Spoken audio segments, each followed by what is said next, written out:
Ladies and gentlemen, brothers and sisters, friends, enemies and comrades, karibuni, karibuni, karibuni.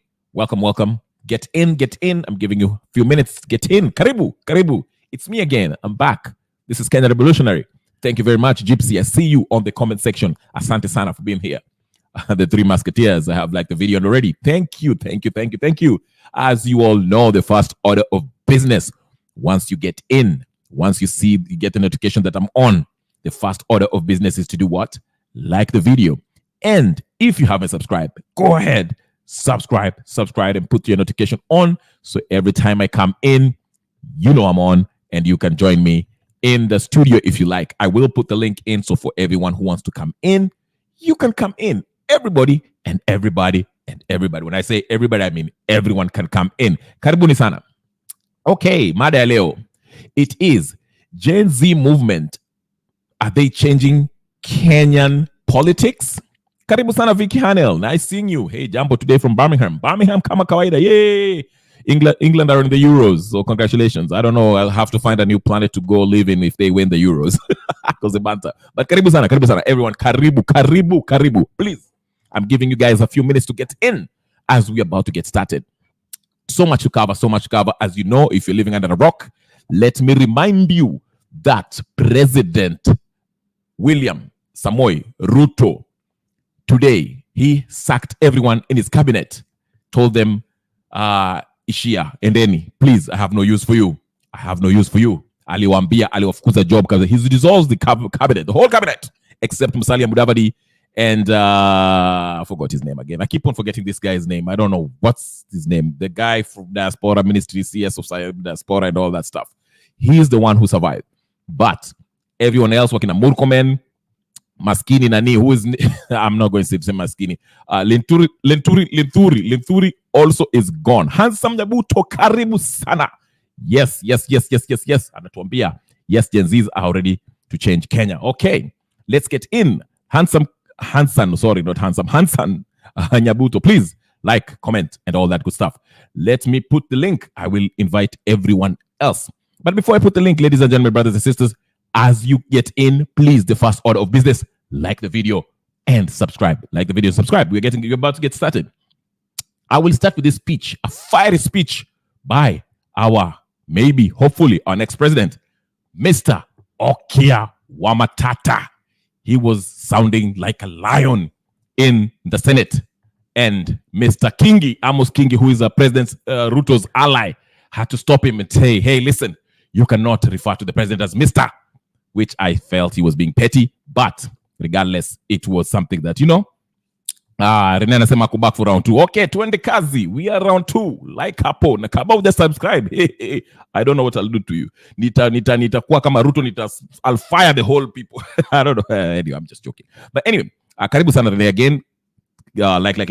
Let's listen to the speech by Nani, by our probably next president. Maybe not, but we never know. I wish he will be the next president. But let's listen to what he said, because I think his submission pretty much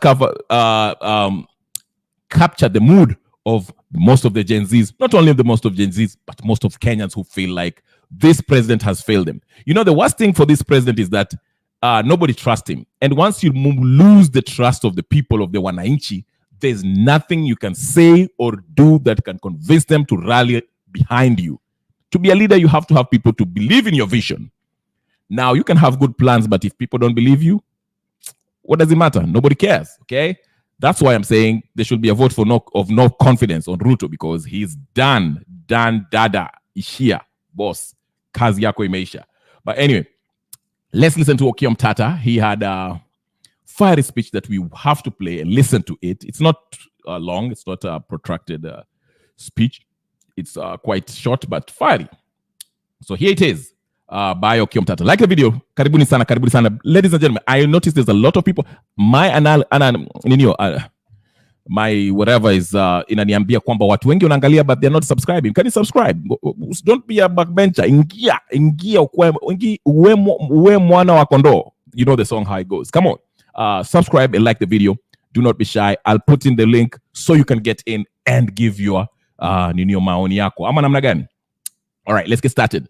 Let me start by Okiya Mtata. Let's listen to what he had to say on the Senate floor which kind of shook the country in a way. People were like, hey, Okiya Omtata, this guy, aya, tusikie.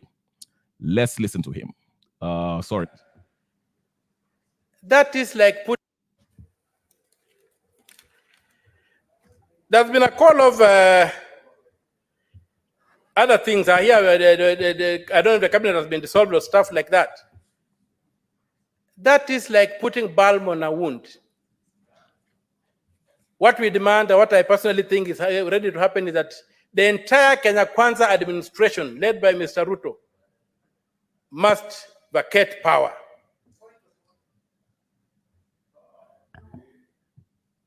The call that Ruto must go is not an idle call. It's a call whose time has come. It's a call whose time has come. Mr. Ruto told us that criminals were on the streets. He has not produced a single criminal. You cannot be told lies every day. Senator Omtata. Yes, Mr. Speaker. Please have your seat. I made myself very clear on how we are going to conduct ourselves during debate on this motion. Inasmuch as we suspended points of order, I said let us be responsible in the way we debate and let us be factual. You cannot call the president Mr. Ruto. This is not a Kamkunji. This is the Senate of the Republic of Kenya. Proceed. Okay, I can call him Dr. Ruto. And President Ruto. I'm finishing. Dr. Ruto, His Excellency the President. Proceed. But he never ceased being a Mr., so all those titles apply to him. If my English is correct. So I'm demanding that President Ruto vacates office as the most only honorable thing to do. He's unable to balance a budget. He has collapsed. Everything around him is collapsing. So you cannot say that his juniors should bear the burden. The ball stops with him. And the call that President Ruto must go is a call that must be applied. And as they say, a fish begins rotting with the head. So, and among my people, they say, a river does not flow higher than its source. And when you look at the sun, you must blink. Justice is crying out. Our children have died. Something that has never happened in this country. The president has called them criminals. And the president cannot continue sitting in power when the children have died. And he said you do anything at whatever cost. When the Constitution says you can't do anything at whatever cost. So my call is to associate my voice with those who are saying that the president vacates office. There's no room for all these things we are doing here, and we start off with a new slate. Mr. Speaker, sir,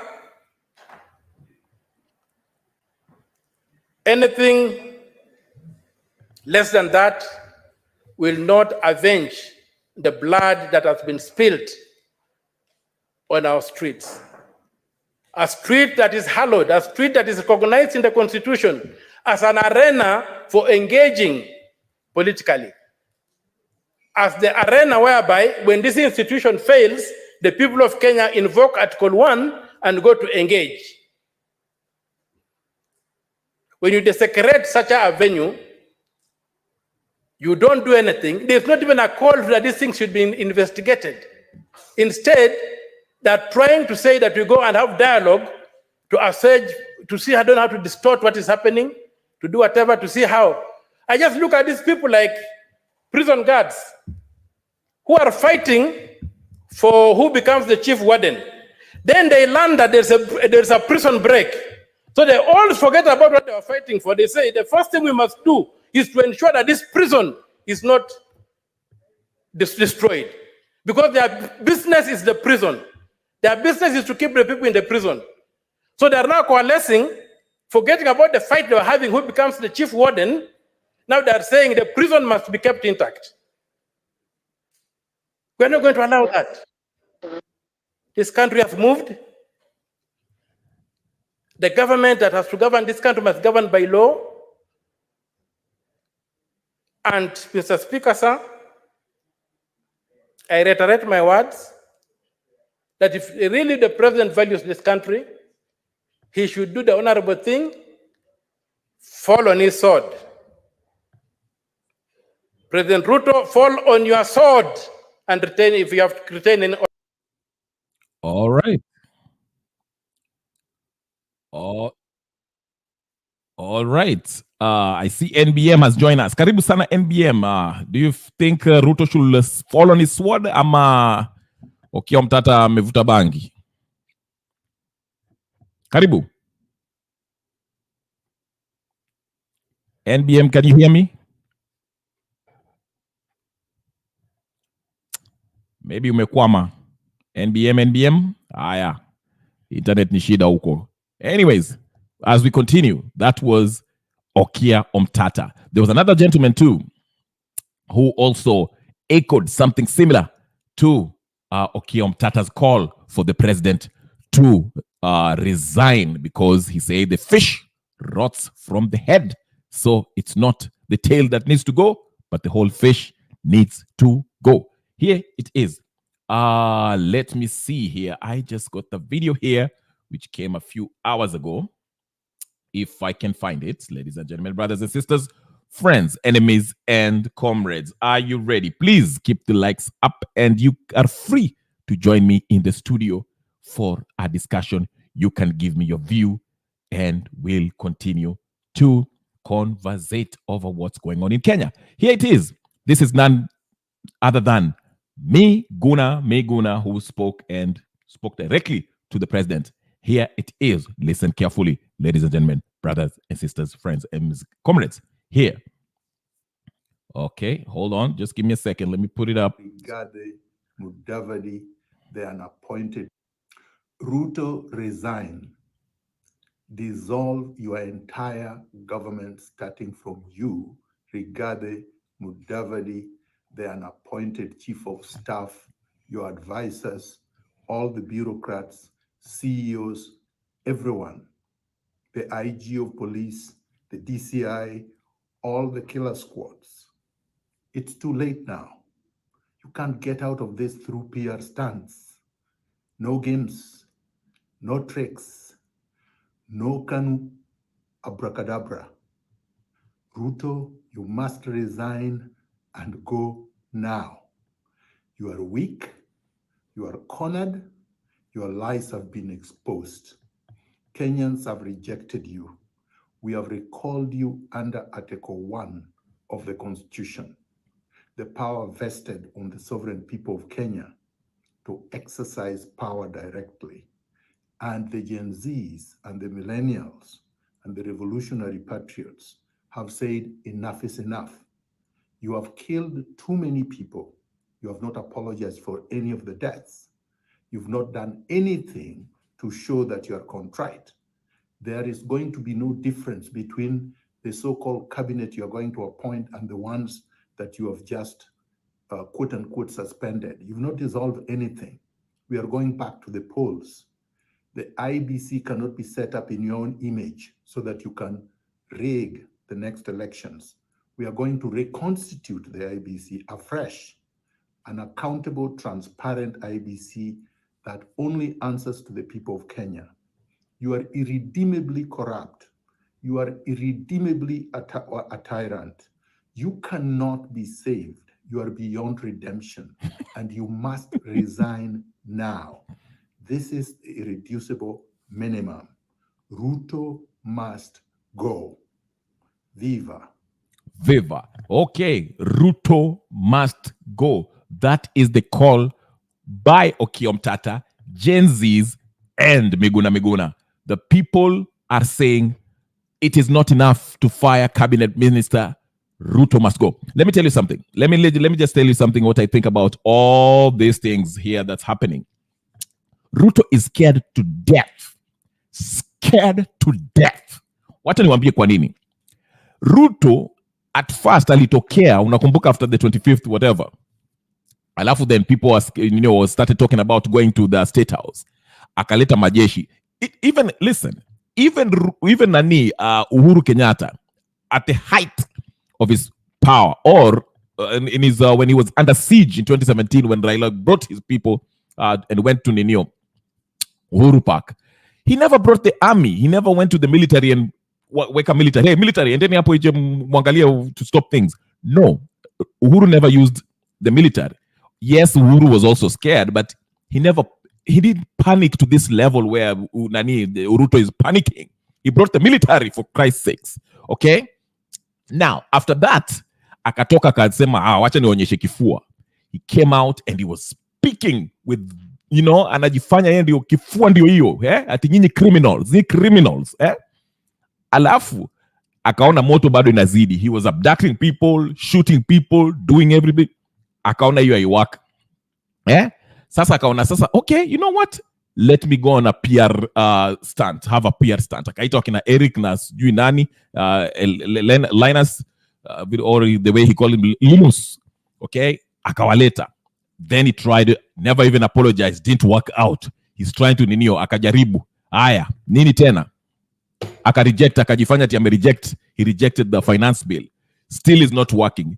GNZ still want him out. Akaona he is not working. Akaona hivi. You know what? Let me pull another stunt. Akaenda IBC. Akaita nani? Akaita Raila. Raila and what's this? Musali. It's not Musalia. Kalonzo. At KICC to show the people. Ati, you know what? I'm listening to you guys. I don't know if this, because he's not sure if opposition are behind this or not, but he's worried. He's worried.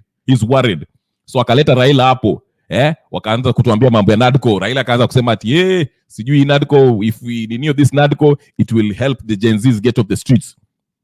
People are still calling for Ruto must go. Ruto must go. Ruto must go. Raila akaanza kupigiwa simu. Ruto must go. Hata wewe Raila, wewe you must go. Raila akaanza kutetemeka. Akafunga simu. Akanunua simu mpya na namba mpya. Haya. So Raila akajifanya sasa, akaona hii moto imekuwa kali sana. Akaambia Sifuna, please write something huko. Enda New Spice FM. Wakajifanya sisi we went up there as ODM. We never went there as Gen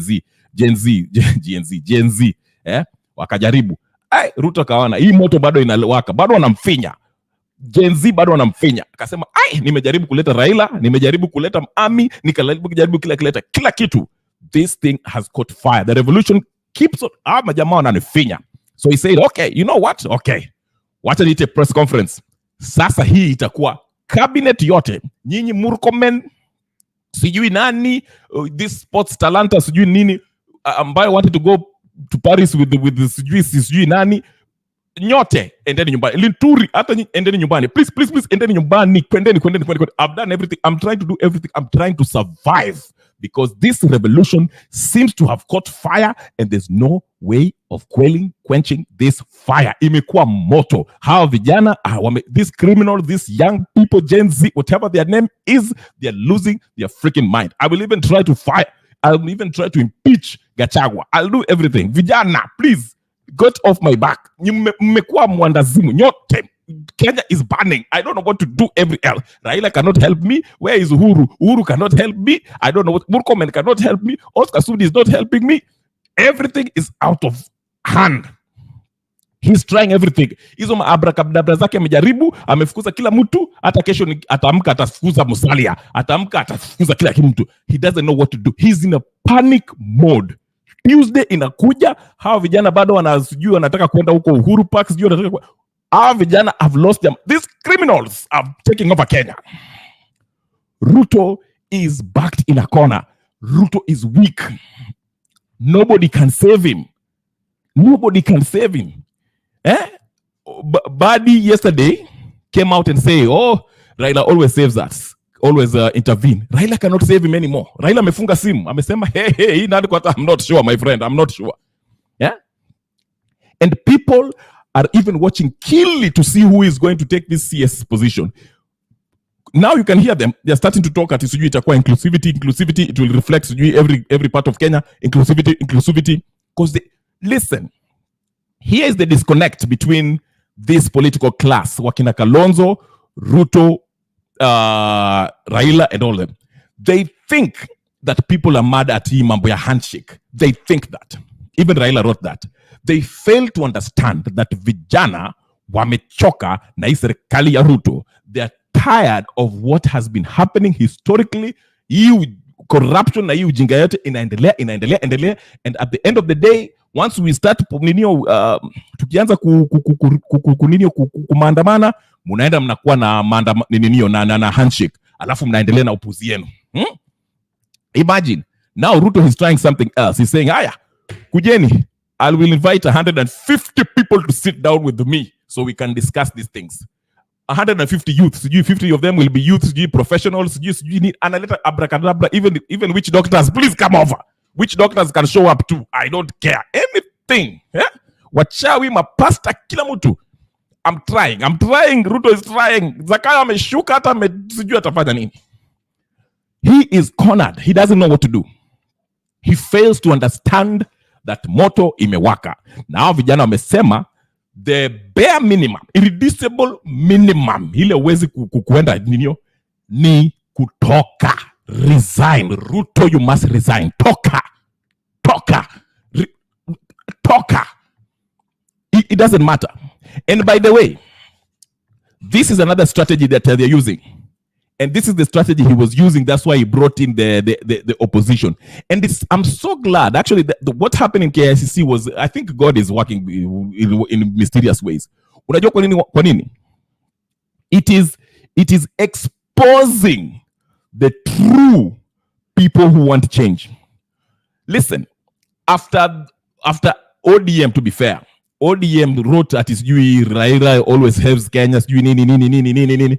Then wakina Gladys Wanga wakaanza kwenda huko kwa constituency yao, wakianza kusema sisi tutakaa tuangalie tu, hiyo ni vita yao, hiyo si vita yetu, sijui sisi ni Wajaluo, sijui nini.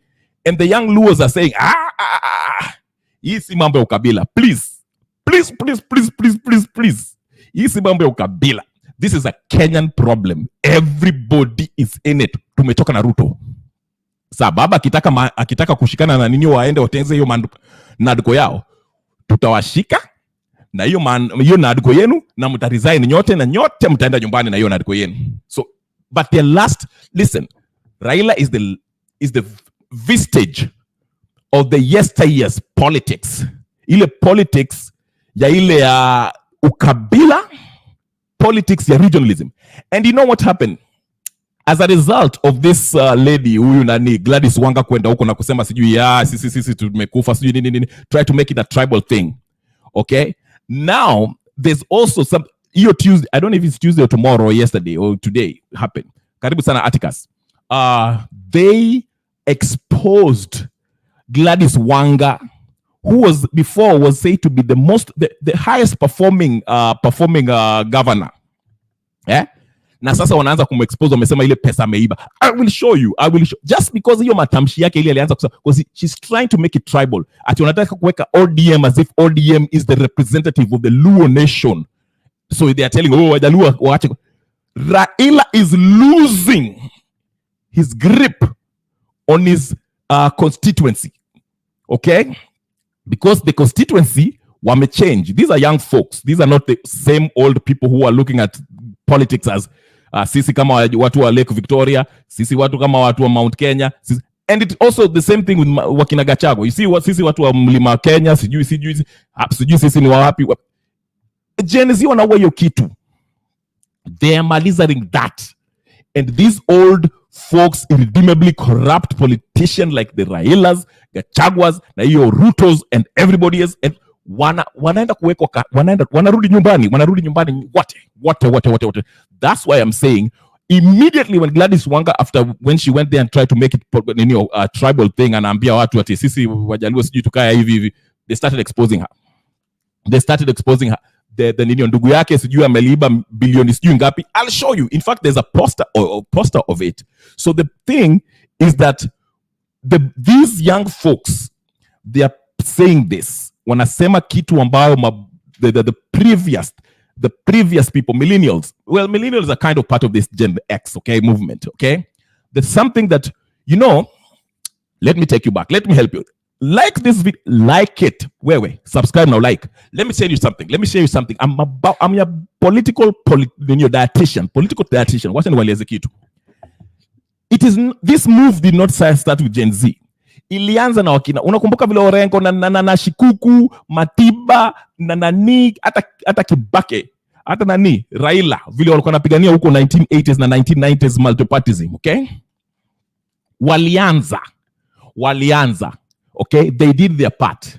Wakapata multipartyism, okay? Then tukaingia rende ingine, tukaingia the next phase. Ya ile phase ya the new constitution. Wakina Martha Karua, Charity Ngilu, sijui nani, they fought for it. Walijaribu vile walikuwa naeza, and the vijana at the time, they never failed. Wali push tupale walikuwa nafikiria wamefika. And these folks, nani, Moi alikuwa naangalia naona nyinyi, this is how I'll deal with you. Si nyinyi ndio ma leaders hapa. I will come and niwakoroge, nichukue Uhuru hapa, nimweke sijui hapa, Ruto is working for me, Raila nitakuweka hapa na hiyo NDP yako, Orengo wewe unafuatanga Raila utawekwa hapa, sijui nini Kibaki sijui. You see what I'm saying? Moya koroga. And these guys had influence, great influence on the population then. Ile generation ya sasa hiyo, vijana wa siku hizo. Kwa sababu our mentality at that time was tribal, parochial politics. Sisi watu wa Mount Kenya, sisi watu wa Lake Victoria, sisi watu wa sijui Western, sisi watu wa Coast, sisi watu wa nini. That is what was happening.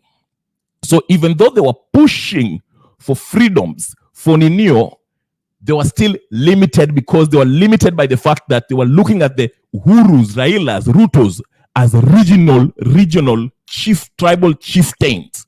Okay? So come this generation, the Gen Z, with the advent of the internet, information age, wanaangalia Tariri Square wanasema, bwana hata sisi tufanye hivi bwana, eh? Wanaangalia huko wanaona, internet ndio hiyo.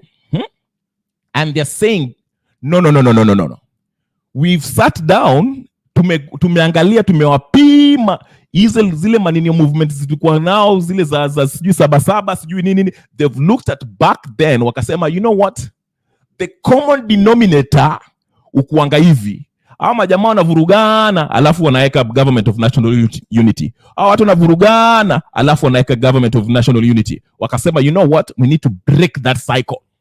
We need to break that curse. So tutafanya hivi. We are leaderless. We are partyless. So huwezi kunegotiate na mtu ati sijui na sisi tuna negotiate na nini, sijui nini. No. But one thing's for sure. We do not, there are some things we have what our nini, desiderata, things that must be done. We have our irreducible minimum. Number one, President Ruto, toka, nje, you must leave. You must leave. Hiyo ni number one. Na kabla hujatoka, hizi magimik zako hizi sijui unaeka sijui IBC sijui cabinet wamefukuzwa sijui nini, that does not mean anything. That's why you see the last kicks of a dying horse. He's reaching out to his political the old political people who walikuwa wanashikana nganga nao wanaleta coalition government sijui handshake, wamejaribu handshake and is in ADCO and all this because they have no other way. Amejaribu njia zote, and I'm thinking the next sijui ataanza, I don't know what he will do.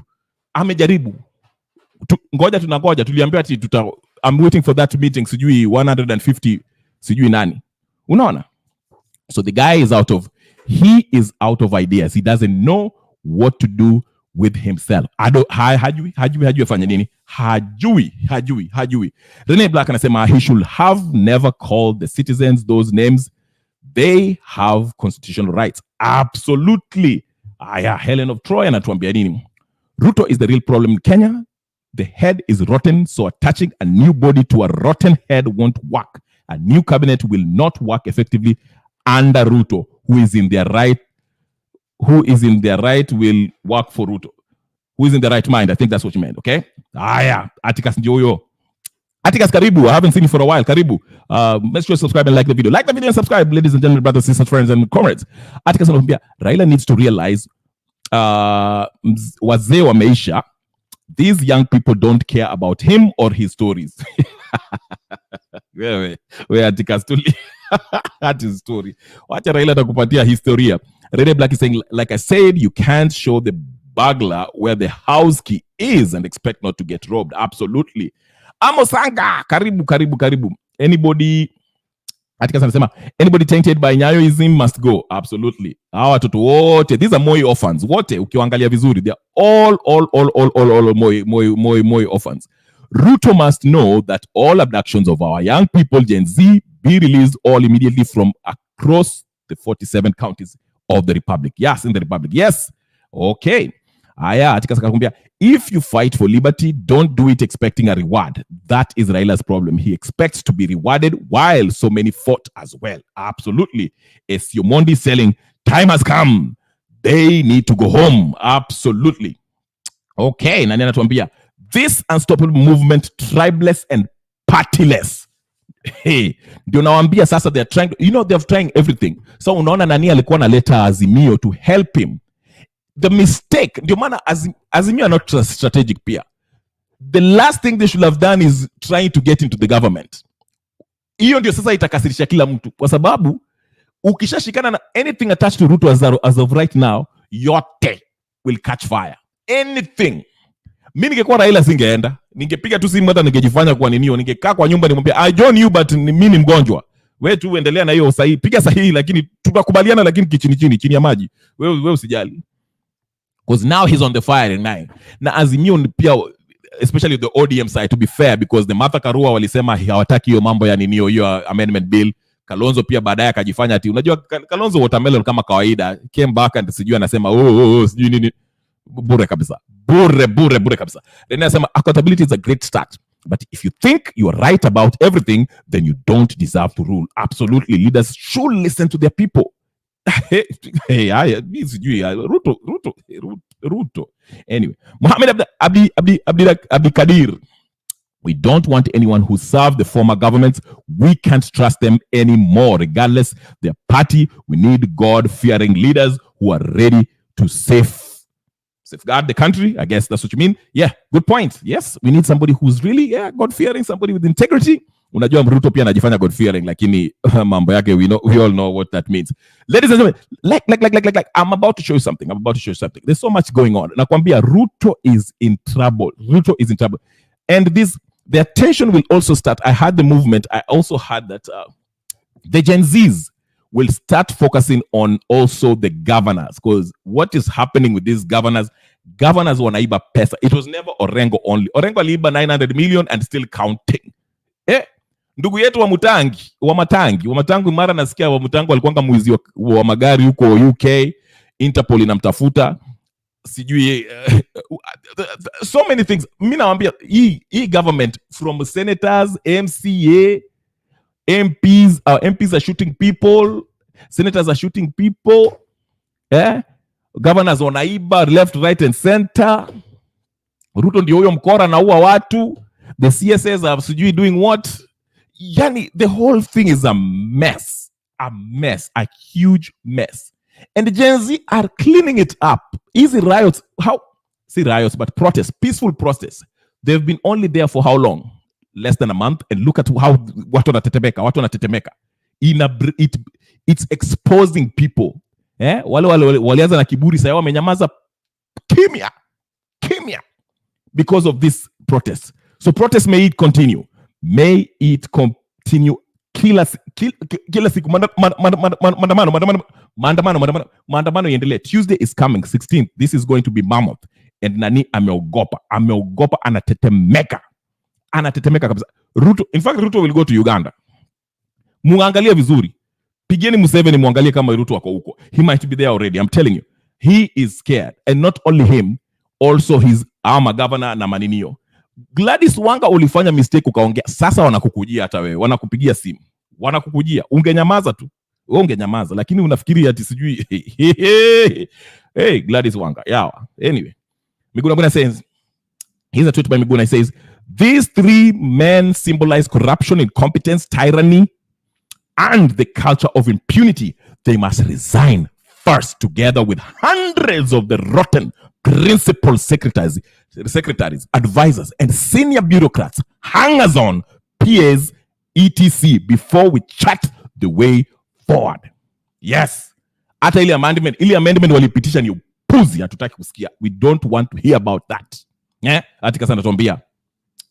Government MCAs and then the Senate. Yes. What election should start. We should have an election mpya ya MCA, ya senators, MPs, governors, president na mambo wengine. And we are going to have a clean slate. Mwanzo tunafaa election ya IEBC commissioners pia. And we shall review this chapter 6 vizuri. Hii chapter 6 tutaifuata to the T. Tutaifuata na what? To the T. Hata constitution ikisema jina yako kama iko na letter L hawezi kurun for any public renewal, that is the law. Jina yako kama iko na hyphen na chapter 6 inasema hawezi kurenew kama uko na hyphen, hiyo ndio law. Tuanze hivyo. Yes, MCAs are horrible. Alai is talking a lot of smack because anafikiri, because Alai is one of those people who are like unajua he thinks now that Azimio ODM is going to join hands with this government because of that NADCO. He thinks hata yeye pia watampatia kakiti fulani, minister of sijui nini. Utashangaa ndugu yangu. Utashangaa. Gen Z on Tuesday. Watoto wakali sijui, watoto sijui these young criminals. Mnacheza tu wewe. Cheza. Endelea, cheza tu. Articles is saying the county assemblies are nothing more than money collection and distribution centers. Yes. Jamaa wanapora mali. I'm telling you. Wanapora mali. It's amazing. It's amazing what these people are doing in the counties. Wanaiba left, right, and center. Left, right, and center. Nakwambia, it is no longer, it's not funny. It's not funny anymore. It's not funny anymore. But let me get some reactions on cabinet dissolve. Okay, let me get some reaction from what happened today from Rais. Tusikie matamshi ya watu ambao wanasema nini. Ninio. By the way, in Bomet there was people are mad at nani. Mad at whatever. What's his face? The governor. Moto ilikuwa inawaka huko, so he's Musalia is retained. Yeah, Musalia is another one who needs to go. Musalia needs to go. Like kila mtu, Ruto, Musalia, everything regarding everyone. We are having a clean slate. Raila, everyone. Uhuru, yote taka yote yende yote. Hakuna. Tunaanza mpya. I'm sorry. Tunaanza mpya. We are starting anew. Tunaanza mpya anew. Hiyo ndio irreducible minimum. We are not going to play around. Hakuna kitu kama hiyo. Anyway, tunataka MPs wafuate uchaguzi, ufanye tena na Ruto aende pia, na warudishe pesa yote wameiba. Gen Z msirudi nyuma. Absolutely. Wasirudi nyuma. Okay. I see someone here anasema Kenya Rebel Ruto fan number 1 ni aje we need kusalimia soon. Alex, again, I know this individual. We used to debate with him in a somewhere called Mutembei. I used to tell them that Azimio never won the election, and I still maintain that position. Azimio never won the election. If you have proof, please link your ingia uniambie Azimio lost the election. But at this point, I'm telling you. By the way, and I maintain that. Now, saying that Azimio lost the election does not mean that I support Ruto. Go look at my videos. I've been making videos for more than a year now. Go look. Show me one area that I show you. I say that I support Azimio. So that's your 2 minutes, Alex. I've given you your fame. Enjoy your evening. Alticus, let's go. Speculation. Musalia was detained as he he is negotiating a way out for Ruto in case the country rises up. Foreign exile. Hi, ati Musalia pia ameshikwa. Hi Alex. Hata mimi nasema hi. Nice seeing you. Ay. Alex, this is a journey for all of us. People are working up to change the bias real world. Yeah. I mean, whatever your political persuasion, whoever, every Kenyan, majority of Kenyans can agree on one thing. Ruto must go. Okay? Even those who supported him, those who never supported him, those who supported Azimio, we can all agree this president has to go. We have to have a clean slate. And the Azimio are not the option. Let me just be very clear. They are not the option. Hata hao pia waende. Tunamaliza with vile Okiya Mtata amesema. We start with the head, the rot is in the head. Tunaanza now when we work our way down. Ruto akishaondoka na Gachagua na hiyo takataka yote hiyo serikali yao, haya hata nyinyi opposition tutawaangalia. Kazi ilikuwa ngapi? Wewe MP, Babu Owino ulifanya nini Embakasi? Ulichapa mtu nje. Yeah, okay. So don't celebrate cause ukimwona mwenyezako akinyolewa, you know they say. I don't know how to end it.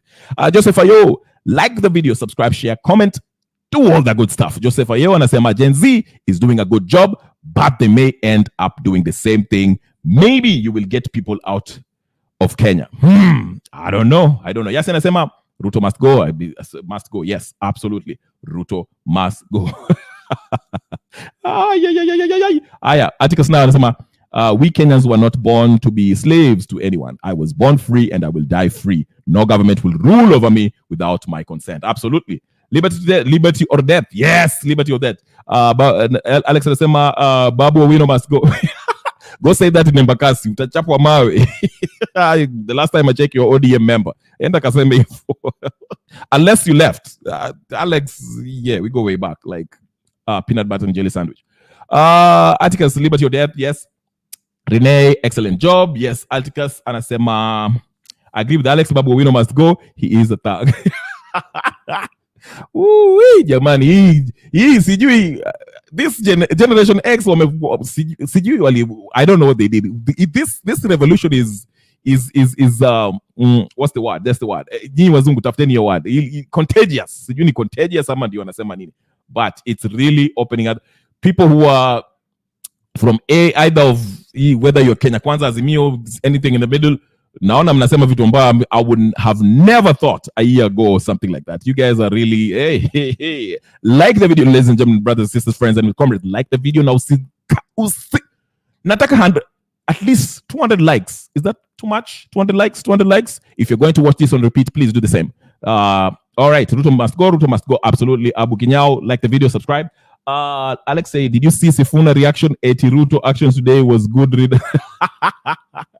Sifuna, I said it yesterday on my last video yesterday. Sifuna is becoming a villain, is becoming the biggest disappointment. I saw that. I played that video yesterday. I don't know what to say about Sifuna. He's a disappointment. Shetani afungwe. Atticus, can we discuss Sifuna at Kenya Rebel? You want to? Okay, let's talk about Sifuna. Sifuna it is. Let's talk about Sifuna. Okay, what do you want to talk about Sifuna? Let's take Sifuna. Eric Owen, for a long time we have gotten their weakness, so they will dance according to our music. Absolutely. Okay, so Sifuna. Topic is Sifuna. Let's do Sifuna. Sifuna it is. I think Sifuna has potential, but needs to be watched over by the people very closely, so he doesn't develop bad habits. Sifuna is a very, let me tell you something. I really thought that he had potential, and I really liked him, actually.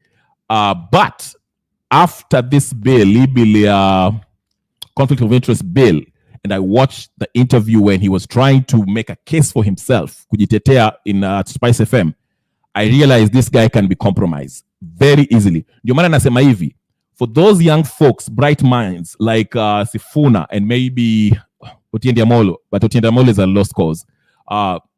Sifuna, if he has integrity and really cares about his future and wants to stand on the people's side, he should leave ODM and Azimio. He should go independent.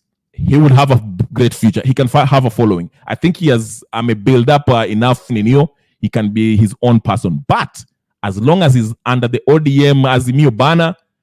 And matamshi yake yesterday, let's, in fact, now that you're talking about Sifuna, let me tell you, let's go Sifuna it is. Let's talk about Sifuna. I'll be played since you've requested Attica. So you want to talk about Sifuna? Let's talk about Sifuna. Sifuna. Let's go to Sifuna. He said something that I was like, what is going on with Sifuna? Sifuna. That's why he can't even remove Sakaja. Sakaja is stealing money while he's just watching. Sifuna wewe. Sifuna. By the way, before I saw Sifuna, here it is. Gladys Wanga also is a target. Wataenda kumsalimia for his matamshi.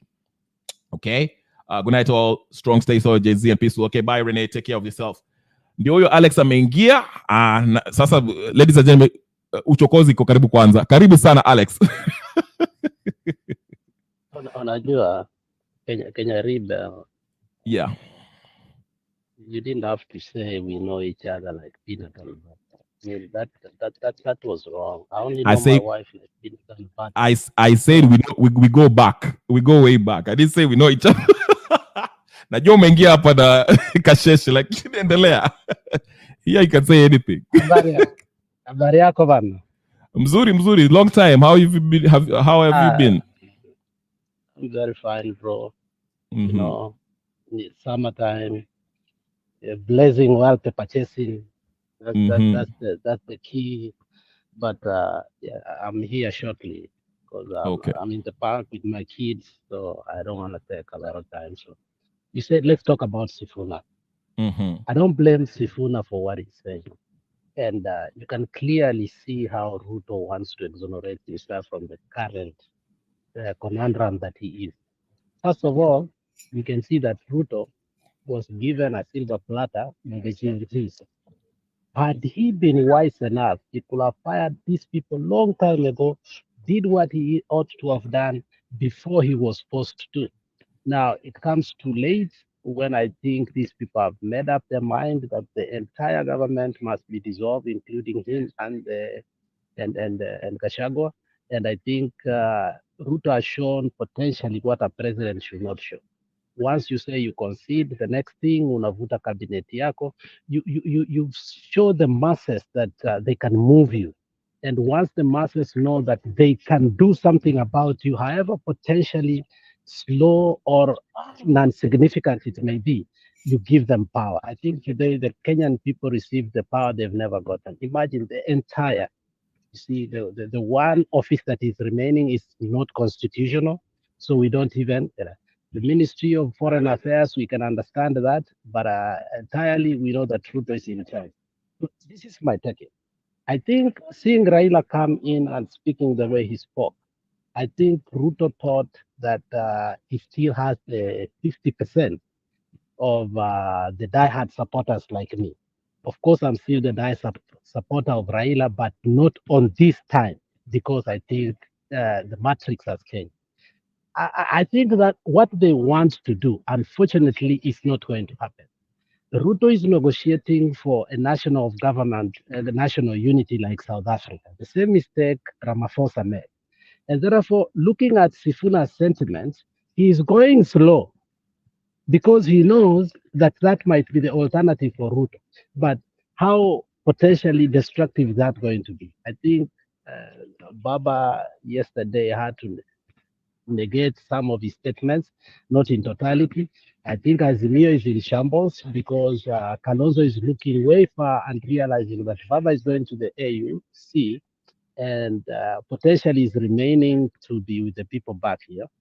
Azimio is dead, Kenya Kwanza is dead. I think we are looking for a new formation, and that new formation will be dictated on how the GNC are going to behave themselves. If they are going to be unified together and corporately agitate for whatever they ought to until the last minute, I think then the current political formations, whichever it may be, whether ODM, whether UDA, whether Kenya Kwanza, whether Azimio, it is the past tense.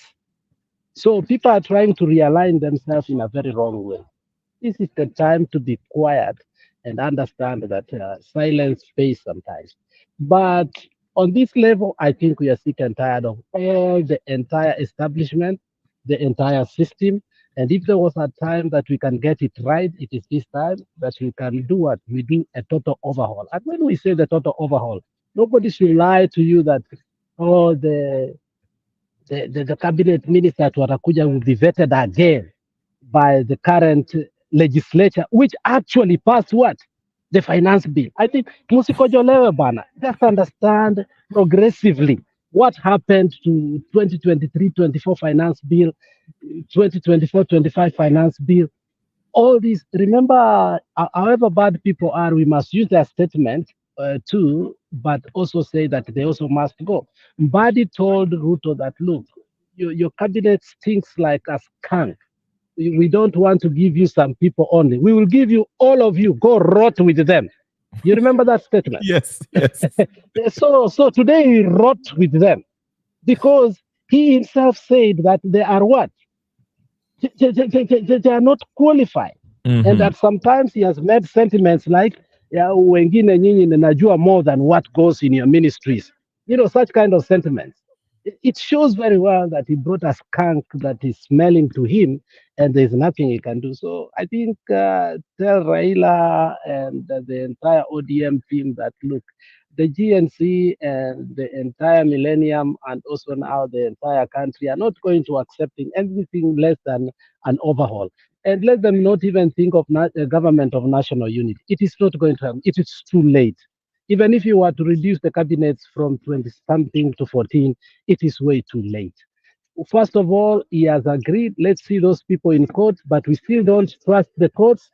We also need a new judiciary. So I think the entire formation of the government, which is the executive, the judiciary, and the legislature, should just go. What we need is the caretaker government to take care of things. And I think it's not going to be difficult for us to do that. We also don't trust the military because the military has failed us. When they were supposed to leave the police to come to the streets so that we can deal with them, they also did what? They came to the streets to fight us. And therefore, the confidence we had in them is gone. So at our anguka now. So I think the mantra here is anguka now. So anguka na kila mtu, let them go. This is the only opportunity, the golden and silver platter that we have as a country, ever the formation of this country, 1963. And if you fail to do on this, even though we disagree, like people like Miguna, I saw the resurfacing of one drunkard, though he drinks more than me, called Tony. Tony what? He's coming now thinking that he's better than anybody. I'm seeing Willy Mutunga also coming out. Rejects, delegates, with inferior logics. Sasa hao ndio wanakuja kutuambia what to do. Look, we are better than that. It took us effort, it took us blood. Where were they? Look at that carefully. I think God has finally heard our prayers. We don't know if it's miracle, it's prayers, but Ruto has cornered himself. And I think the pressure of that man, you see, the walk of shame of him walking back to State House, opening the door for himself. I mean, hakuna mtu hata alikuwa anampigia salute kutoka nyuma. That was a walk of shame. You know, it reminded me how he's going to walk back to Sugoi. Go and look at how he walked back to State House. That was the walk of shame. And you know what? He did the Last Supper. Today we saw the Last Supper happening. Okay? He did the walk of shame. We are going to see it ramified again. That was a walk of shame, and it's going to what? It's going to happen very soon. GNZ on the 16th, vile mmepanga, ningekuwa na nyinyi. Walai, endelea hiyo pressure. It is working. Alex, wacha nikuulize, there's a swali I want to ask you, which is very curious. I saw on Boniface Mwangi's tweet, he was mentioning the fact that, is it IMF or UN is asking Kenya's government to accept 400,000 refugees. And then in the IBC bill that has been passed, kuna kale ka section kanasema, I think it's 34A or something, inasema, you know, they can have a polling station ambayo inaweza kuwa, mobile polling station, which essentially you can have a car and it can be mobile, you know, mnaenda kuvote juu ya pickup, something like that. And Boniface Mwangi was saying that might be a ploy based on, for our IMF or World Bank or UN, whatever, working together with this government to plan a rigging if there comes some type of election. Do you agree with that, or? I perfectly agree with you. And you know where the example, when the pilot example was done, it was in South Africa. If you look at the elections of South Africa, my friend, that's Yes. the election. It was a perfect setup of how TikTok and other big farm companies are taking data. And you know, the problem is that what the biggest problem today we have, it's not even IBC. It is not anyway. It is TikTok, because tumeanika all our data there to the core that, like, all these people know our names, know our preferences, know where we are typing from, know what we are doing, everything. That our data has been taken into another IBC that was going to be revealed to us, that has already been created, that already been done. It was just going to be created to us, okay, unveiled to us. So if you look at clearly what happened to South Africa, where the DA got many seats, you will be surprised in places like where Gothenburg, in places like KwaZulu Natal. And I say that because I've lived in South Africa, and I'll tell you for sure, the Zulu Yeah. people will not vote for DA even a Yeah. minute. KwaZulu Natal, So there was a lot whatever they of have, there was a lot of yeah. rigging there. And what happened? They had these mobile polling station ambayo zilikuwa ni car tracks. Remember when MK, the Zuma people were giving evidence of what? Rigging, Ballots being stuffed, zinavutwa wapi, zinaletwa. zinarushwa. Yes. There were cars that were called the Electoral Commission of South Africa. So that is what they are doing, that, okay, if these people push that the election is going to be done, we are going to create IBC. Once we create that, our register will work. And once our register works, because time is not on our side, and these things must be done immediately. So what we are going to kukubali, and they are going to do things as they did in South Africa. And what will happen? Ruto will come in, Raila will come in, Uhuru will come in. Remember who was the chief person to foresee the elections of South Africa? It was Uhuru. And hate me or not, it was Uhuru Muigai Kenyatta. Why? The system worked for him in 2013. The system worked for him in 2017. He knows what the system works when it comes to election. He can be compromised because the system can do what? Can betray him and say, look, you never won an election in Kenya even one time. And therefore, what is he doing? The guy was just drinking in South Africa. He did not even come to press conferences. The person that used to come to press conferences was not even the chief foreseer of the elections in South Africa. So they want to do what? To placate what happened in South Africa to Kenya, just in case we go to an election. And the possibility of going to election is high, because Ruto himself said, the only way you can take me out is election. He is preparing you. He is preparing you. So words in politics are very important. So I agree with you. And we must be vigilant for every statement the politicians are making, more especially Ruto for right now. He's not the usual Ruto that speaks with anger. Now he's being managed by foreigners. He must be a gentleman, and he must be speaking from a point of view from the Western world, unfortunately. Do you see him? There is massive. Do you see him surviving till 27? Because this movement seems to be what wako serious. They don't. I don't think he will make it to 27. Do you see him surviving till then? Unfortunately, let me tell you the two scenarios that are remaining that are going to be very bad.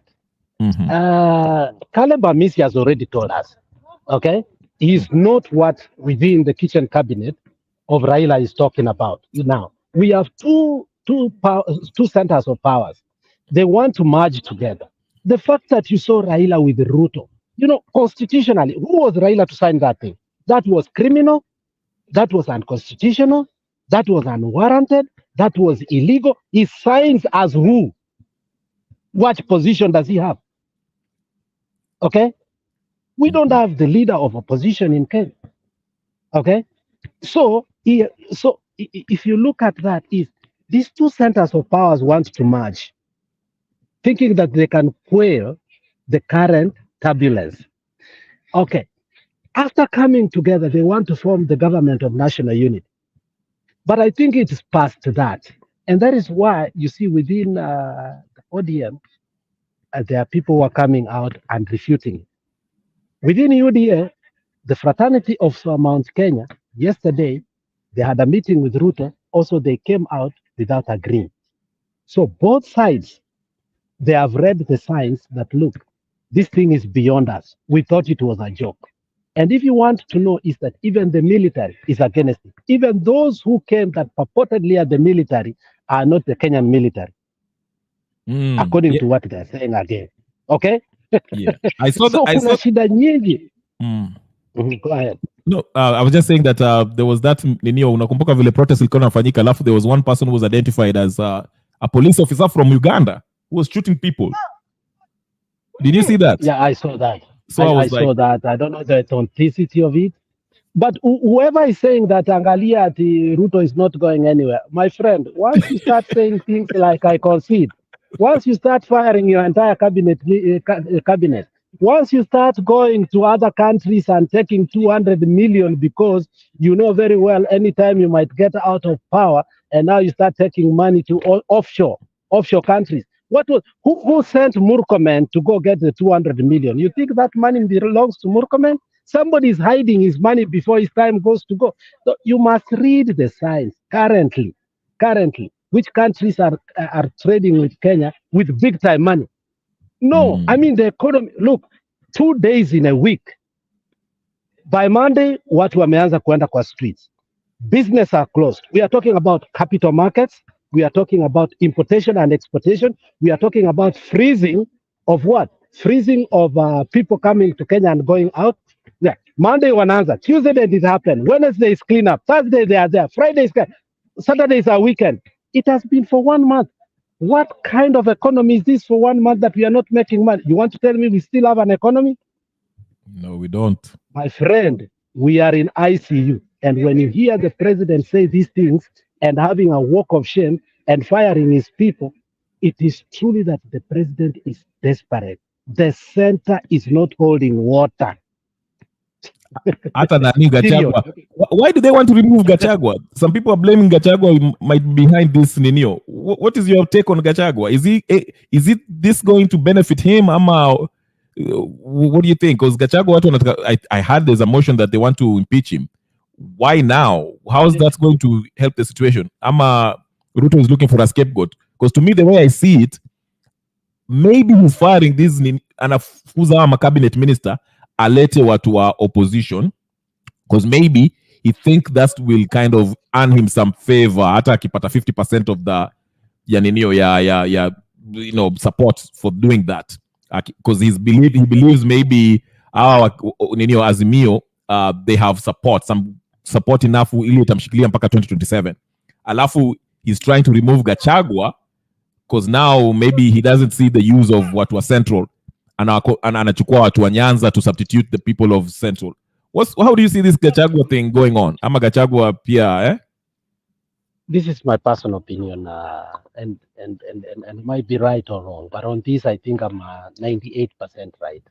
The biggest problem, and where we say the president start now fighting openly with Gachagua, is when he went and say, next election, it will be a UDA manifesto that if a man is the contender, the deputy is a woman. Also for governorship and all other positions. And then you started seeing the proximity of Gladys Wanga to the president for a very long time. From number 47, a county that was being ruled by a person we used to say, Kijaluo Kidogo, Wichipod Peck, a person who never even used to sleep well in Homa Bay. It has come from 47 to number 1. And then we have all these development conferences being bankrolled by the government to come to where? To Homa Bay. All of a sudden, Homa Bay has 3 airstrips. All of a sudden, all these lake ships and all these goodies that you see.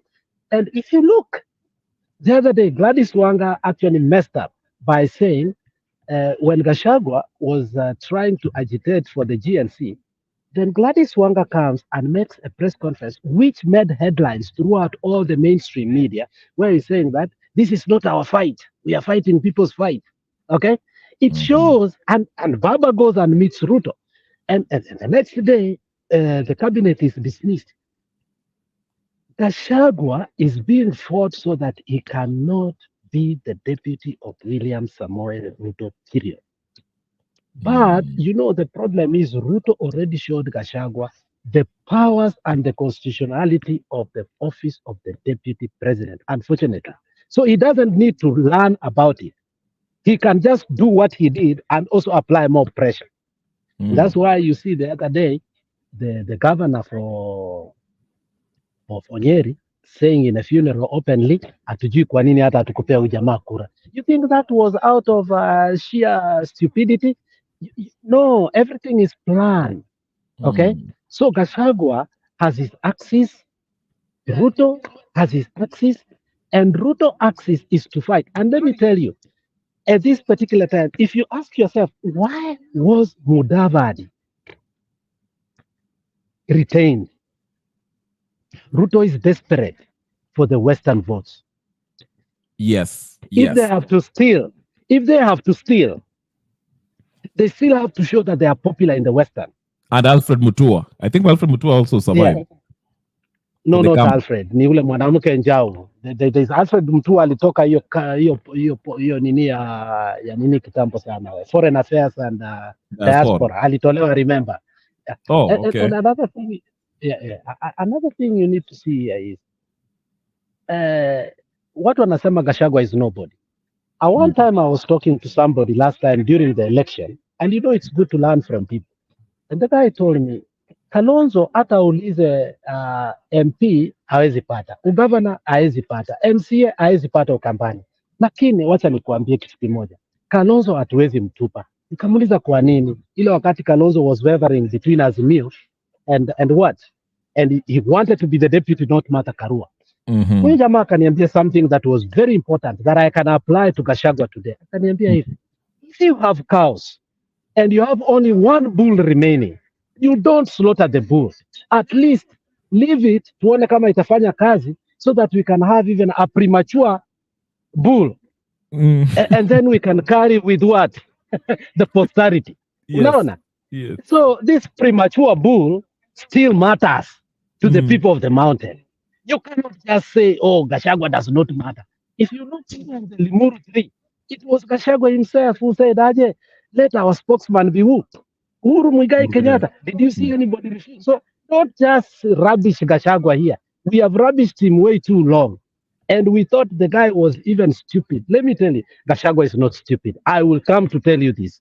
I'm the one who thought Gachagua was stupid. The guy is not stupid. Go to the nearest dustbin and throw yourself if you still think outside. Hey. Lastly, hebu tell us about Osoro. Osoro, is it the kingpin nama namna gani? Amesema ye hata apologize and he dared people to, anaangalia picha, anaonyesha watu picha, people love him. What's wrong with Osoro? What's going on with Osoro, mtu wako? Anapatia... in Kisi, let me tell you one thing. You see, our old men are all gone. And Kisi ni kama German. German won so many trophies. Remember, we used to watch football made in Germany. Yes. And they stayed with one team for so long.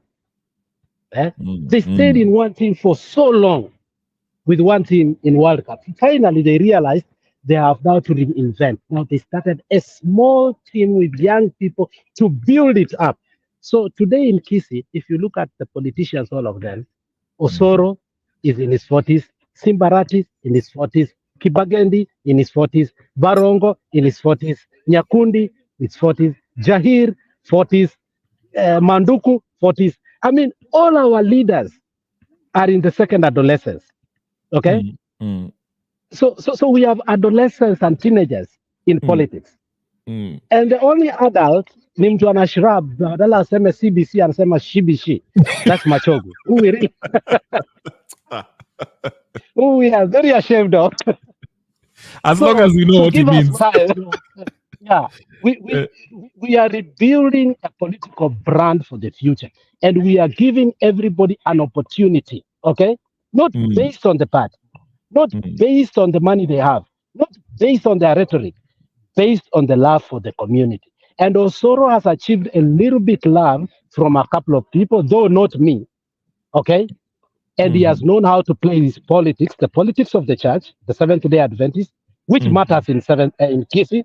You saw there was a pastor in Kisii, mwanamke ambaye was dejected. Immediately people made noise and she was reinstated in 2 hours, okay? What was the story behind that, by the way? We'll come to it. And that's why I'm saying, like, Osoro has known the politics of Kisii. Simba Arati gave us too much hope. And remember in Mutembe, I used to say, Simba is young. Let him say in Nairobi, I was almost skinned alive. Alive. And I kept telling the man, please, you're too young. You're going to kill your politics. You're going to be a one-term governor. It's not like I dislike Simba. But also Simba has one advantage. We don't have a leader. We can't kill him. So he's not going to come because he performed or he is good, but because he is the only thing we have. Okay? Osoro too, we must put him there just in case. Lazima mkuwe na mtu kwa serikali pia. So the way the Kisii play their politics is totally different. So we are still going to have our sons together, unfortunately. I'm not an ageist. That is the fact in Kisii today. 3/4, in fact, 90%. I've told you, look at Kibagendi, look at Osoro, look at all. We were never used to that. This is the first time. Angalia Nyachai, Angalia all our leaders before from Mongwai. I'm not being an ageist. I'm being practical. We are experiencing a shift that we never had. The Luo Nyanza had it in 1992 when Orengo, Anyang' Nyong'o, and the rest took over when they were very young. We never did the change. This is the first time we are doing the real change of young people coming to politics. And we are giving them the platform to prove. There is no ageism here. I wish Maraga would run I wish Maraga would run. I really like Maraga. I think he's a straight up, upright man. And that's why Onyonka is working so hard to talk and talk and talk, because Onyonka had lost to be the darling of the people at the Senate. People were grooming who? Magara. Okay? But what has happened is very simple. Onyonka also knows how to play the politics of the people. He goes to the ground. So once he went to the ground, his 2-3 speeches are trending all over Africa. Now, what do? Do you throw him under the bus again? By the way, what time does he have to work? He's senator, Sindio Onyonka. He's senator. Yeah, so, I never see him. I saw him. When it comes to English, when it comes to debate, when it comes to morning shows, Onyonka is superb. You can't talk against him. Okay? Yeah. So I can tell you right, yes, Ruto is young, but Ruto has been in politics for so long, my friend, to a point that people don't think he's young. That is another problem. Okay, let me bring very young. Before I bring in Atticus, there's another young man who's the head of the Ninio. He's still young. He's considered young. Oburu Odinga is the youth leader of what? Atticus Karibu. You know, let me say about that. Alafu Atticus Akuja. I saw somebody write it very well. Your senator is 83. Your governor is 73. Your women rep is 67. All of them together are 240. I'm like, really? This hit me so hard. I didn't really check it. He's the youth leader of ODM. Atticus Karibu. Yes. Move karibu na mic. Oh, sorry. Unanisikia sahi ama Yeah, ni kama uko mbali kidogo. How about now? Ama ni mbaya? That's better, but I wish it could have been louder kidogo. Kwani uko na mic wacha ni adjust vitu real quick. All right, sawa. Okay. Aya. Anyway, I don't even know where to take it. Where was I? We were talking about Onyonka. Onyonka amenda viral for what he said, and some people were always asking at the what time does he have to work? Because we always see him in the Neo. Yeah, kila siku kifungua TV asubuhi, he's in Citizens, you happy. So but he says nice things. Like I say, if there was one person that I would like to see in the political field, and I know a lot of people are saying they are talking about Maraga. I would love to see him because he seems like somebody who, I mean, he stood up when it was not popular. Nani threatened him, but he stood up and said, hey, key to the election. From that day, I really respected Maraga. I hope he can come back to the field. He's one of my heroes from the Kisii community. Omanga gets on my nerves. Akuna ninio. Omanga linunua Range Rover mpya. Ana dance every Sunday. Lakini naona after Gen Z walianza kuninio. She stopped. What's your take on Omanga? Atika sukupoa saizi ama? You can touch on anything we are talking about. I'm trying to. Can you guys listen to me now? I'm a button low. Okay, that's better. It's a bit better. Yes. All right. Muniambie too, at any time, if you can't hear me, please tell me, please. Yeah? Okay. All right. Hii story yote hii ati sijui. All I'm hearing is a lot of Gen X's making excuses. Wacha niwaambie kitu kimoja. I'm a millennial, yeah? Mm-hmm. Kama millennials, Gen X's, baby boomers, and anybody else left from the silent generation who's still alive. If we're all combined together, we are still outnumbered. Hatuna say. My bro, hatuna say. What do you mean? This is these people's country. These young people, ni nchi yao. Mungu moja. So what we are watching right now ni hao wazee wenye wako na pesa wanatafuta exit plan. Hii kitu ishaenda. Whatever these young people decide, and by the way, mimi niko 37, I'm turning 38. So niko hapo on the border with these people. Whatever they decide, sisi tunafuata. We have no say, we have no choice in nothing. Washasema, hii maneno ya dialogue means nothing. Raila means nothing to them. Ukiambia sijui 92, a lot of them were not even alive. Sasa unamwambia maneno 92, ni kama unaambia maneno ya Ouko, Mboya. Yes, we can resonate a little bit, but hatukujua hao wadi. None of us here on this panel were alive during them. So hatuna hiyo connection now. But these young people, wame disconnect. That's another thing. They don't watch TV sana sana. Ni millennials, they were the last generation to watch TV kidogo kidogo, but to go internet here. These young people, they don't talk to anybody older than them. They don't engage with mainstream. They talk amongst themselves. There's no influencing anything. Wakiamua kesho wako street. There's nobody that can do anything about it. Wakiamua tu tomorrow. Nobody can do anything about it. Ruto knows this. He knows this. He's trying everything he can to make sure he stays in the country. Wachana kukaa rais. He's trying to do. Remember, he has to live amongst these people going forward. Akuwe president, asiwe president. And he has to live with them having the money he has.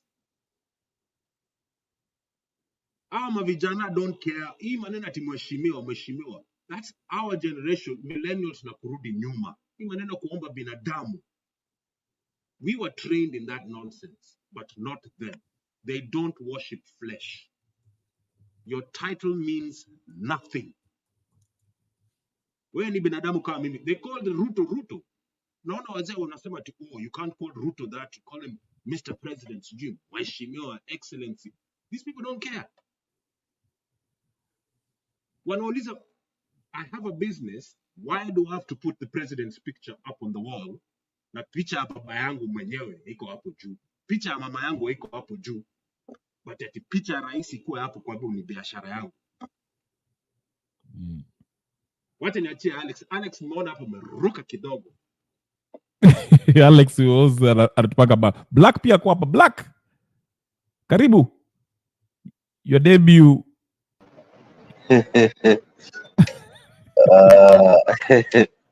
Did you have to say that? Yeah, I've invited you too many times, like you never show up. Afadhali Alex was the first one to bless me.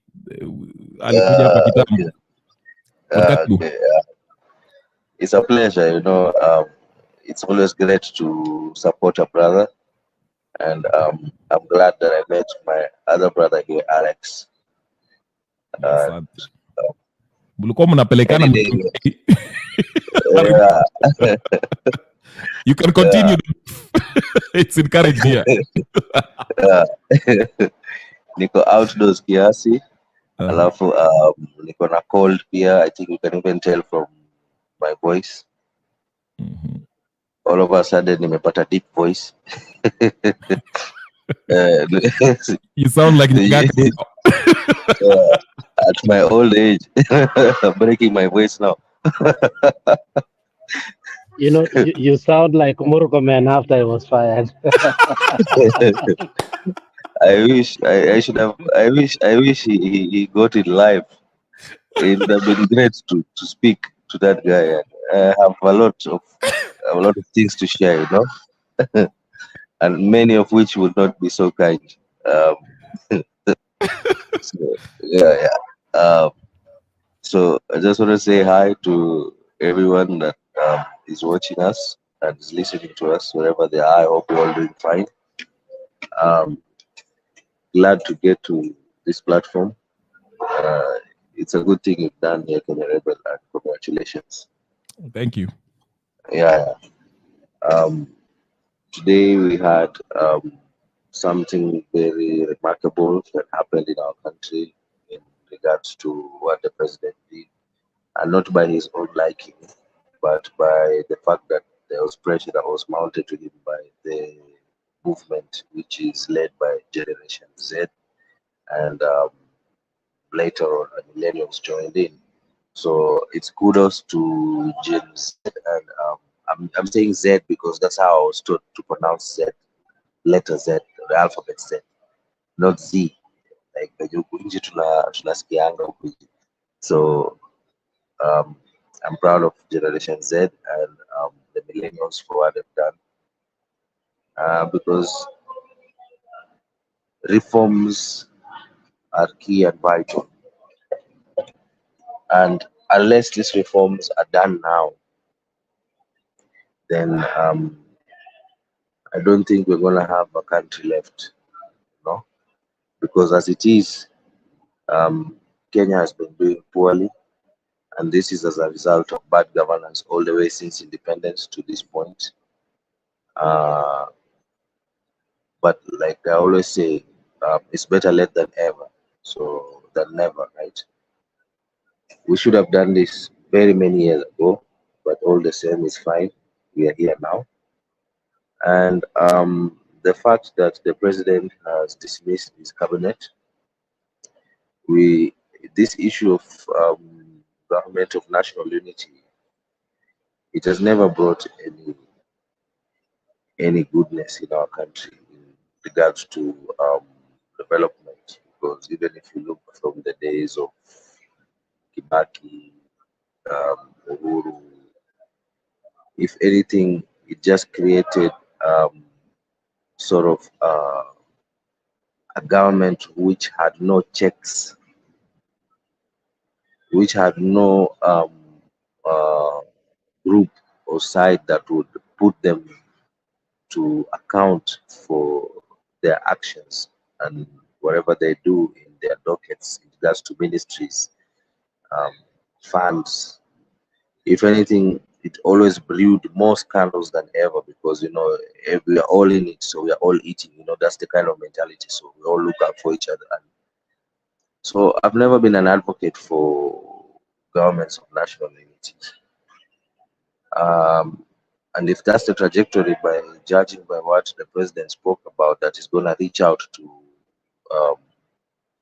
even sides that are out of government, by that say, it would mean that he'll be looking to Azimio. Then, in my view, judging from the past, I don't think that is good news. I don't think that's good news at all. It's just trying to save skin politically, and it won't be for any gain to the Kenya citizens as a whole. We're gonna get into that deep later on, but more that I wanted to speak about was the issue of IBC and how important and vital it's going to be right now and moving forward towards 2027. And I would encourage Kenyans to look more into the IBC, how it's going to be formed, when it's going to be formed, and importantly, the voter registration. In my view, I think there's going to be a lot of delays that are going to be done, just like they've been done right now. The fact that they have known that the voter, uh, the voting demography has all of a sudden changed, and with the advent of the Gen Zs now coming into the field, then you will see a lot of coalitions coming in, especially those that used to think they are foes will now come together, because ukiangalia like chama ya KKA already split, Azimio is already split. With the Gen Z coming in, they are partyless, so nobody knows how they're gonna come in, but they are coming. We all know that. Remember, for those that wanapendanga watch movies, there was a series going to I don't want to say them because I don't want to advertise anymore. But there was something that they were saying, winter is coming. For those that are watching movie sana na series, they know what I'm talking about. Winter is coming, and Gen Z is coming, and we all know that 2027 Gen Z, they are coming. They are partyless. Nobody knows which party they're gonna be. Most likely they could be independent. We don't know. The political class right now, they are in panic. Trust you me. Whichever side they are in panic, because there's no worse thing than to fight an opponent whom you don't know in which form that opponent is gonna be, because you don't know how to prepare well for them, because you do to party. No. So, in my view, the only thing that the political class right now would have control of is IBC. That is the constant, because IBC will still be there. So there is only thing that they can toy around with or try to manipulate is just the IBC. And that's why I'm saying the focus should be on IEBC. I spoke about IBC before the last election for various reasons, especially when it came to the data being cleaned, the data register, and the inconsistencies that were in it. And I said that at the end of the election of 2022, there's going to be one side that will be going to be crying foul, and the name that will be on top of them, in their lips, will be IEBC. Now on this one, I'm telling you, focus should be on IEBC. Nothing else. Okay, Look at yeah. the movements that will be happening in IEBC. Okay. Haya, Black shikilia hapo. Haya, Atticus, ulikuwa unasema? Mbio tu. Hii maneno ya IBC, who's forming it? It's majority of it is going to be Kenya Kwanza and Azimio, because there's a clause on it that basically say the leading coalition in the parliament. Well, ulikosa live yangu jana ama juzi. I made a video about that. If you go to Waikwa's page, he kind of highlights where alafu also that section ambao inasema we'll be having that portable voting stations. So yeah. Wacha niulize haya.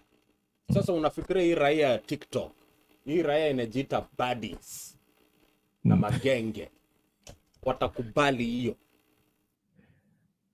No. Ndio maana ndio maana unaona wakina Miguna na wakina Okiya Mtata wanasema nani anafaa to be removed. Ruto needs to be removed fast. Alafu let the people reconstitute the IBC. Hii mambo ati Ruto has a say on creating this IBC. Of course, ndio maana nilikuwa nauliza Alex Mbele, if you go to Boniface Mwangi's UN inasema itapatia pesa serikali kuleta 400,000 refugees, to accept 400,000 refugees in Kenya.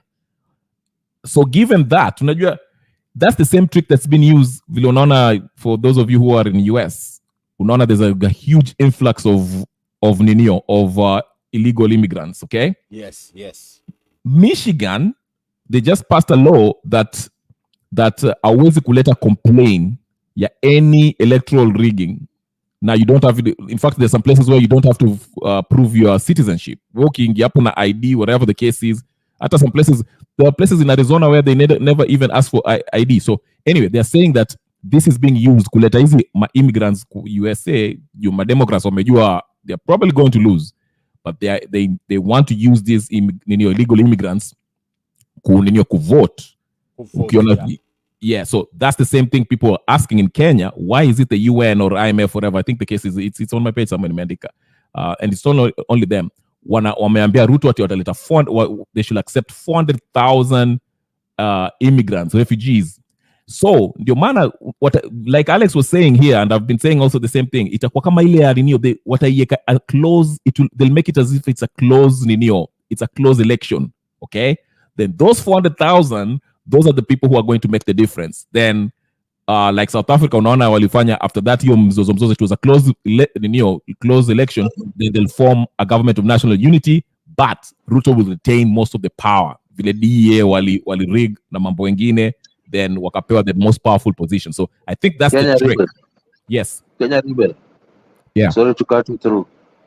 I think you should, I don't know if you remember ama umesahau, hata wakati wa Unye akiwa president, issue ya refugees had already begun, and unfortunately it was tied to a loan, some particular loan. They were told now if they take those 400,000 refugees, there was a certain loan that would be released to Kenya, and actually that's what happened soon after Kenya kukubali, because there was a time Kenya wanted to repatriate the refugees back to their country. I don't want to mention them because it would sound bad, but I know we all know. And it was tied to some loan somewhere. So I was wondering, how should a loan be tied to, what's the relation? You know? Alex had the answer. Alex, I have a theory, but go on, Alex. Unajua, we have one big problem. Also, the advantage that Ruto got out of his best mistakes that he has made while being in power. And that is what helped also Sonko to continue being a governor for a very long time, because of the conundrum that he had created within the city council. Now, when the pressure was put so much, the constitutional institution that needs to pave way to form an organ for Ruto to go so that we can constitute a caretaker government were not in place. First and foremost was the Electoral Commission. Now, if you remove the president without the Electoral Commission, how do we reconstitute it by having a caretaker government with a working legislature, which is also tied to the former president, so on and so forth. Now, the international community want to bring a solution which I don't think is amicable to Kenya. Now, they bring in Raila because of the NADCO report. If you understand the emphasis of Raila during that signing in was most of the things the youth are agitating are contained in the NADCO report. Why bring the NADCO report right now? Including the what? The IEBC. And then the first bit of it of resolving was not even the food problem, was not even what? Which was number one, by the way, was not even what? The fuel, was not even what? The subsidies for school fees and anything, was IEBC. Does that not tell you that the contagious issue is power at play? They want to solve the power vacuum first. That is their priority. So IBC comes in because power is at play. They don't want a vacuum. And this power is what they are glued on not what the GNCs are agitating. And now the question comes in, how are we going to constitute the new IEBC? Now, if we go back again, I disagreed with my party by saying the commissioners should come from 7 to 9. What is the difference? Okay, if you look at what my party proposed, or what Kalonzo team proposed as per the IBC and electoral justices or injustices in Kenya was vague, was not sustainable. We were still going to be in the same quandary that we have been having, and henceforth, we have not resolved the whole issue of leadership and governance in our country. And therefore, I reject fully what we call the NADCO report. It is the people's power and the people's will that we are agitating. The conditions then and the conditions now are different. Then we did not have the authority, we did not have the goodwill, we did not have the capacity, but today we are controlling the talks. Last time Ruto said, you talk to me as the president and I talk to you as the opposition. You remember that? Yes. Today we are not talking that. So why should we take something that was dictated before by Ruto today, wakati tumeshamwangusha ameshuka mti, and we still bring that thing to us? Is it fair? Not. Yeah. So we must reject the NADCO, we must reject Raila, and we must reject Kalonzo. Is not our alternative. We must reject Rigathi Gachagua. We must have an overhaul, and anything that must be done must be the people's thing from bootstrap. So that is why I will ask my friend Black, what will you want to see in the new IEBC? Not what they want. I think that is where we should start. Atticus, you had something to say before Black responds? Very quickly. There's no constitutional problem or anything, because guess what? When Moi was going, what constitution were we using? We had an old constitution. It was the British. Thank you. Yeah. And it still went. So this idea of this constitution being in play right now somehow protects him. If the citizenry overwhelmingly decide he has to go, they can suspend the constitution. Because that constitution, Africans get it wrong. A constitution doesn't give you power. A constitution affirms the power you already have. It is a declaration to the rest of the world of who you are as a people. I don't need the constitution to tell me I can exercise my sovereignty directly. I don't need a piece of paper to tell me that. God gave me that. That constitution is sorry. No, go ahead. I'm finishing. Okay. That constitution is a declaration to everybody else, so they know who Kenya and Kenyans are. It doesn't give me any power. I already had it from the day I was born. Go on, my brother. No, I just wanted to say this. This constitution does not protect Ruto by any means. In fact, the whole NADCO thing, I don't know if you guys remember, there's a high court judge who ruled it. She was a lady, I forgot her name. She said this whole thing is not anchored in law. It's unconstitutional. And very quickly before I bring Black, because I know you had to respond, a constitution also is that the contract in which we, the people who belong in this state called Kenya, shall be ruled by, how we are going to rule ourselves, how the laws that we live by.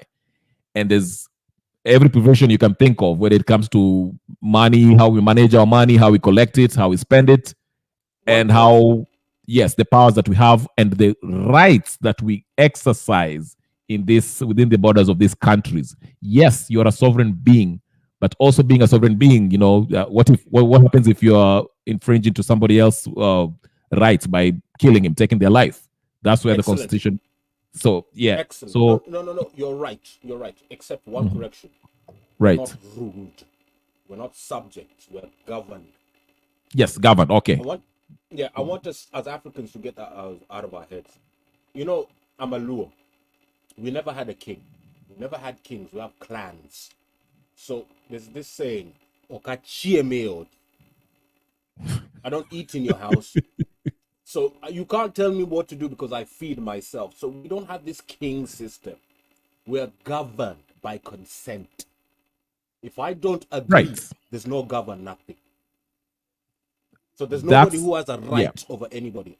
I don't have a right over any other human being outside of myself. Correct. And that's why we had that referendum. Anything that has to be changed in the constitution, we have to all participate by voting it yes or no. So yeah, I agree with Yes. you. We agree upon how we give consent of how we're going to govern ourselves within these borders in this country called Kenya. Black, you had something to say to our friend Alex. Alex palliative cares. Bundi. Huyu Alex na eleweki. Continue. Well, to answer Alex, he asked how would I like the IBC to be. To start with, the whole constitution of, or rather the process of instituting IBC commissioners, then the way NADCO operated, first off, I don't think it was right. Unless I'm wrong, maybe you can correct me. It was considered illegal. Was it? Let's start first by I the agree with you, person Black. I or agree. the people that were in charge of doing this. It was Kenya Kwanza and Azimio. Is it? Yes. Yes. Is it or is it not? Yes, it is. You are right. Are they the only parties? Are they the only parties or interested parties in the formation of IBC in Kenya? No. It was only the political class and the political interest. We did not have other stakeholders of the nation. That was the illegality of it. And that is why I'm saying, even just by the mere fact that they're saying that they want to implement the NADCO report, and the first thing is the IBC by using the formula which they came about with in the NADCO report, and they want to make it illegal as it is in itself illegal. It is wrong, unconstitutional, And the fact that we have both sides in Kenya Kwanza and Azimio both agreeing to it, and they want to legitimize it, it just makes the whole process entirely wrong, rotten, just from the start. So, in my view, I think public participation ought to come in. Let's try to first legalize it. Let's do it the legal way. Involve all interested parties in Kenya. Like we have the youth. Like now they already forcefully put themselves in the political space, and that is good because politics decides how the country is run, which direction they go. Involve the handicapped people, involve the religious sector. I mean, involve everyone. Have some sort of public participation. Come up with a report. A conclusive report that is inclusive of everyone's view. Let it be tabled in Parliament. Let Parliament go about it. Or big Sasa, they refine it. They bring it again back to the people, being refined. They ask the people, how about now this? What the views that we later before? We went, we refined it, we brought it back. Is it okay? If it's okay with the people, then perhaps we can even hold a referendum for it. And if not, then we can take the cheaper option of Umbasek Peleko Parliament. Then it becomes a political process all over again. Because we all know how the MPs in Parliament will vote, right? So my point here is, to answer your question, Alex, in brief, is the whole idea of IBC being constituted by virtue of following the formula stipulated in the NADCO report is entirely wrong in itself. It's unconstitutional, it is wrong. Yeah. And Black, to that question, ulikuwa nasema ati yes, this 400,000 illegals wanapewa pesa kwa sababu ya hivyo and happen at the yes, that doesn't gets out of the fact that, I mean, doesn't take away the fact that this money can be used to do just that. Set up a mechanism where they'll use these 400,000 people to decide the next election. So giving money to Ruto, this government, does not mean that they're going to do what the money they were given to was supposed to. Yani hiyo pesa hataitumia vile for the reason that they were given that money. That's what I mean. So it doesn't change the facts. That's basically my point. So even if they get that money, they'll still, use it anyhow. Murkomen ataenda Dubai and do whatever he wants to do. Anyway, ladies and gentlemen, brothers and sisters, friends and comrades, let's get our last view. Mpaka niende nikule kidogo, nasikia njaa. I've been here for a lot of for but I'm so happy to see Alex Black and Atticus. Atticus never shows up, gonna show up once in a while, but I'm so happy to see him. I'm so happy to see Black and Alex. Our our parting shot. I'll start with Alex, then Atticus, then Black, so we can wrap this up. Thank you so much, you guys, for coming through today. Okay, first of all, I would like the servers to be accessible. So as in case of any eventuality, we ought to audit ujinga na upumbavu that it is in Germany, it can't be opened, or whoever we gave the firm that is manning it cannot open, or these all blind deals we are getting must stop. Secondly, the national census, I believe it has not always been okay. I believe the biggest county and the most populous county in Kenya is Kakamega, not Kiambu. I need that to be proved right. I need to know the national census to be right, so as we do not bring other people like refugees and able to vote in. For instance, that's what has been happening after 2002. That is when all these things have started happening. And it started with one legislator called Otieno Kajwang when he was the Minister for Immigration. And in that, he had a docket where he was registering people.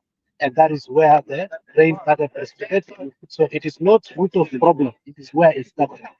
And remember, there was a time Kibaki said a very bad statement. He said, Raila uliiba na mimi niliiba. Nani alikuambia usiibe nyingi? Tuliiba sisi wote. These things must stop. Both sides must stop stealing the election. Thank you. Thank you. Thank you, Alex. Atticus. Jakes, I'm sorry your stuff is not connected. Your device is not connected. So can you log out to log in? Okay, go ahead. Yangu ni mbio tu. Salute to you, Kenyan Rebel. Thank you very much for hosting this. Keep on going strong. We're all Kenyans. We're all reacting to real life events, and hopefully sisi wote tufike penye tunataka tufike. And salamia everybody, peace to you, the panel. Jake, salamu. I wish everybody the best. I don't know when you're live next, Kenyan Rebel, lakini nitajaribu kujoin, yeah? Every day I'm here 5:30. Zingine naingia 11 kama leo 11 a.m. I don't know where you are. You're in England, right? Yeah, niko England. Niko 12:30 sahi, 12:34. Sana niko na kazi kesho, that's why. Tupatie time in Kenya, tusongea in Kenya time. It makes Kenya more sense. Okay. That way someone can just can convert. Okay, 12 time they're in. Kenya time 12:30 midnight Kenyan time. Kenya ni 2:34 a.m. Kenya time. No, I'm telling you the times that I usually get in. When I get up, yeah, I usually come in live 12:30 a.m. Kenyan time. Kenyan time, that means only 2 a.m. England. Yeah, you can solve that problem by putting your notification on, so when I come in, you can always get that notification. Nitajaribu brother, lakini kani weekend sawa, lakini yeah, because I always find that na shanganga sana. When each one of us akisema time zone zake, anasema time kulingana na time zone yake, you confuse people. But when you use Kenyan time, it makes work easier. Because sasa mtu anatumia ile time zone yake kuconvert. And also notification helps in the Black. Wacha kupotea hata wewe. Niko. Jake, salamu. Everybody, peace. Until next time. All right, take care, Tikas. Usipotee sana. Jakes, weka kamera tukuone. Useme kitu. Salimie wananchi. The moderator. Jakes the moderator. Hata takupatia kazi sasa. Just go ahead and moderate. Mi sawa nianze kuingiana kuchapana na Alex hapa na Black. Jakes, karibu. Jakes.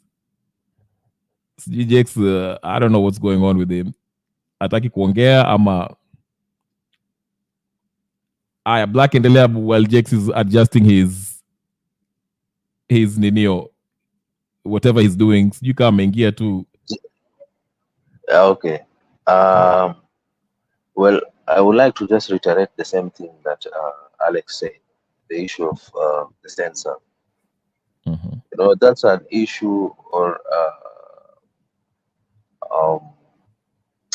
that's a matter that I don't know why Kenya has never thought it serious to look it into and just have a proper censor done in the entire country, because I've always found it to be a scam the way population is distributed in the data that's available right now when it comes to the census, national census. I think the national census is highly messed up. I think it's about time that the government redoes or does the census all over again and let it be done proper. That way, when it comes to issues to do with resources, then we can divide them well, because hii namba zingine kama Alex when amesema hizo area, I think they are very way exaggerated when you look at the square kilometers. I mean the area in square kilometers, and then the population that is said to be existing there, then it's a joke, because it is said actually. Did you know? Because mimi ni mtu wa numbers sana. Did you know, Alex and Kenya Rebel and Jex? Did you know that kulingana na Kiambu vile iko ratio ya watu vile walivyo sahihi to the area, the square area of Kiambu, if the entire Kenyans would live in that perspective, 50 million plus Kenyans in the same ratio when wanaishi in Kiambu, they'll all fit in county kama Mawajiru. Did you know that? No. By ratio tu, yani ile venye kulingana na ile hesabu wametupatia, there are millions in their millions Kiambu venye wanatosheana sahii. Kenya tu tuende tupelekwe Wajir, tufinyiliwe tu kwa hiyo ratio yenye wanasema population ya Kiambu vile ilivyo. Sijui kama unanielewa, kulingana na venye watu wa Kiambu wanaishi kwa hizo plot hiyo tu, in the same ratio, sote Kenya mzima tunaweza fit huko kwa hiyo county. And that's why I say that number is skewed. Census ya Kenya, it is I don't believe it. We should just redo it, but in a proper way. Now, lastly, it's very unfortunate that the political class, as much as they are trying to make it seem like they are heading somewhere, that the first thing that they saw best to look into was the IEBC instead of the cost of living. You know, just goes to say that none of the political class cares about you and me. They care about their interests.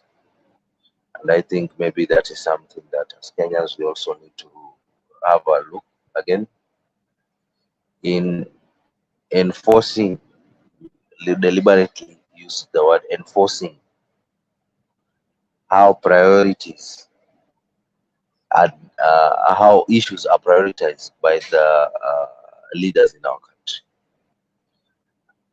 Like Alex said, the issue of fuel tax was part of the discussion in the NADCO committee.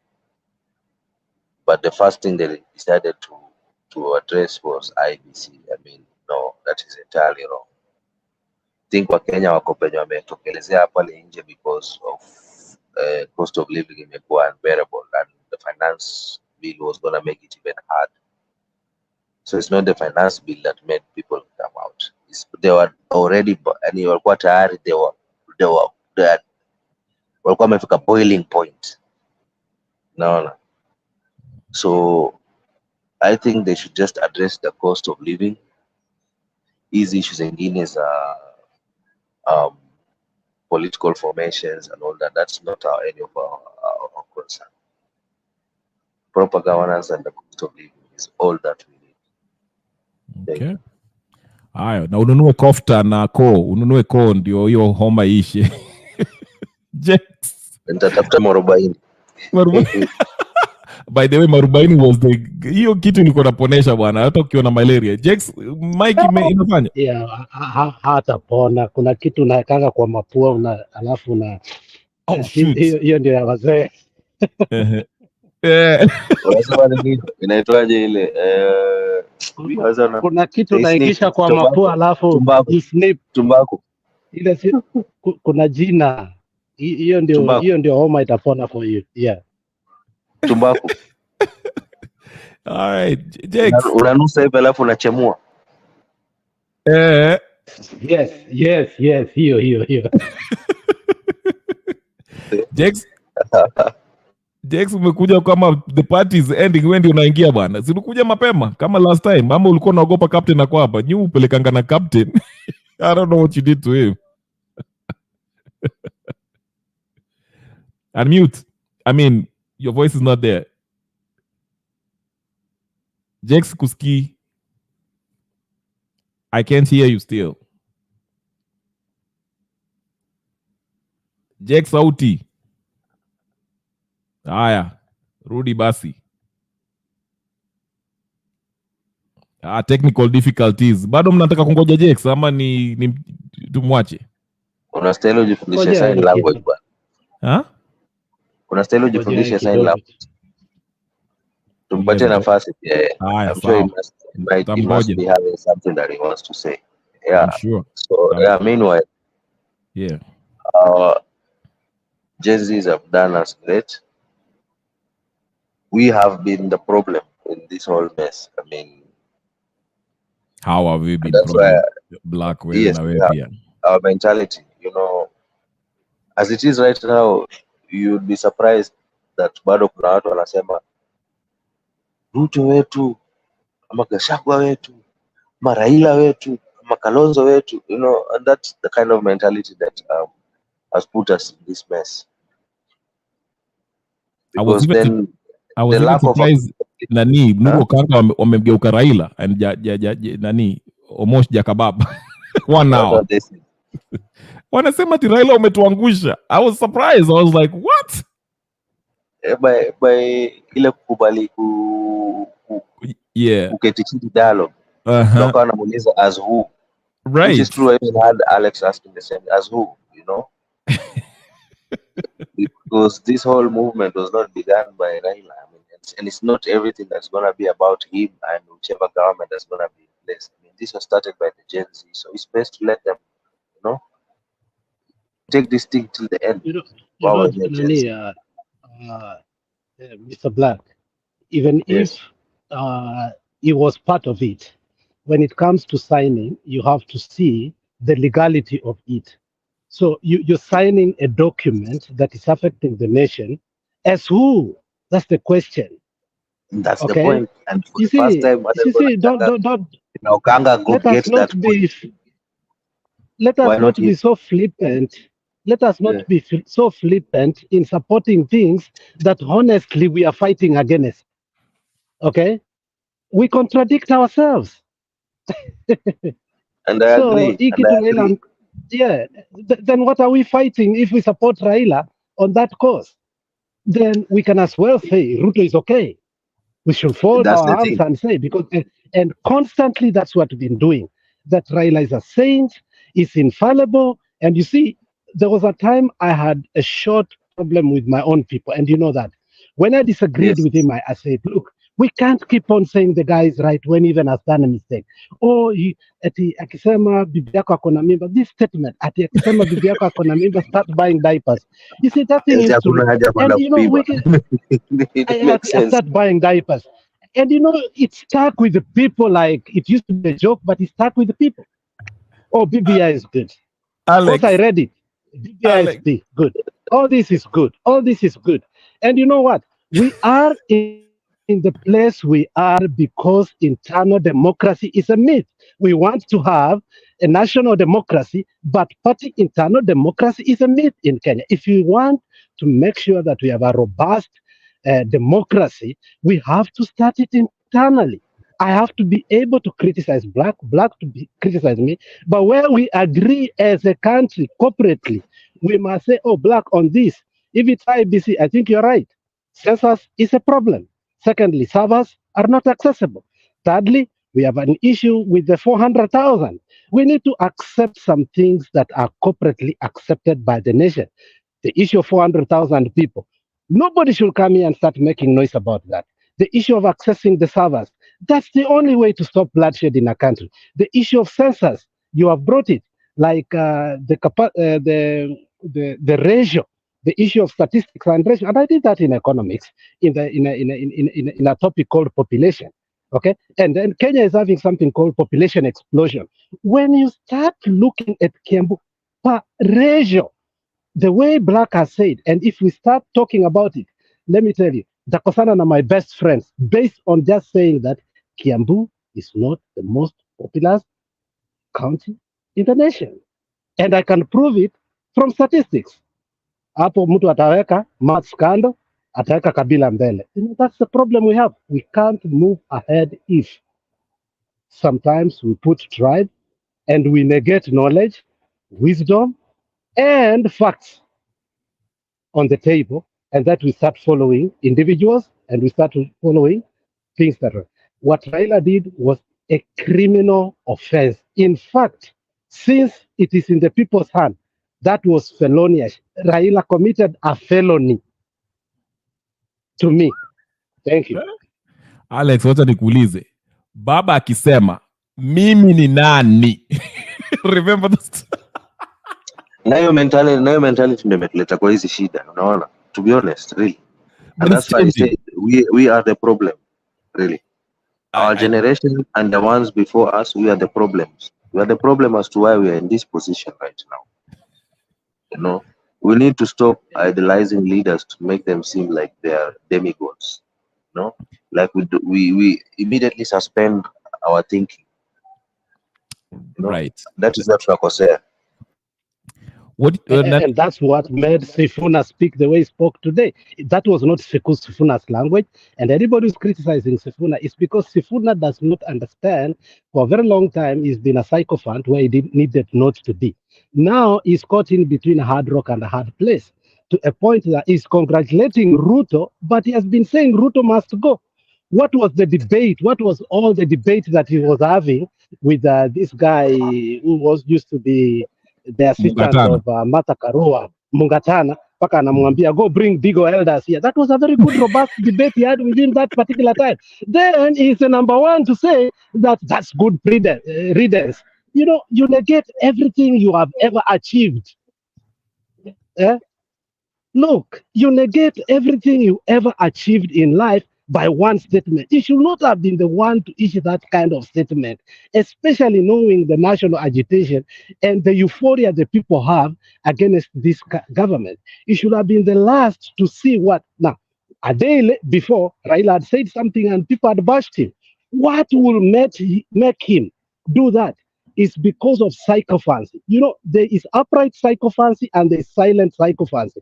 And many times we fail to look at the silent sycophancy, which is more dangerous. And that is what Murkomen had, Chirchir had, David Ndi had. And now we project here Moses Kuria, we project here Sudi, and we think that they are different. No. Today, Sifuna made me sad as a country. Thank you. Me too. Haya, namwona Jex ameingia na Bernard hapo.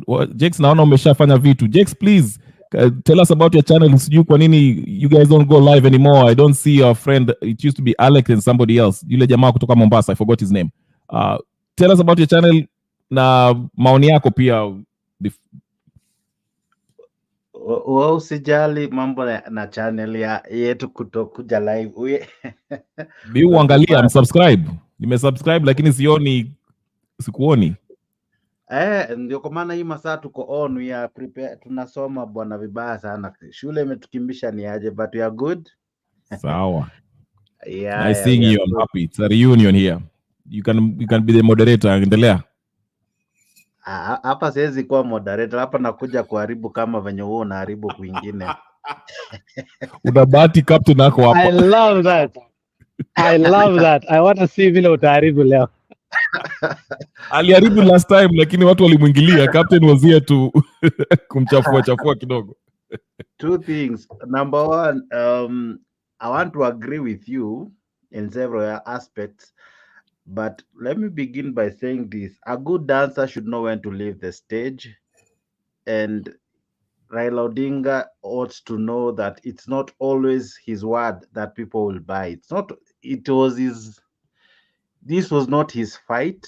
This was not anything he ought to have commented about. Yani angezima tu, angenyamaza, angekanyangia tu kando, angeacha tu isonge venye ilikuwa inasonga. Commenting about it, asking for anything whether good or bad, he hapo alijikaranga mwenyewe. Unfortunately, as I think I've heard Alex and others speak, sycophants wamejitoa vizuri, you know, people who we thought walikuwa na substance, kumbe they were just they have nothing more apart from Raila Odinga. If you remove Raila Odinga, even them hawako, like they have nothing else to offer. But Raila Odinga ought to really cool down.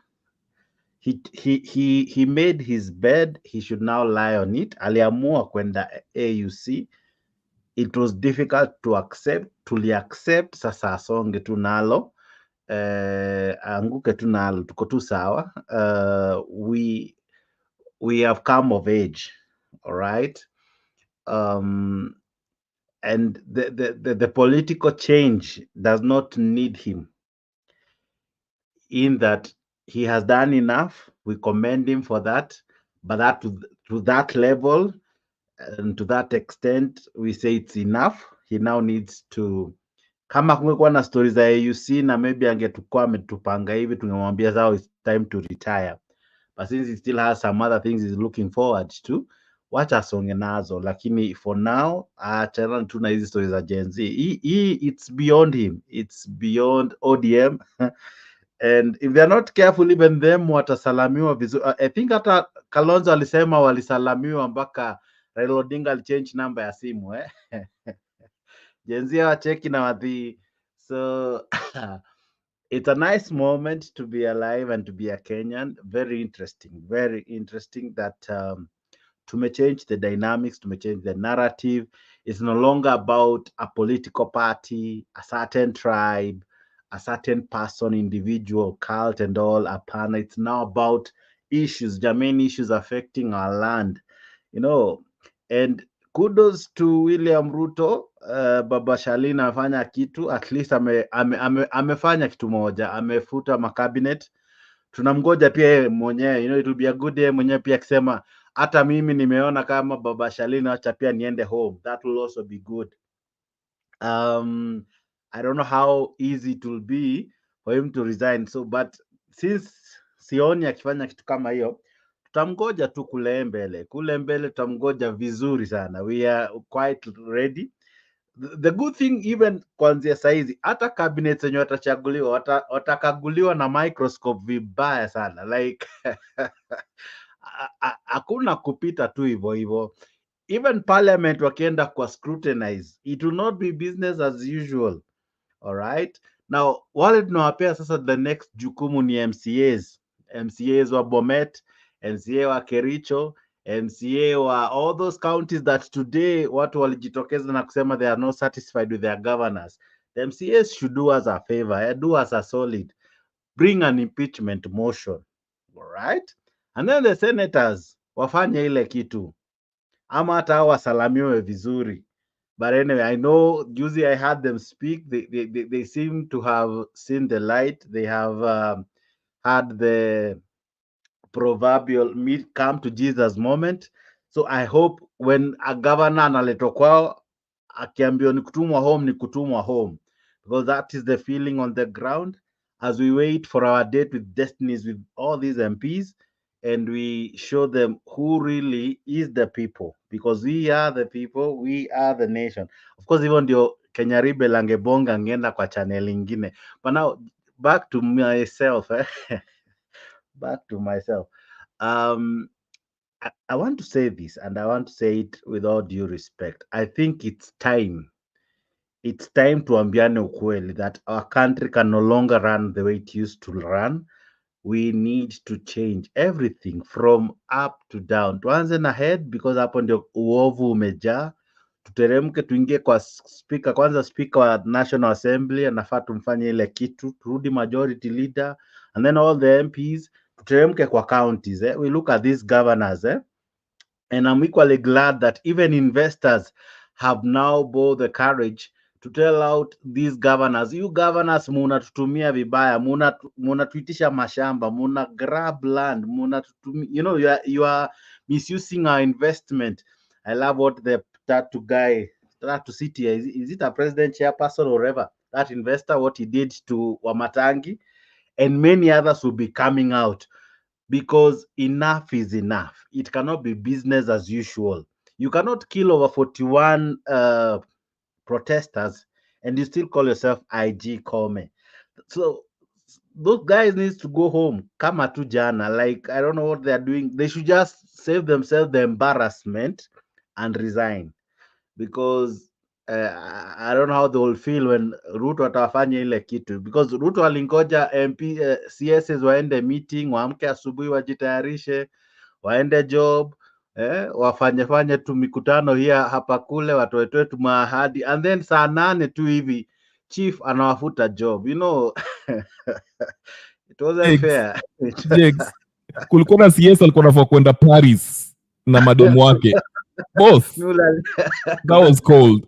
That was No, nagawafute in the morning. Why wait till 2 p.m.? You know, Alex, it's you can imagine, umeshatengeneza siku, umepanga program, Msali amemiti watu kadhaa, wameambia, you know what, we must stop all these corruption things, nini.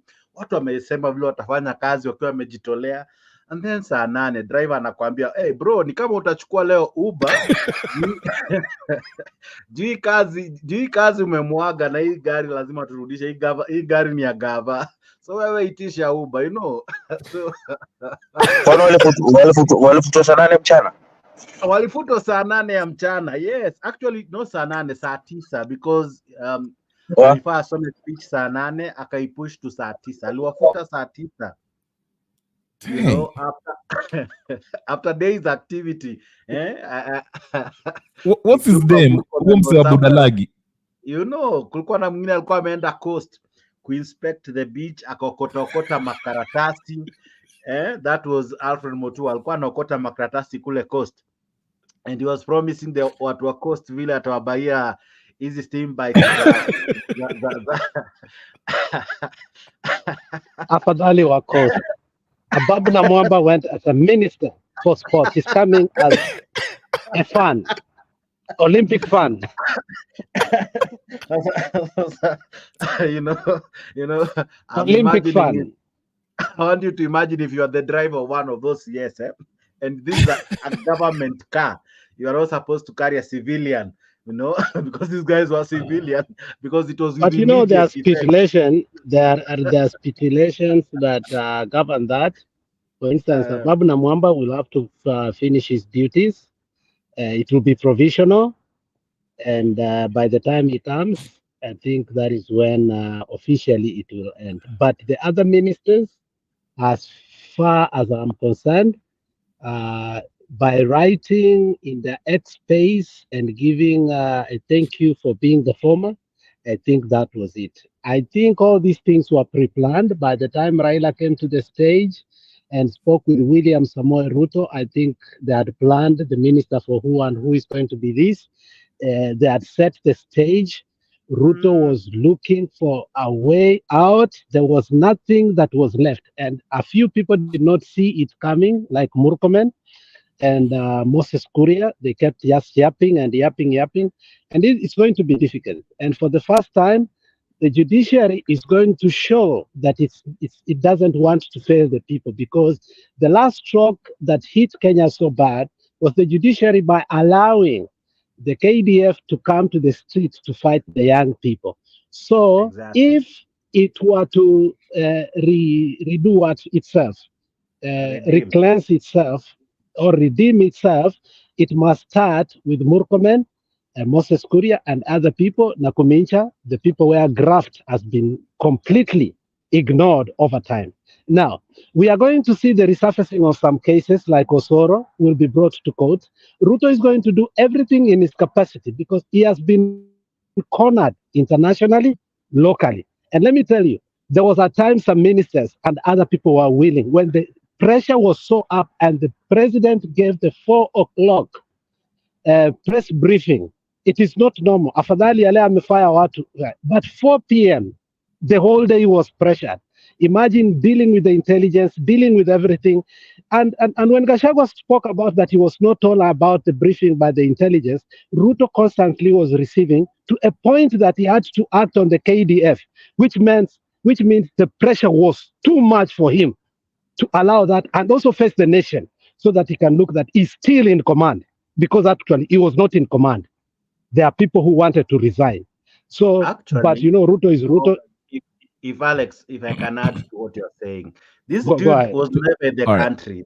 The dude was never in the country, so he couldn't tell what was cooking.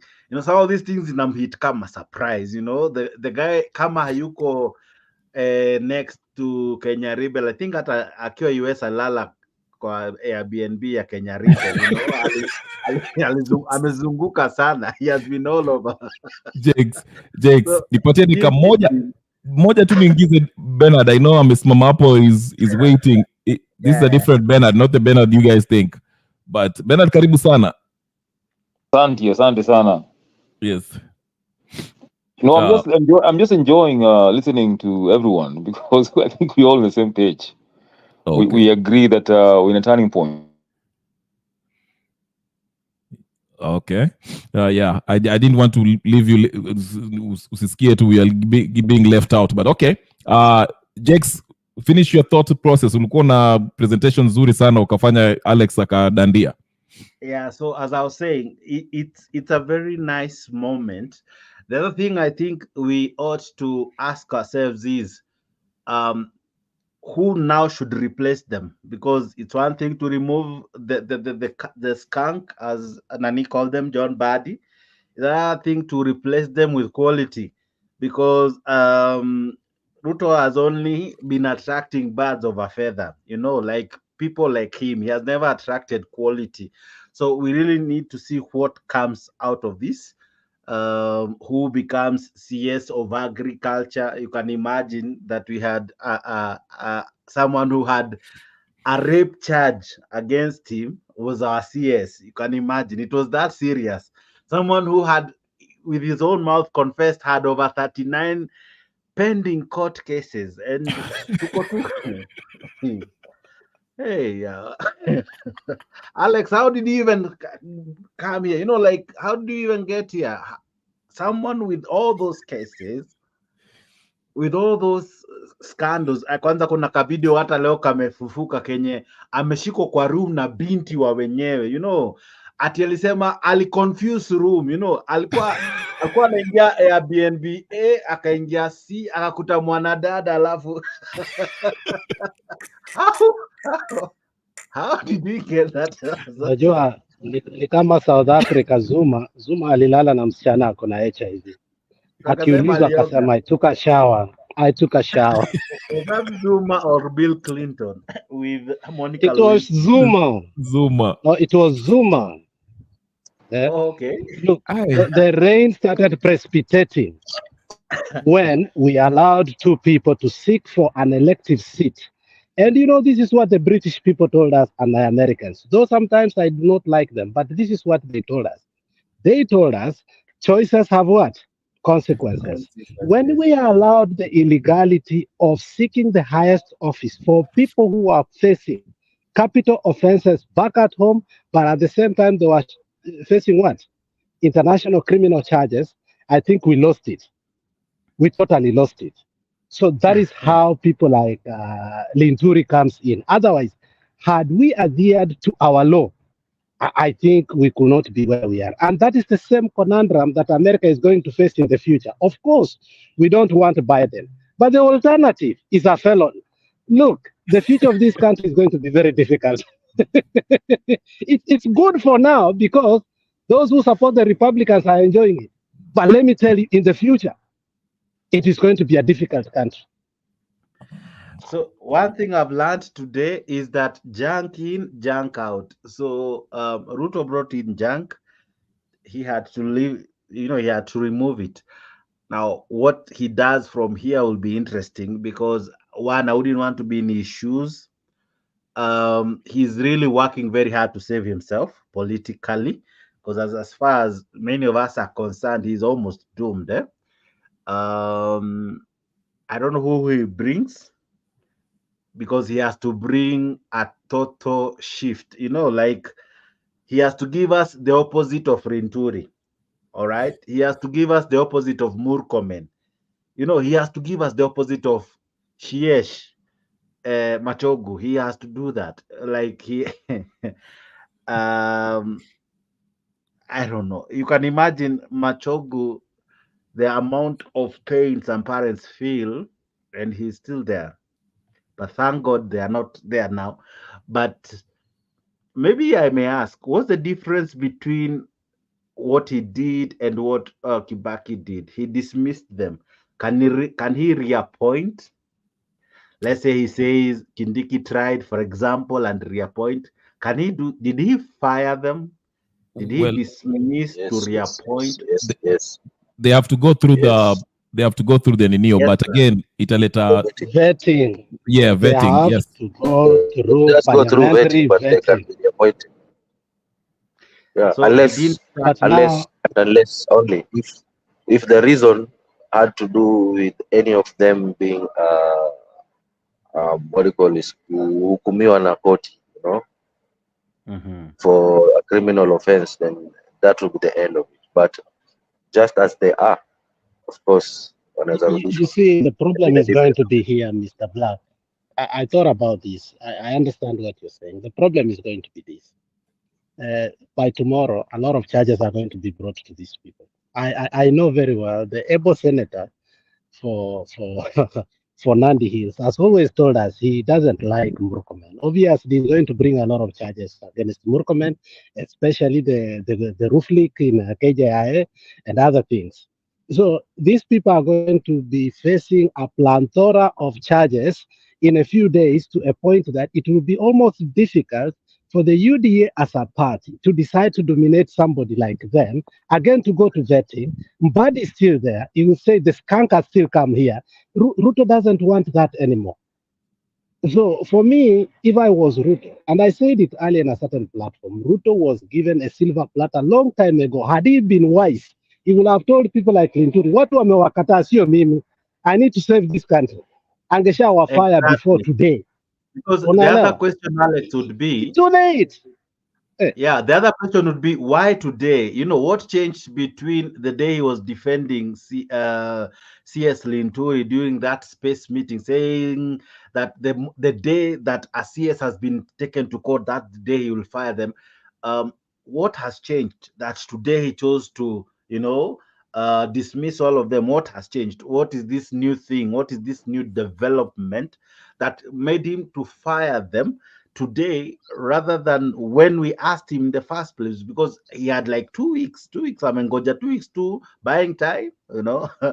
What do you think changed, Black? Jakes, Because Mhm, Jakes, the whole of this entire week, if you were listening to the space, mhm, all that was being spoken there was about the incompetence of right, the CS that were right, selected by the president.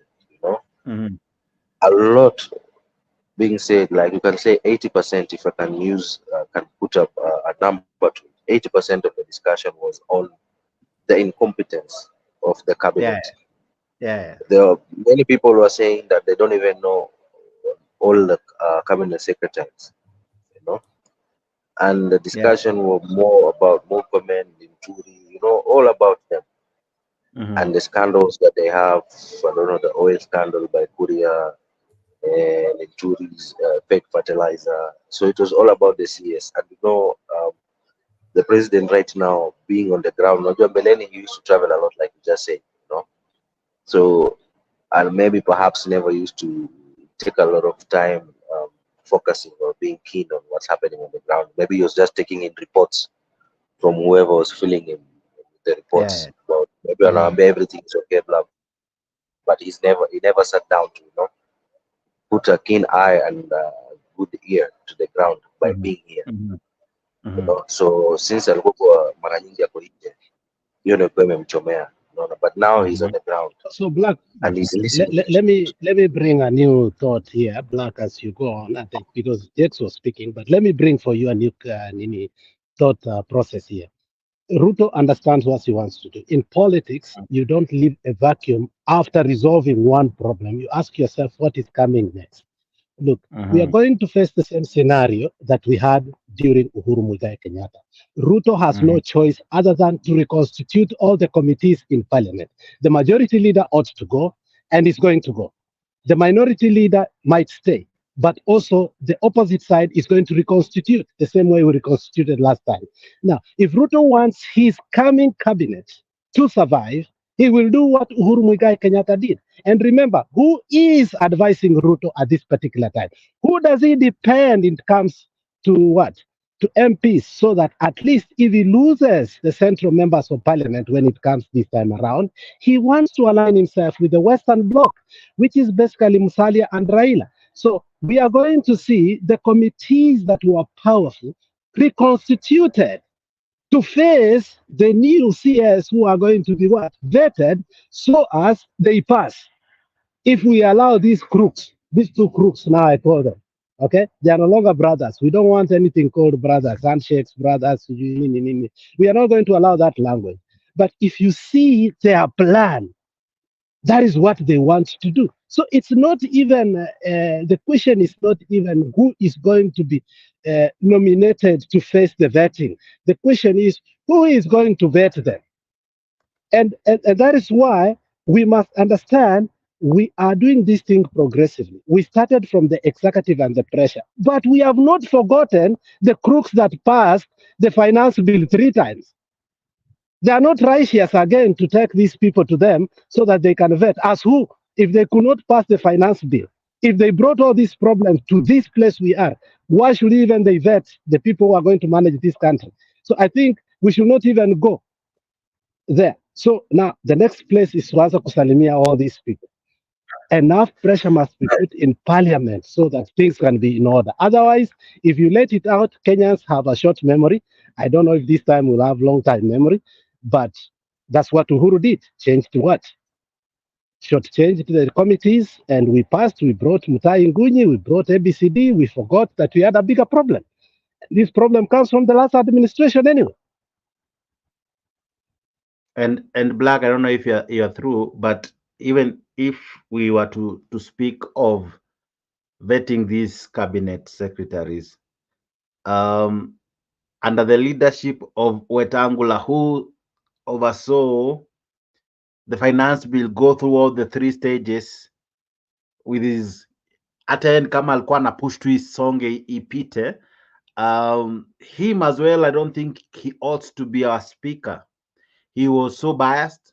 He didn't carry out his duties as a speaker in a more neutral. We would hear him campaign for the government or speak as though he's a government official, not knowing he ought to be a neutral arbiter. He ought to be someone who does not take sides.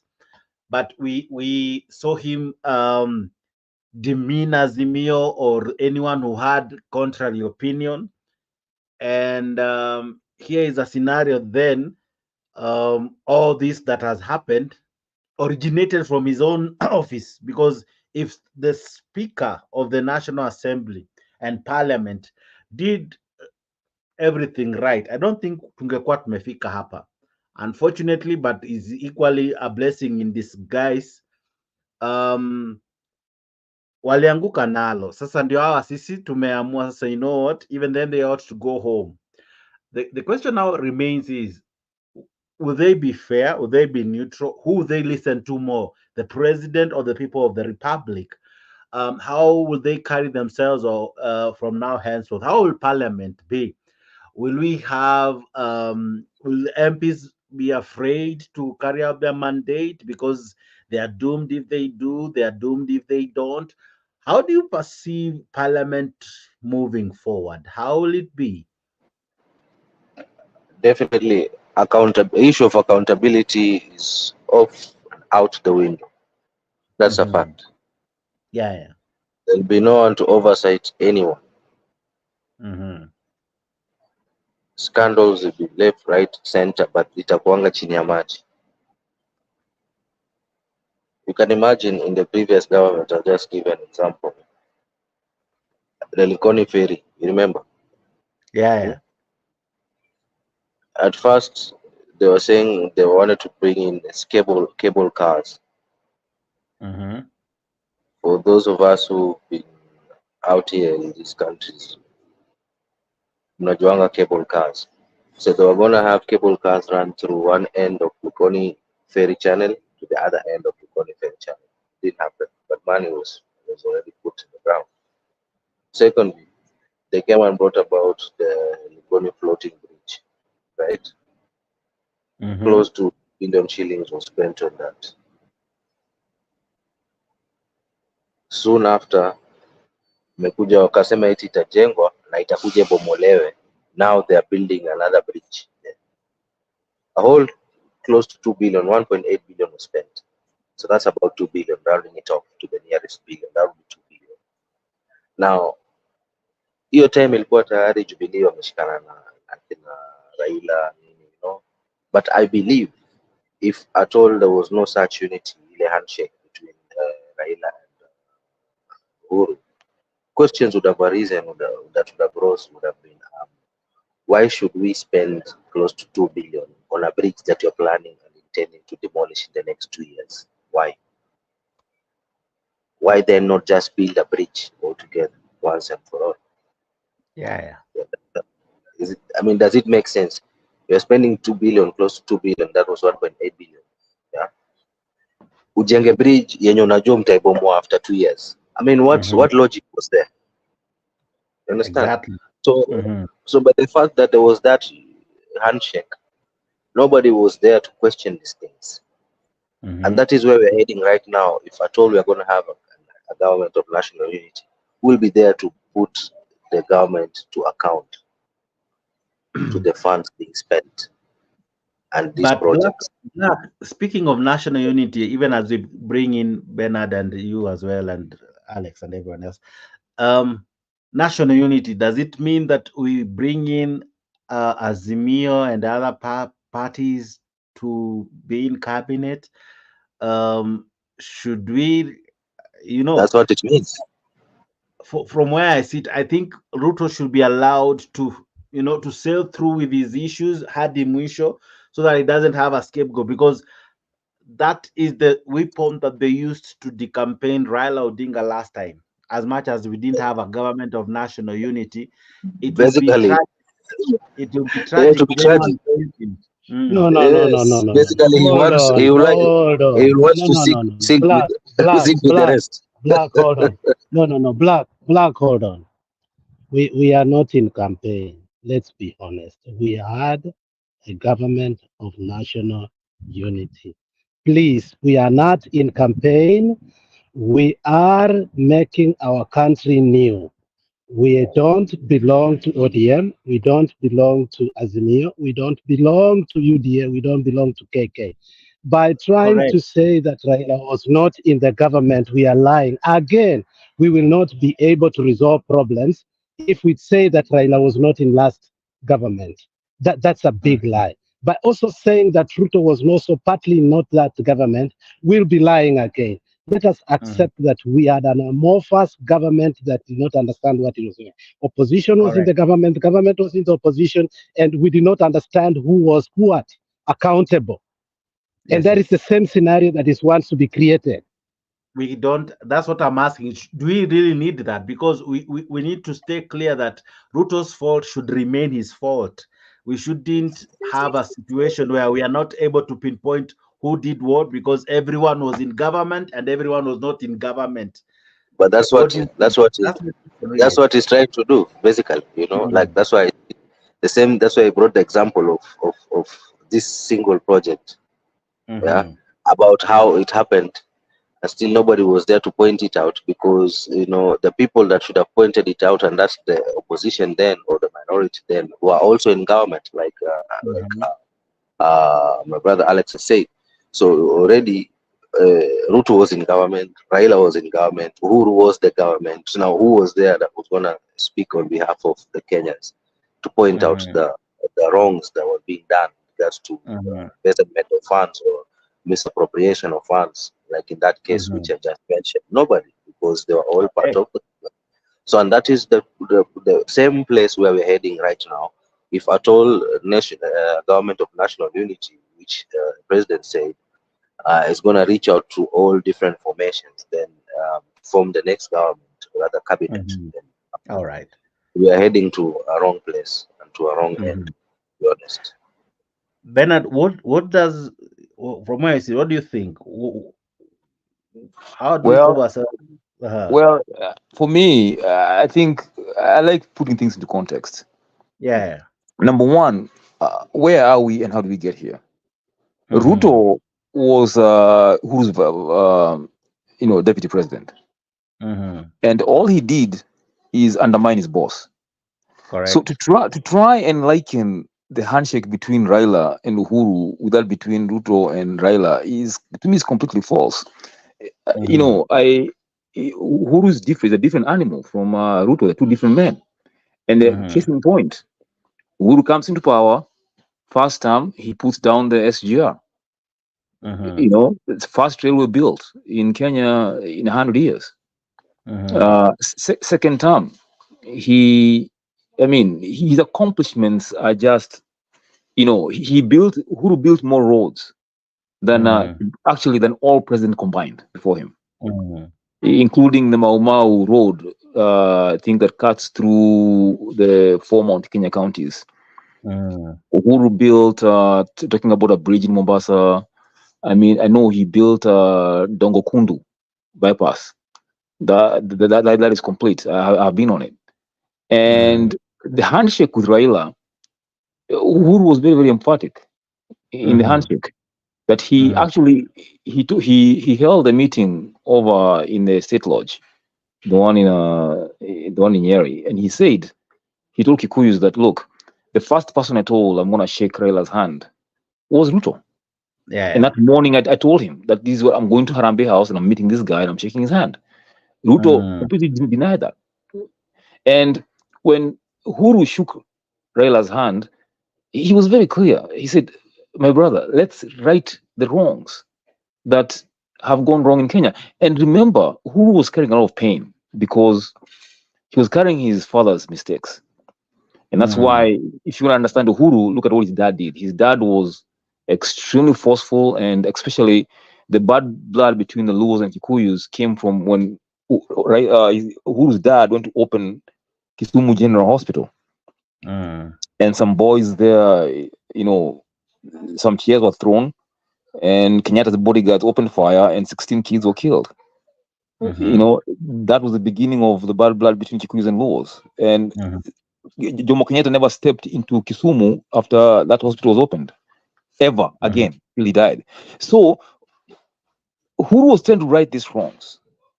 And he was in so much pain because his deputy could not understand what the hell he was doing. He was trying to build Kenya. And he kept saying, when I leave Kenya, when I leave the presidency, I don't want there to be bloodshed because of elections. And that's where BBI came from with all its issues. So Ruto campaigned from the first Uhuru's presidency into the next. It was constant campaigning, undermining his boss, including going to Jubilee House and forging things. In fact, it was Ruto who put Waititu as governor of Kiambu so they can loot. And let's give Uhuru the credit. It's because of Uhuru that Waititu became, I think, the first or second governor to be impeached in Kenya and removed from office. That was Uhuru's efforts. Second governor to be impeached, also because of Uhuru. Sonko was impeached because of Uhuru. What did Ruto do? He brought those two guys to his side as his boss is trying to right the wrongs. So Ruto has all this baggage. To him, it was power at any cost, and yet, yes, indeed, he got the power. What did he do? Power got into his head, and now the whole thing has blown up on him. So he is bringing Raila in to save himself, and it's not going to work. And this is why. The people Ruto pointed to the cabinet. They came to the cabinet because Ruto had played this extreme game of rising to the top, and he wanted people to invest in his presidency. Take the case of Aisha Jumwa. Ruto plucked her from ODM. She's from Kilifi, and she today she could be easily the Kilifi governor had she stuck with Raila, but she became cabinet secretary. Ruto approached her very, very early, the same way he approached Waititu very, very early. Because Ruto is a very brilliant guy. He has a very complex game to get the top, and he played it and he won.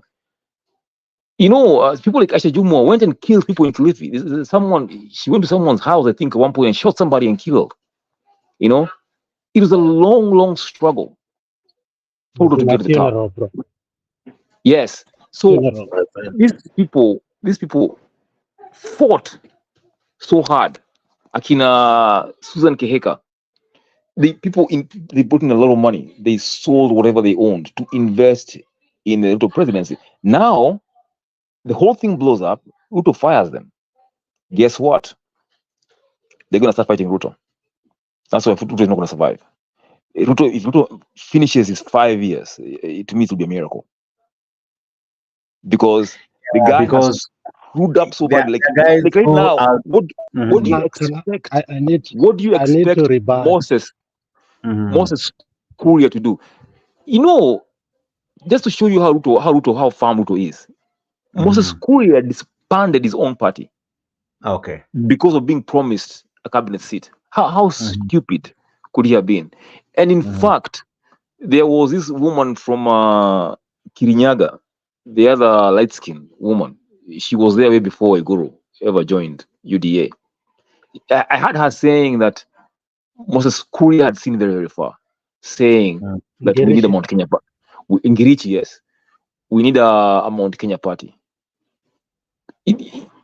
And now Moses Kuria is regretting. He has regretted publicly what he did for Ruto, the mistakes he did, and how Ruto cornered them. So they're going to unite against him. And they're going to undermine him. And guess what? The first thing he's going to start losing is MP loyalty. Now I hear there's this idiot from Mathira who wants to impeach Gachagua. You see, something like that is dangerous because it could really backfire and end up as an impeachment against Ruto.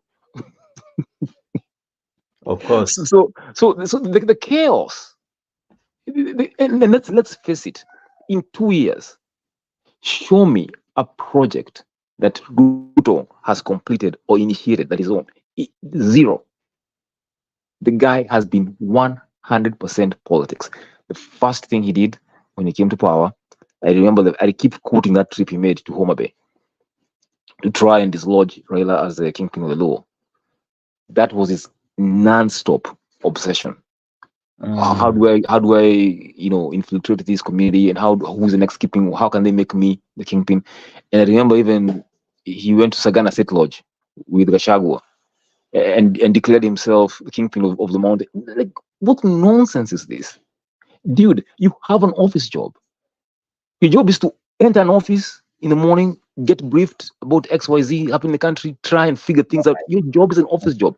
This dude was on top of a V8.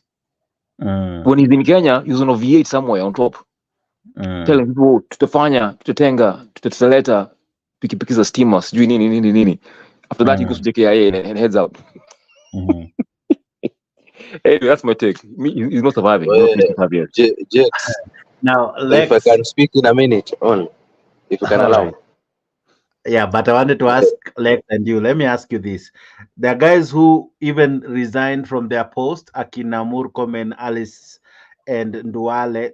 And you remember even Kindiki wanted to be a governor, and he was told, "Hey, bro, Kanyangia Kwanza, I'll give you Yes. something." Now, from where you sit, and from what Bernard is saying, will they be aggravated to the level that they can create a force, unite with those who are already opposing Ruto, and create something that can shake him? What do you think?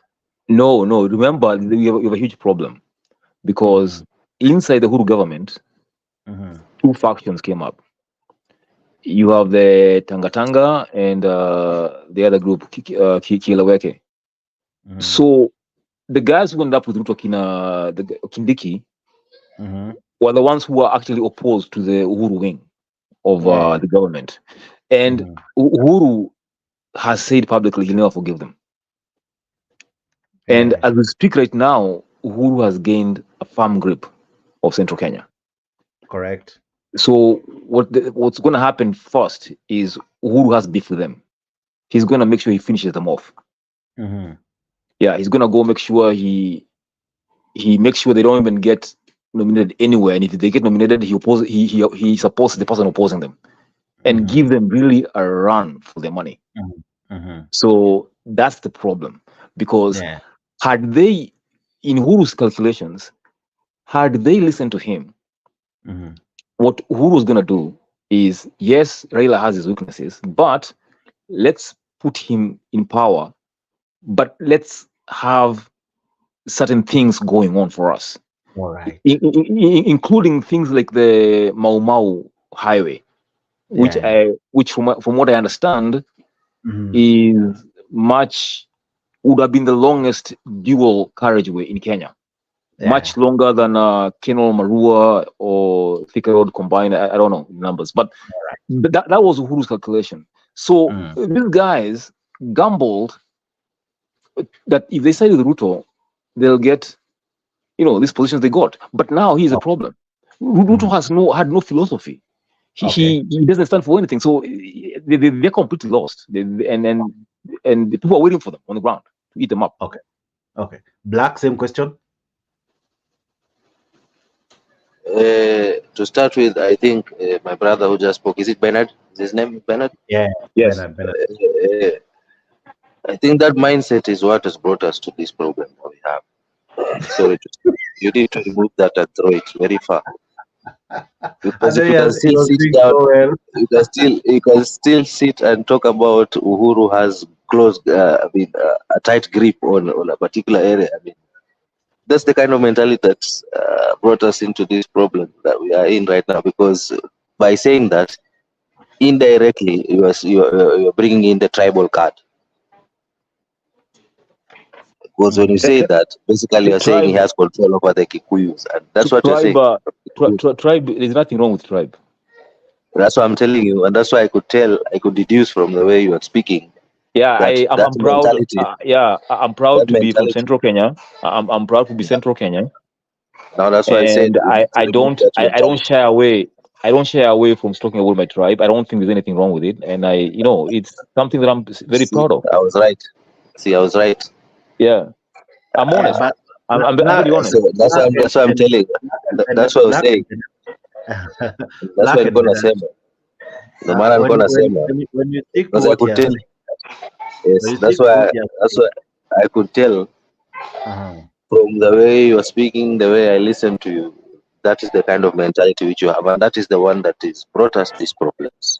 And that is what the Gen Zs are against, rightfully against. Listen, and because Uhuru built the SGR. You can't take that from him.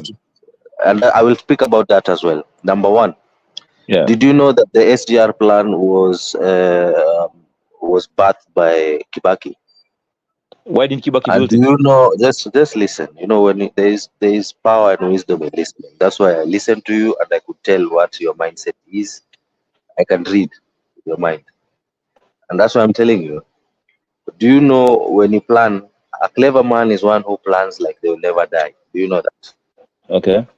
You don't plan like just so that you get to enjoy that. No, you plan like you'll never die, because there is life after you.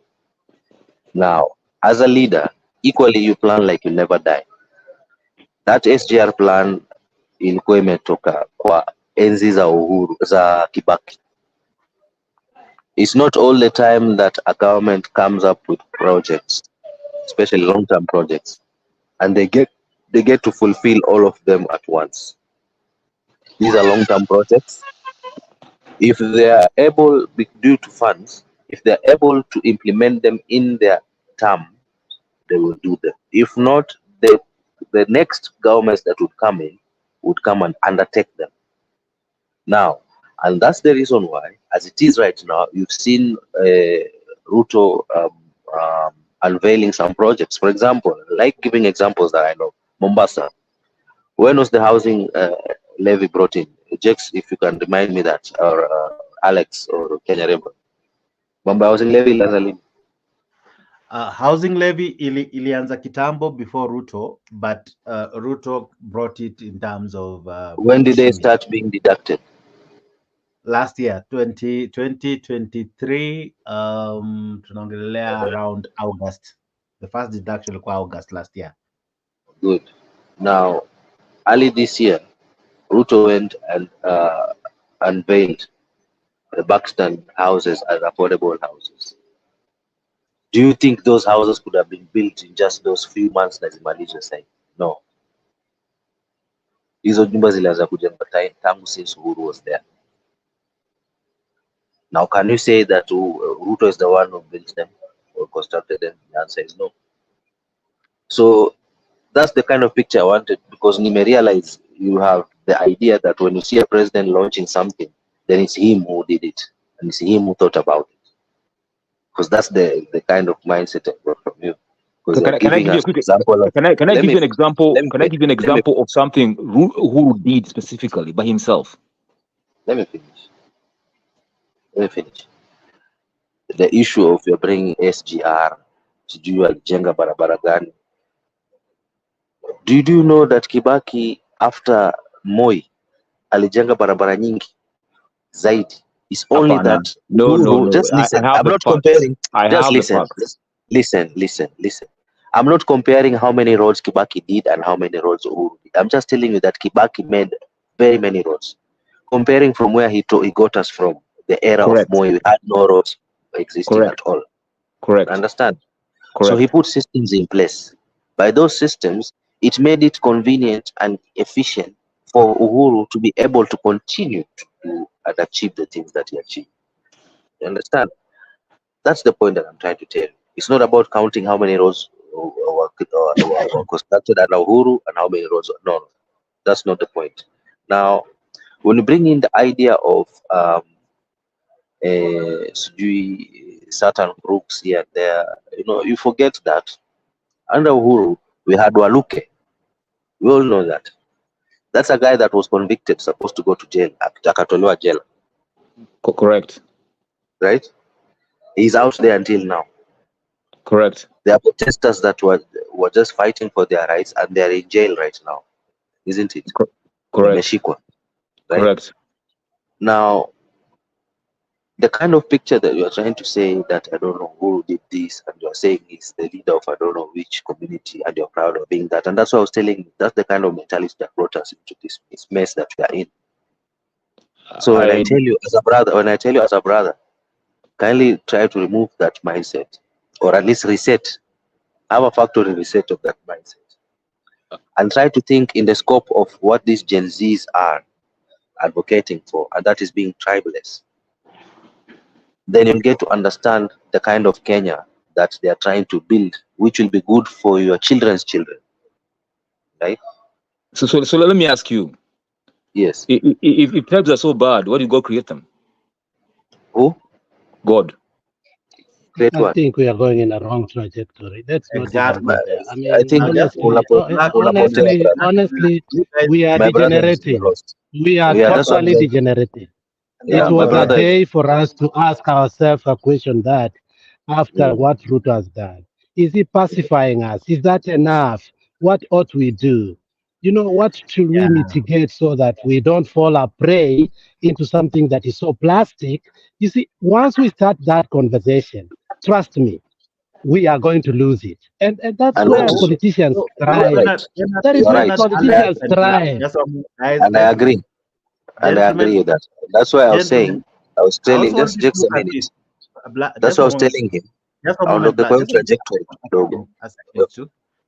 I'll look at I wouldn't be quick to dismiss Bernard. Neither will I be quick to also dismiss you. But I equally agree with Alex. But you know, we have been in Kenya where when one person is fired, they will fall to that tribal thing. I don't know if you saw. Just I think was it few days after the impeachment motion against Mithika Rinturi, the Meru community came out. So I wouldn't be quick to disapprove the tribal card. But back to the question that I had posed is what now happens to these guys? They have been fired, correct? What happens to them? Some have sacrificed their elective post, like Murkomen and the likes, to be what they have become. And I think that is where I Bernard would was like to trying to answer you bring that out. question. Yes, we shouldn't be that is concerned where about Bernard that, was to be coming in honest. to say They should they should that press prosecution, in my view, an investigation. because by the end of the Let me tell day, you, yes. uh, But then this you was what know, I wanted to ask you guys. What happened? Because both sides have a reaction. Ruto has something he wants to achieve. He wants to redeem himself, okay? But these guys as well would want to do something. They will not just go out without a fight. Today they may act as though it's okay, but they would want maybe to come back into an elective position. What would be their game plan? How would the narrative change? Would it Who be will vote them? Who will vote them in? The okay, Gen Zs and the whole Kenyan Jakes, population wanted them out. Jakes, Yes, Alex. Jakes, I want you to look at the personality politics that we have played for a very long time. Okay, the problem in Kenya today is the personality politics that we have. You have to Correct. align yourself to a certain individual for your political survival, and that has Yeah. worked for a very long time. But let's put into perspective the last 1 month in Kenya. Has the trajectory changed? Okay, we are talking of one Kenya being tribeless, being partyless, being formless, and being leaderless. In fact, we have defied our history, political history, both social and economic political history. We have defied what we knew over time, from Kenyatta Senior's time to Jaramogi Oginga Odinga to Mwai Kibaki to Uhuru Muigai Kenyatta to Raila Amolo Odinga to William Samoei Ruto, and also, to be fair enough, let's put Matiba in there. These are the figures that we can say that the colossal figure of political powers in Kenya for years. Though Matiba, it was small or in a short space, but it did work too. Yeah. Now, going forward, I think the trajectory is not going to be the same. We are seeing people in different areas thinking differently because of the corporate problems that we have had. Okay? Now, if you look at leaders who have prevailed time and who have made it, is the ones who knew when to make friendship and also when to betray friendship. Now, let's take one character. One character that is synonymous to every character today that sits in the political space, Raila Amolo Odinga. When ODM started, let's say today, anybody that was in the government and who in Kenya was in ODM original. Remember that. Okay? And remember that opposition always comes from the government or from the opposition figures. Okay? The art of mastering politics is knowing this. There is time to embrace friendship, and also there is time to betray and ignore and act like you never even knew this person. And you have seen that classically from Raila. It's not like he's stupid. When it's time that you have no social capital to him politically, he will put you on the side. Okay? So, and this is the time. Ruto must make the decision. Remember, Uhuru told us at a particular time that wengine nyinyi ni marafiki zangu, but carry your own cross. Remember Kibaki. Kibaki found some of his friends in grafts. Akawambia, if you think you are not what? You are not guilty, go to court. exonerate yourselves. I will do what? I will appoint you to the cabinet. Mwiraria went, Murugaru went. That's history. These were Sorry. people who fought with him, angle I to would angle, get until on the Kibaki charger. became the president. Do you remember that? No, The people no. that fought with Kibaki, I have to go to get my Mwiraria, charger. Murungaru, what happened to them? So if Ruto wants to survive, he must understand what the political temperature of the country. They have been, these are political rejects. These are political rejects right now as we are talking. The only way is Ruto to ask himself, how can I reinvent myself back, reincarnate myself back to the political space? And he has to do that so differently. You cannot be a fool or a crazy person and continue doing the same thing and thinking that you'll get a different result. This result is not going to work to Ruto this time around. And that is why he's trying something else. He has found the Raila thing is not working. Raila has tried what he has done before. It is not working. So they have to go to the drawing board and ask themselves, what can work this time around? Let me tell you, there is nothing that is going to work this time around. And for people have tested one thing that they've never tested since the independence of Kenya: leaderless, formless, partyless. That we are able to do more without a leader. We are tribeless. Yeah, it's tribeless too. We are able to be together without knowing you are a Kikuyu or a Kisi. We are able to work together without a party. This is something we never actually, even me personally, I was asking myself, have I ever tested what I've tested today, this time in age? We've tried everything in our capacity. It did not work. If this is what was working for our country, then it must fix every problem in this country. So we've started fixing the executive. Can we use it to fix the judiciary? Yes. Can we use it to fix the legislature? Yes. Can we use it to put in place institutions for our posterity? Yes. And this is the new mindset that we must embrace. You know, even the Bible says, if anyone is in Christ, is a new creation. The old has passed away. Behold. Behold means what's a surprise? Something new is here. What is that something new? Let us not have that mindset, because if we start saying Waititu Wakaenda, I will tell you who saved Waiguru and how did he save him. Then we'll start arguing 10 hours from now and to under draw. But from where Bernard was reaction and coming, action are opposite and equal. So what I'm saying is that let us not, let me just finish my statement and you're coming. What I'm saying, let us not look things from our past glory or our past dismal darkness. Let us ask ourselves, yes, it existed, but can we make it better? Yes, we can. All right. Because some of these arguments we lose and we go into it. There are some people who right now, if we start discussing, and I've seen it in our sister channel, that we can decide to prepare a personality, we forget a country. It is always like that. We end up like that. But this time around, you have to realize that we must accept that, of course, they are trying to put our country together. But what first did they do? They put IBC first. Was that the problem? No, it was the finance bill. We wanted the fuel could have come first down, the food could have come down, the school fees could have come down. But why are they playing with us? Now we are playing the game together. We are talking about IBC. Should we relent about it? No. That is not what brought us together. That's not what brought us to the streets. That's not why people died about IBC. Did Rex Masai die because of IBC? That it should be the first thing to rectify? Divertory tactics of the politicians. So we are talking about what they want. Let's go back to what brought us together for us to be tribeless, formless, partyless, and leaderless. All right. That was our economic embargo.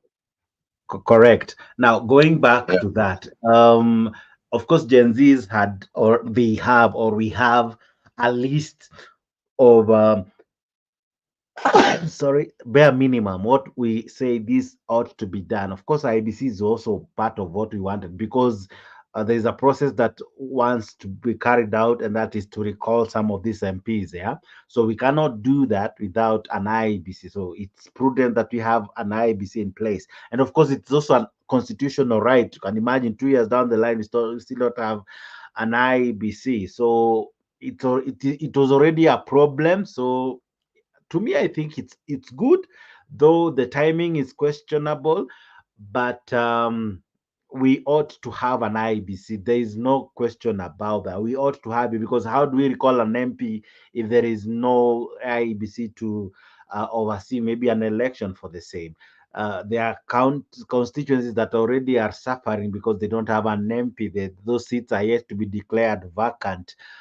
We have some wards that are yet to have MCA. So those guys are already disadvantaged because of not having a representation. So IBC was key. Equally, the failure of finance bill was also another important thing and a win for the Gen Zs, which they equally had raised. Now, my question to you, Black and Alex, is this: when you look at how all this has played out, what's the way forward? Because it's one thing to say we are leaderless, but at one point we would need a leader. It's another thing to say we are partyless. Of course, it's not the constitution allows an independent candidate. So what's the best way forward? Because by the end of the day, we need to have, we cannot say we can have a leaderless country. So what's the best way forward? Let me Number begin with you, one, Black. yeah. Number one, best way forward, first of all, is to fix the systems Yeah. because that's where the whole problem is. Mm-hmm. No matter which leaders you bring in and the systems are still corrupt, then they're still doing zero work. Mm-hmm. So what the Gen Zs are doing, which is trying to clean up the system, is fine. Let them first clean up the system, then after that we can get into the politics part of it. But as it is right now, we are just keen on whatever Gen Zs are doing in trying Yeah. to clean up the mess that was created in our systems, like in the Mm-hmm. form of governance, whether it's in executive, it's in the legislature, it's in the Mm-hmm. judiciary, it's in Mm-hmm. our institutions which we see every day. For example, unapata sahi kuna vijana kupata kitambulisho hadi sahi hawajapata, such things. Things to do with the cops arresting people left, right, and center for no reasons. Such things. Just mtu anashikwa njiani anatembea anashikwa ovyo. Such things. So cleaning up the systems is what matters most. In regards to about you asking about them being partyless, formless. To be honest, I personally have always advocated for people normalizing voting for independent candidates. That's how I've always. I mean, I think that's the best way forward. To be honest, because this idea Yeah, of parties has but brought that's a lot of that's problems that's to us. that's partyless. But when you are appointing that person, or that person becomes a leader, I'm now saying, I'm asking you, can we go on without a leaderless But part? Possible. we are It's as it possible. is. We are Possible everyone is a without leader. party. It's possible without party, but not all of us can be Yes. president. Not all of us can be. Not all of us We can be we president. can It only just have depends. one Whoever declares that they want to vie person. as a president will go and Yeah. register. Simple. All If they will be right. Okay. voted in, they'll be voted in. All right. If 10 of you want to declare yourself, fine. 50 of you want to declare, fine. As long as you meet the threshold, All right? right. Okay. That's it. You don't have to belong in a party. So I Mm-hmm. don't think that party mentality is so important right now. Just clearing the Mm-hmm. system of governance is fine. Number two, independence. I mean, independent candidates voting is just as fine. It doesn't have to Mm-hmm. be a party. Mm-hmm. All right, interesting. Not Bernard is gone. Bondi, what do you think? What is the best way forward? I think our country is under renovation. If you Mm-hmm. ask me, I think I'm a deep thinker. And first and Mm-hmm. foremost, our institutions must work. Today, the way even our parties are constituted, they define party rules. the bylaws that stipulates that you need to elect your own leaders in a democratic way. And our parties are registered, ABCD, forcing parties to come together, ABCD. Those are things that we need to fix through the law so that internal democracy works. I want this organization of party registration and so on and so forth to be as independent as it can so that we can fix our parties so as we don't have this conundrum that we keep on having that you see we have 10 rebels within ODM, but there's nothing we can do. We are stuck with them for 5 years. Then how do we operate? You see, it is good for the other people to be happy. Okay? But internally, we are destroying internal democracy. We are destroying parliamentary democracy. We are destroying national and we cannot think where the rain starts precipitating. Okay? And as long as they are in our sides, we are happy. And you know, this circle, this vicious circle is what put us in the periphery, whereby we start saying, this one built this road, this one did this, Raila akafanya hivi, Uhuru amefanya hivi, Ruto amefanya hivi.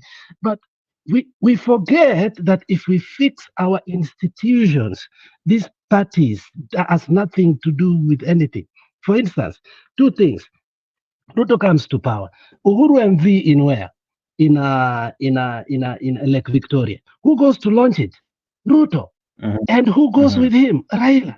And what happens? He's given credit, which is okay because it was a past thing. He continued with it. It has been finished. It is benefiting the people. Then, as a country, we are happy. As a country, we feel we belong. Why? Because one political party, when it took the helms of the governance, did not stop a benefit of a certain region that voted for another person. Another thing, look at now the national treasure that we had that was in Uhuru Park, the one like from Namibia and Botswana, whereby we started honoring what? Our past, our leaders, our history. Once Ruto came in, it underfunded it or stopped funding it. Why? But when the king was coming from London, all of a sudden, that is where it's being taken. But still, it was a national treasure. Why do we play politics, myopic politics like that? It's because we put personalities, we put parties in front of the country.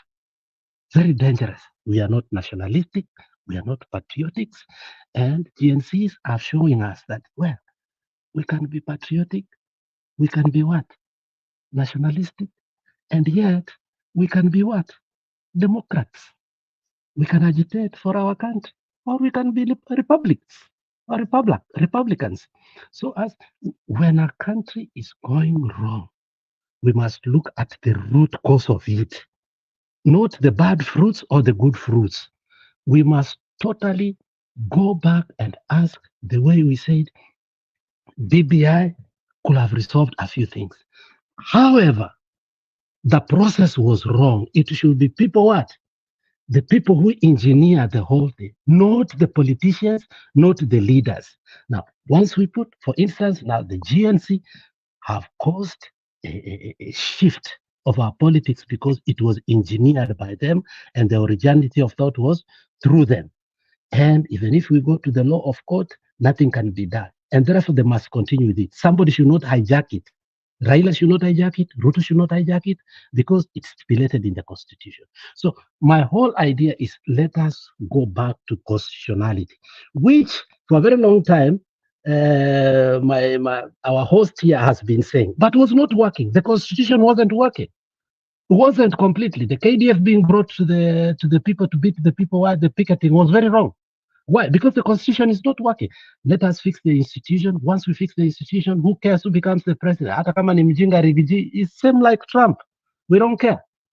Time yake ikifika, he will go. Or we can impeach him as many times we want. That is the kind of democracy. If a lot of people say, or the majority say that we want a person who is stupid, but our constitution, our institutions are working, we don't have to be afraid because we have checks and balances. That is what is missing in Kenya today. And that is why we have a very powerful presidency. a powerful presidency that we must think about it. The problem is 2010 constitution did not solve. Yet we keep on saying that we have what? A progressive constitution. A lie. Thank you. All right. Jakes, I have to end. I didn't make my submission. Now let me say Okay, I'll let you very guys continue. I knew You made Jackson. me No, okay, I'll let you run it. Mkimaliza mumalize, ntawacha muendelee. Hapa ni freedom. Muendeleeni. Sasa, there's something I was saying. And I think Alex has mentioned it and Black in a way. But Mike, karibu sana. I hope you're well. Mike, are you there? All right, even as he works on his end. Now, there are two things I would want to say. Number one, Gen Zs have redefined our politics in a way that a lot will really change. How business is done in parliament, public participation for the first time will be taken seriously. Not some laws will not just be passed without proper public participation, without involving the public. Some of these leaders will be afraid to steal public money and even display it because eventually Mwananchi will go for them. So there are good things that have been birthed by this a month or two of Gen Z's uprising, and I'm almost certain we'll never go back because I don't think there will ever be a president who'd want to joke with the population, thinking he has all the power, all the might, that he can do whatever he wants, how he wants, and no one will question them. Because one of the things that I think I read today that really was trying to explain how we got here is that Ruto brought in the housing levy, he got away with it. So many corruption scandals, he got away with all of them, incompetent CSs, but ikafika mahali mpaka akazoea to get away with anything. You remember at one point that alikuwa anasema wacha nijaribu nione ule MP mwenye atajaribu kupitisha. I don't know if Alex you remember some of those sentiments. So alikuwa amefika mahali he was threatening everyone, he got away with everything. But Gen Zs, I think wakafika mahali wakamwambia, you know what, enough is enough, umekam tu sana bro, you need to pause. And the pause that they have brought is interesting because now things must change. Things must change. We must have new leadership. We must have everything done as per the book. And the good thing that they're asking what is already in the constitution, as Alex you have rightfully said. Let's follow chapter 6. We want integrity. We want people of Madili Mema, people who are not as corrupt, not as stained as what we have been having. So it's an interesting and a correct demand from the Gen Zs, and it's what we really need at such a time. So this is a very welcome move from both Gen Zs and everyone who has participated in the push to have a change in how we do business in our country. Mr. Mike, are you there? Can you now hear me? Yes, I can hear you. Can you hear me? Yeah, I can now hear you. Go ahead. What is your take this evening, sir? This is my take, and I agree with Wanabundi there. You know, you have to realize how the politics of Kenya have been. But let's talk about 2007. Yeah. Where all of us, you're either Raila or you're either the other party. So now, uko unakuta ni kwamba we could not hold these people accountable. Sasa baba ni yule. Like the other day, alikuwa ameenda akasimama na nani Bwana Ruto. So if that was back in the day, angekuwa ametubaliza sisi wote tumekubali kenye baba amesema, unaona, then it would have just flown like that. There would have been no one to question it. But what the Gen Zs have done, very true, tumesema hapa hivi, we are tribeless, unaona, leaderless, unaona hapo hivyo, and hiyo ingine. So now let us not keep or take our eyes off the ball, which is we want action. Sasa vitu zingine unajaribu kudanganya nazo hapa kando, apart from the main thing that what we wanted. The way Mr. Bundi put it very well, bei ya chakula rudi chini, school fees chini, kila kitu chini. We can wait for these other things, unaona, but don't msituharakishe. If we want IBC, I understand what you were saying, Jex. Kuna watu hawana ma MCA, kuna watu hawana, and there are some people we need to recall anyway. We also need that IBC, unaona, but can we focus on the important things kwanza, unaona, vitu zirudi chini kwanza, unaona, bei ya kula, bei ya nini, because we're still paying pesa mingi for these other things that we need every day. But huyu jamaa juu ameona ameshikwa kwa kona, so he's trying to bring everybody the old school way. Hao nikiongea na Raila, watu wa Raila watasikia huyu jamaa, ile kabila ingine watasikia huyu jamaa, na huyu kabila ingine watasikia huyu jamaa. This is our chance to squash tribalism once and for all. Correct. Because, yes, because we all need these commodities, we all need healthcare, na hizi vitu zote na kila kitu. So let us not let this thing escape. This is a chance of a lifetime that we have. Tusilie tena watu wanalenga 207 tuo nini. Raila, this guy bana, yeye ashatengeneza, amezoea. It's always the same thing. Dialogue, anaitwa pale, bwana chukua kitu kidogo, ananyamaza. Then the same cronies. The cabinet, huyu jamaa ametoa cabinet. Don't be surprised if the next cabinet ameleta, the next CS ameleta, unakuta half of them are the same people. Kina Orengo, kina siju nani, kina, the same faces. People have been there for years and years and years. Tumewachoka bwana. It's time for new leadership. Hata mimi, I'm a millennial. Unaweza tuta waoga kidogo, lakini we did our best anyway. So, it is what it is. This is our chance. Let us move full throttle. Forwards ever, backwards never. Thank you. That's my contribution. All right. Now, maybe a quick one to you, Bwana Mike. Yes. With the move of the president dissolving his own cabinet, and he knows what the people want. People have asked for his resignation. They have asked him to dissolve parliament. Is he kicking the can down the hill because he knows eventually Mwananchi will have to have his way? You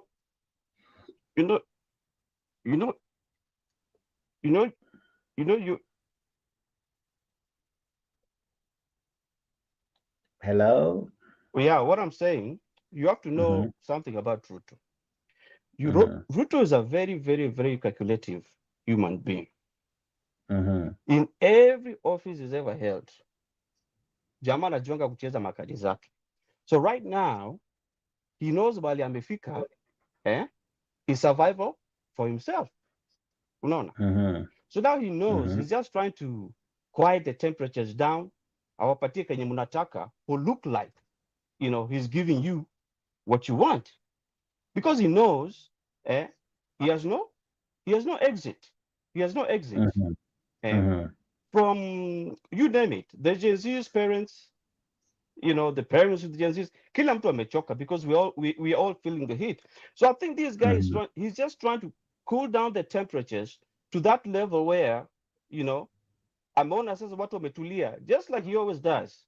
And then utaona Murkomen amepewa ambassador fulani, whatever.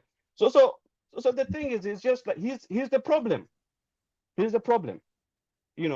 So mimi naona tu Gen Z did a very good thing. Walisema, give us, first of all, fanya hii cabinet yako, alafu wewe wende.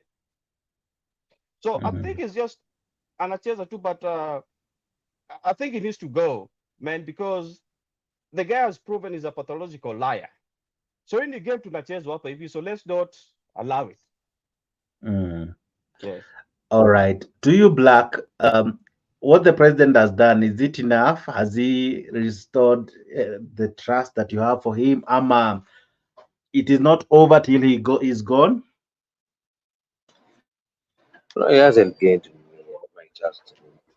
To be Mm-hmm. honest, if anything, he's not done that out of free will. He's done that out of being having a gun in his head, so to say, Mm-hmm. in quotes, Mm-hmm.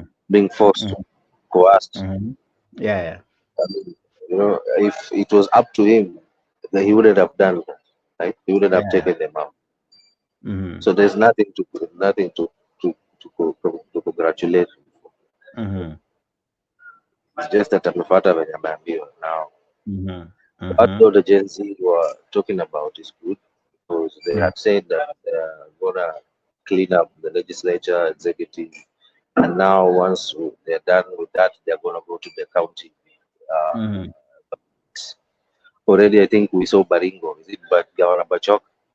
We saw 3 counties. We saw Kericho, we saw Nandi yesterday, and Bomet. See that those are areas you would never have thought that could happen. Yeah. Correct. Never. So you see, this thing goes deeper than tribal and party politics, and that is the kind of direction that I'm proud to hear to see. Mm-hmm. I never thought that we in our lifetime, in our generation, would ever get to see these things happen. I always thought that maybe they'll happen after we're gone, but I'm Mm-hmm. glad to have witnessed this. We should all to be proud and glad that we have witnessed this. I mean, this Mm-hmm. is a new beginning. We are part Mm-hmm. of it. We are looking at it. I mean, it's a wonderful Yeah. spectacle. Now, Mm-hmm. as to what happened in those 3 counties, I hope it will not end there. I Yeah. hope it will spread to the other 47 counties. I mean, not 47, Mm-hmm. 44 counties, because those were 44, other 44 counties, in order to Mm-hmm. bring about accountability. They're Mm-hmm. cleaning out the entire system of the country before we get into the politics part of it. Mm-hmm. So, cleaning the system begins with the system of governance, and that is the national government and the devolved governments, right? That's the county government. Yeah. So, yeah, so as it is right now, I'm proud of the Gen Zs, and going to the county governments, I know we'll find even more skunk there, Mm-hmm. especially in the issue to do with ghost workers, Mm-hmm. uh, embezzled funds, Mm-hmm. and I hope once they're done with all this cleaning, the next thing should be, prosecution. Mm-hmm.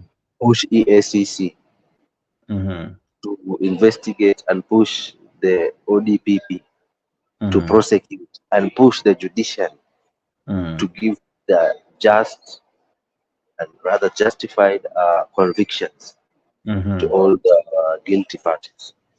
And Mm-hmm. once that is done, then we can go into the politics of trying to see who should be elected where and for what position. Correct. Now, Alex, I want to ask you this even as we near wrapping up. Is the Gen Z the new Attorney General of Kenya? In that an Attorney General is the legal advisor to the president. Whatever the Gen Zs have asked from the president, the advice they have given, they have succeeded. Are they the new AGs? Are they the new? Are we having a core government, the president and the people?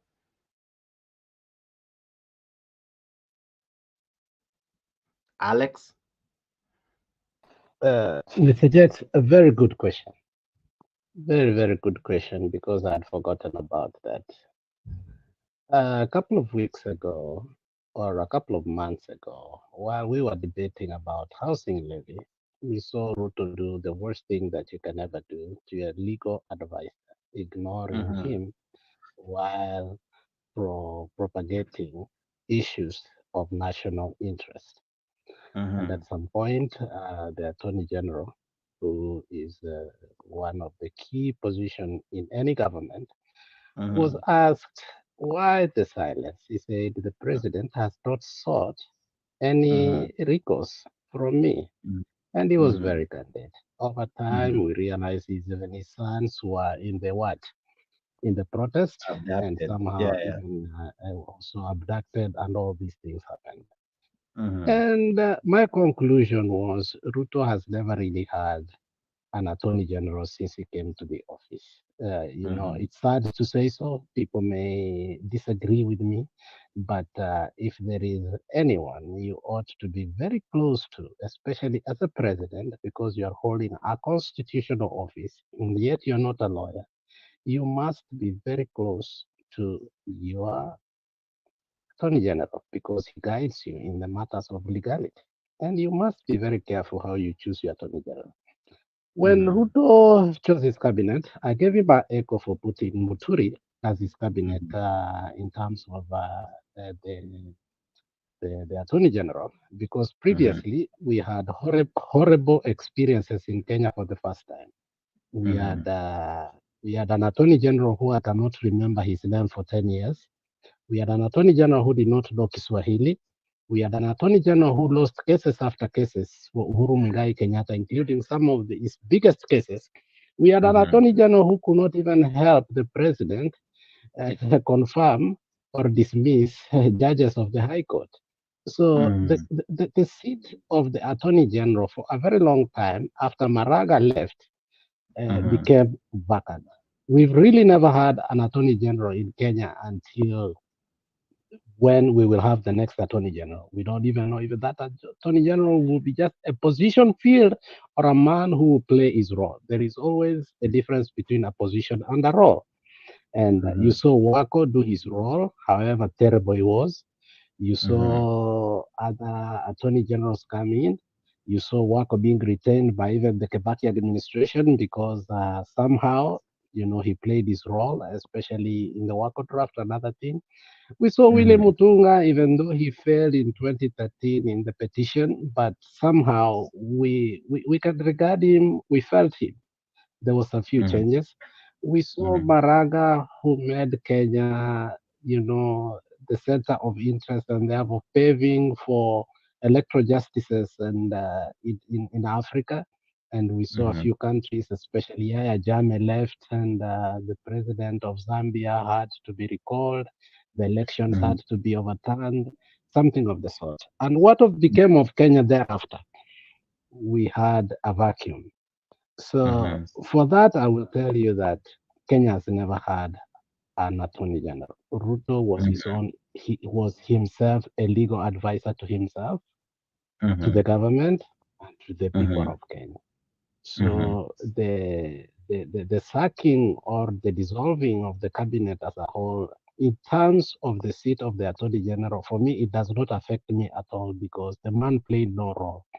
He had just a position. And I think he complained, even last week or 2 weeks ago, he on the record, straight, he said, Ruto does not do what? Ask him for any advice. Consult him rather. Okay.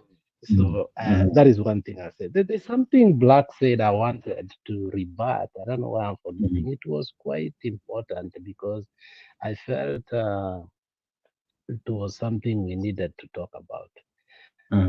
Let me say the last thing I needed to say after your question. What do the JNC want? And what does the country require? Those are two things. The fact that we want this does not mean it is all best for everybody. You might be on the streets agitating and you're winning, but maybe we are vulnerable, frail, and people who are not able to go out, but also they see something different. In a country that democracy rules, it doesn't matter if you are like 40% and you agitate something and you expect an overhaul. This is what I wanted to say. Let me say it before I forget. Do I think Ruto has done enough? Honestly, I want to be I don't want to be frugal to Ruto. I think Ruto has done what no other president has done in Kenya. Let's accept that. Yeah, correct. Let's not be like psychopaths. Ruto has done what any other president has done. Secondly, Ruto has engaged Kenyans in a way that I think is a way to engage a population when there is a crisis. Okay? Instead of allowing it, of course, there are mistakes. Don't get me wrong. But the route to bloodshed is worse. And when I talk about bloodshed, I don't mean that there hasn't been a bloodshed. I'm talking about a total bloodshed whereby there's total anarchy, where there's no rule of law.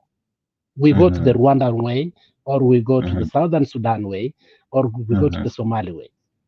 In any case, we all the reason we are fighting for the country is to have a peaceful country. Thereafter, we are able to manage and have fruits for it. We don't want a country that is not manageable, that now we destroy the country, the system and everything. And then after that, we start asking ourselves, what did we do? We are sure our children will still go to school. We are sure we still have our currency. Okay. Those are very important things. Okay. We are sure we still have our hospital, even though they don't have medicines and enough medics.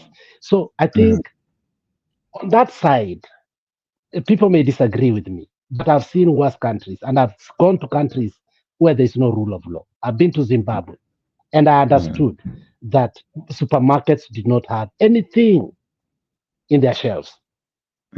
So that is one thing. The second thing is that I would like not to congratulate, but rather give him an echo, is that he understands that it has reached a point maybe of his departure. Okay? And he's engaging the necessary people, even though we may not want them. Okay?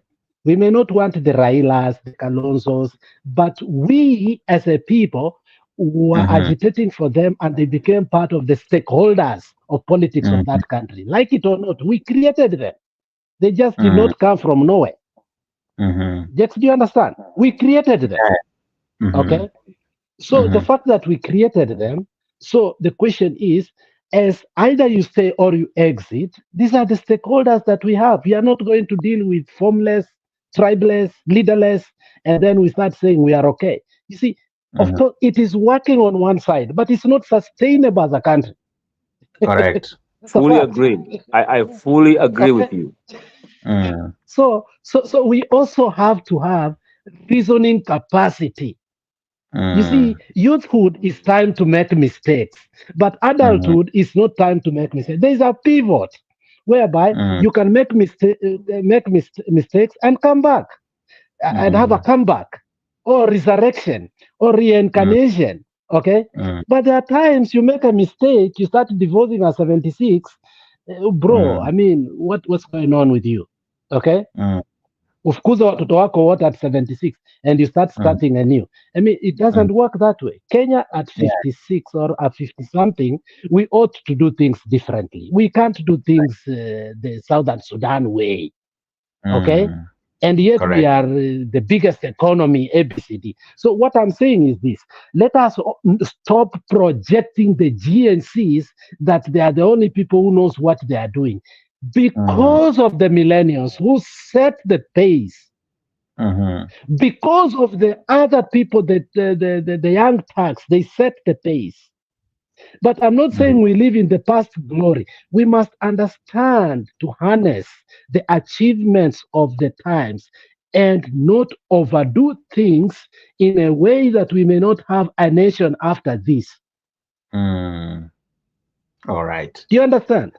So in as much as we are saying Ruto must go, we must ask ourselves, does he take a plane and leave and, anarchy, military take over.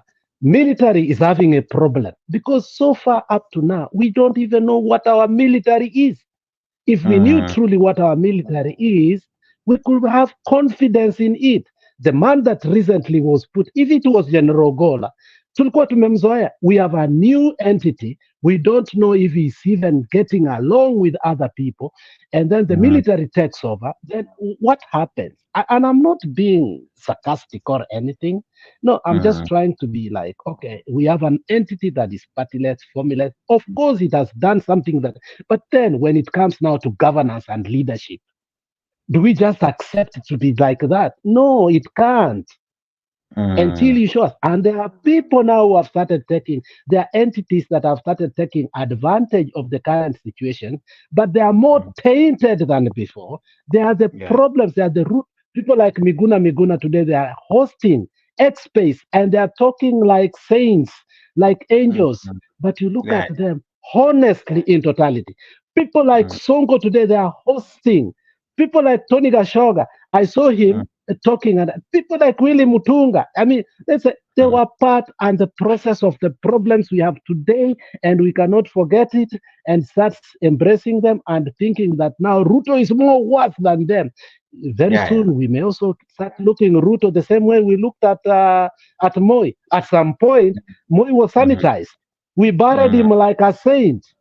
Okay, so we must understand the making of a nation. And let's not get away from the making of a nation. Throughout this country, they have had civil wars, the northern and the southern, but Lincoln brought it together and they remember that, but they thought of the nation first. Correct. Or the republic first. And I think if we are not careful, there are a few people who can bring burning to that country. People like Miguna. I'm against them. They are citizens. They have a right to say what they are saying, but be careful. All right, and you have raised quite a lot. I equally want to have Mike and Bernard come in, and let me begin with you, Mike. Mike, from where you sit, with this new birthing of Gen Zs, is this the end of an era for some of these old and can we say not old people we have been used to? Is this how they exit politics because time imesonga? People now, their thinking has changed, politics has changed. Is this the end of the road for some of these politicians? I think Kalonzo even said if this is how he goes home, he's ready to go home. Is this the end of the road for Akina Raila Odinga, William Ruto, all these guys who they were once KANU, they were once ODM? Is this the end of the road for them? You know, I absolutely think so because for the last 30 years or so, ever since we were young, we've been seeing the same old people, just politicians being recycled. They have the same mindset. All they ever do is change parties. Someone was in ODM, now you see him on PNU. They have an alliance. For example, look at Kalonzo. How many parties has Kalonzo been in? Then they're very quick to dissolve their parties and come together, with the brand new outfit, with the same people that've been together for so many years. So what happens to their ideologies? So if you're independent, then you shouldn't be sharing the same. You can share the same ideas with someone, but they can't just be identical. Haziwezi kuwa sawa tu, ziko sawa tu, ati mkipatana tu hivi sasa ziko poa. You have to stand for something or else you fall for anything. So me, this is how I think about it. Like Juicy, the reason why I think is the end for them. It's always going to be like this. Like for example, kama uko na shamba ya mahindi, and you go to your farm and you find upate nyani, and you find a monkey feasting on your maize there, and then you run to another monkey and tell you, tunajua kule kuna ile tumbili ingine nakula mahindi yangu pale. So of course the other tumbili will say, okay, thank you for telling me. Then he just bring his own, the rest of his people to feast on your maize. So basically they're the same old. Watu wanajuana bwana. Wanajuana bwana. So the thing is, for us to be clean, I think it's time for them to exit, and we need fresh ideas, new ideas. People who can compete in the international platform. We can't keep on just having the same mindset of how we should be ruled, and how someone anatolewa from sector of energy na anawekwa kwa education without even the qualifications. So people are crying for jobs. They are qualified people. I think it's time for us to change and move with the flow of the current. Other than that, we'll be left behind with everybody else. Yes. Bernard, I want to ask you this. There's a quote that says, "When I looked for my enemy, I found them and I saw it was me." All these challenges, ni sisi tulijiletea, right? This is a clear reflection of us. We are the ones who voted in these guys. We knew this guy is corrupt. We knew this guy has murder charges. We knew this guy has rape charges, but we appointed them. We elected them. We brought in that, but we asked, and I'm asking this because of what David D wrote, I think today or yesterday in his Twitter space. We demand for what we didn't give in. Are we in our rightful place to ask for the best, yet we elected the very worst from the society? Well, personally, I'll tell you, I voted for Raila Odinga at the embassy of Kenya in Washington, D.C. And everything Uhuru predicted about Ruto has come to pass. That he's unfit, he's extremely greedy, he's corrupt. So, in those who voted for him, yes, they are reaping what they sowed. But the reason why I've not asked you who you voted for is because once one wins, he represents both who voted for him and those who didn't. So we all take responsibility collectively, because I'm sure unfortunately you didn't vote in Kenya, so you didn't vote for the governor or the MP or the MCA. So if we were to take this as our government, because it's the government of Kenya, is it a reflection of us as the people? Because we are the ones who said we have listened to the 4 candidates, but we have decided to go with William Ruto. Is that who we are? Are we the enemies of ourselves? We are a growing democracy, yes. And the answer is yes. Ruto reflects who we are as a people. It's unfortunate, but that's the truth. He didn't come from space. We put him there as a people. Yeah, so it's a reflection of who we are. And to me, the reason why I'm so kind of excited about what's going on is because I'm passionate about politics. Yeah. And I can tell you, the high school I went to, we have a WhatsApp group.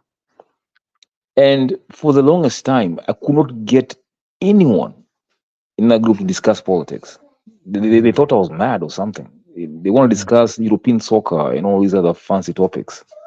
But right now, I go on YouTube, there are groups everywhere discussing taxation in Kenya, policy, ethics, corruption. Yeah. Public policy has become like a social topic, and I'm so happy to see that. Yeah. It took a huge crisis to bring us to this point. And to me, I'm having fun with it, because these are the things I've been saying over and over again. My entire family voted for Ruto to the last month. I'm the only one who voted for Raila.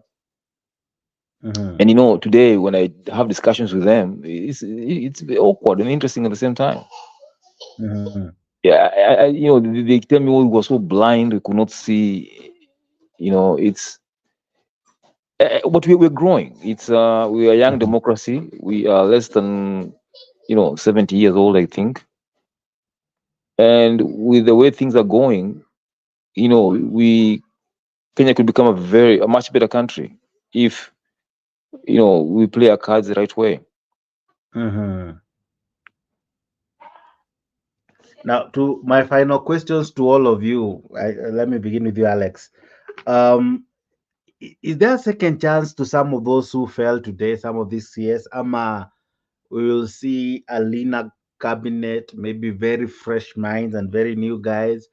The other question is, what should also happen? Should we also have some people also exit office because they are equally to blame for our failures? The IG, because how do you explain that 41 people have lost their lives? We are yet to hear any statement from him.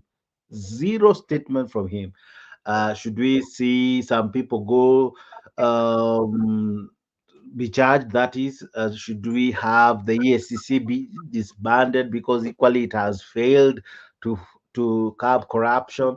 Um, Basically, what also should Ruto do, and at least it will still appease the masses, just like he has done to fire his cabinet? What else needs to be done? You know, Jakes, I want to define to you what a cabinet is. Yeah. A cabinet, the name cabinet comes, the root name of the cabinet comes from woodwork. It is the coming together of different parts of woods, and they are either glued or nailed or whatever, put them together and make something of the essence that is able to be used for functionality of progressness. Okay. So when we talk about the cabinet of the government, it is not a loose thing that we say that the minister for foreign affairs also, like they work without the efficiency of another government, so on and so forth. So, for example, I'll give you an example. We have the Ministry of Health, okay? Then we have the Ministry of Education. So the Ministry of Education oversees KMTCs. Yet KMTC is going to work for what? For the Ministry of Health. Okay? So without the education, you don't have the knowledge. So when we talk about a cabinet, there is a name that universally we use for a cabinet, which is collective responsibility.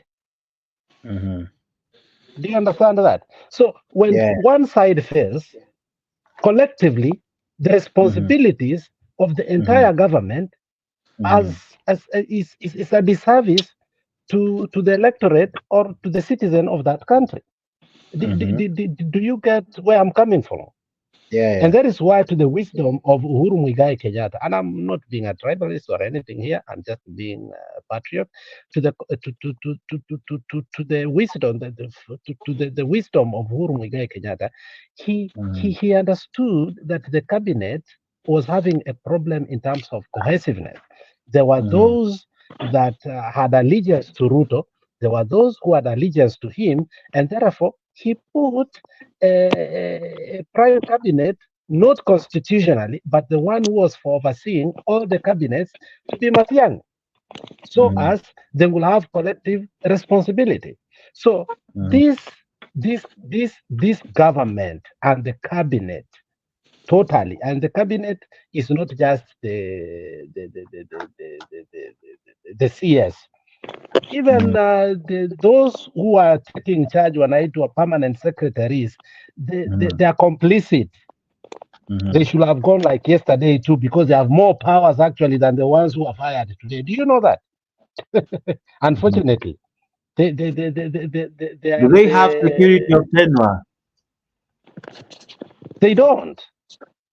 They shouldn't, because they're supposed to be civil servants, but most of them, these are political appointees, unfortunately.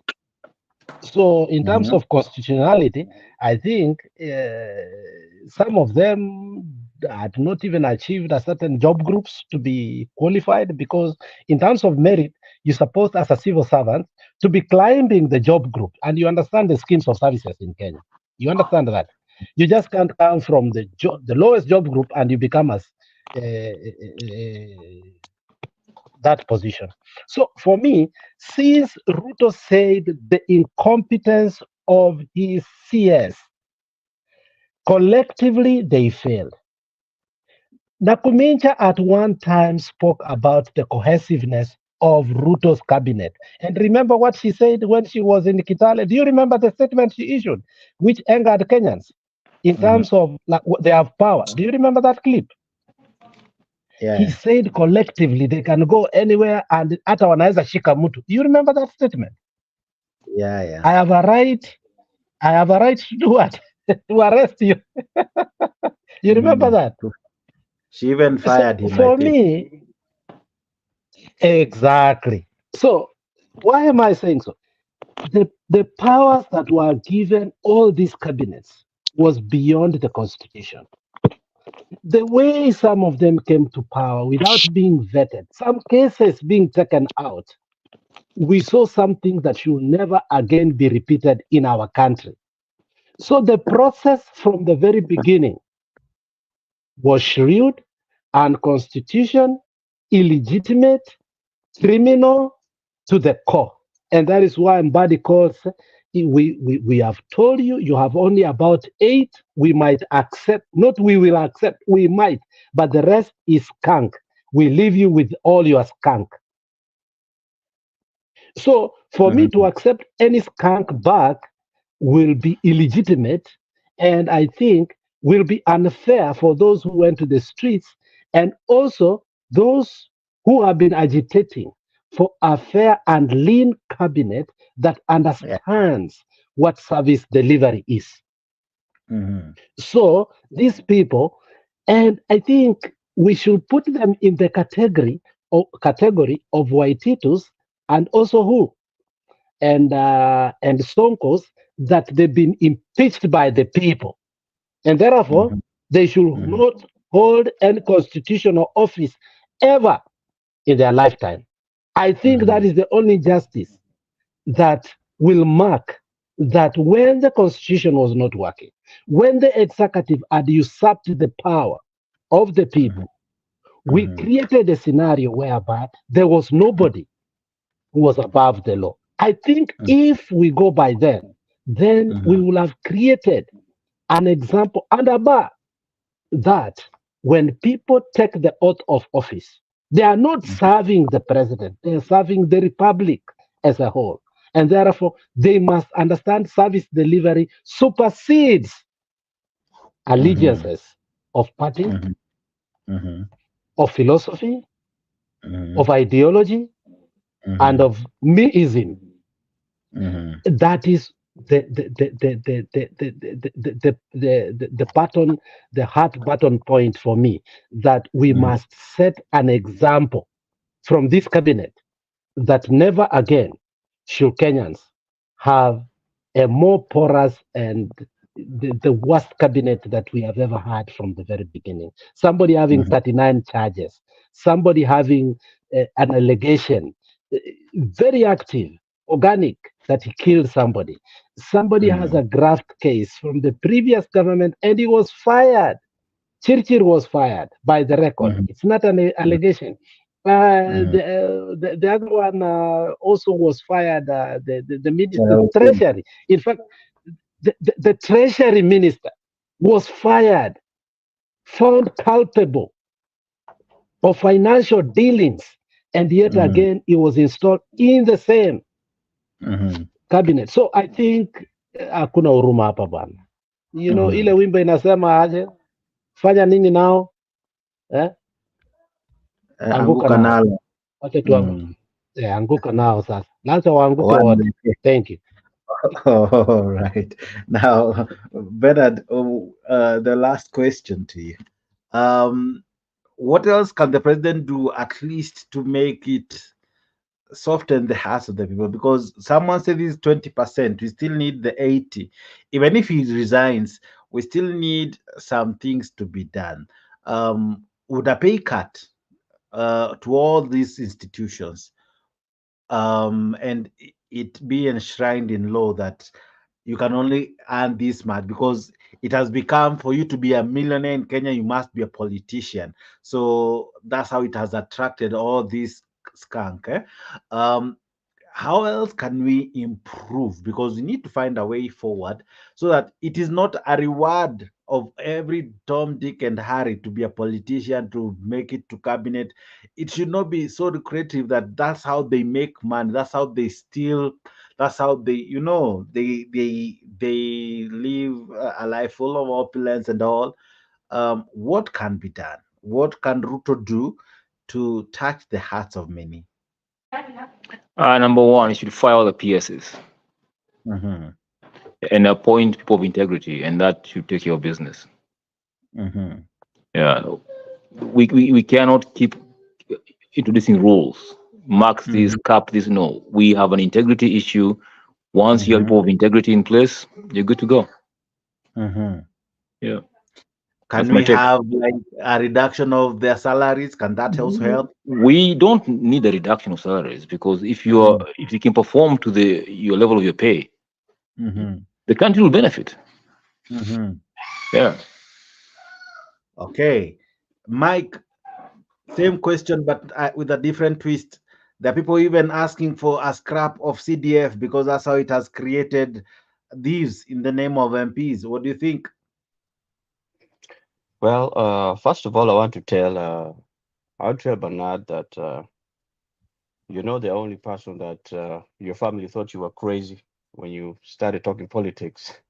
Mm-hmm. They thought you wanted to go Nazimu because we had come of age and we needed to voice our views. But Mm-hmm. the African culture, they try to tell you listen but don't talk. Yeah, but Yeah.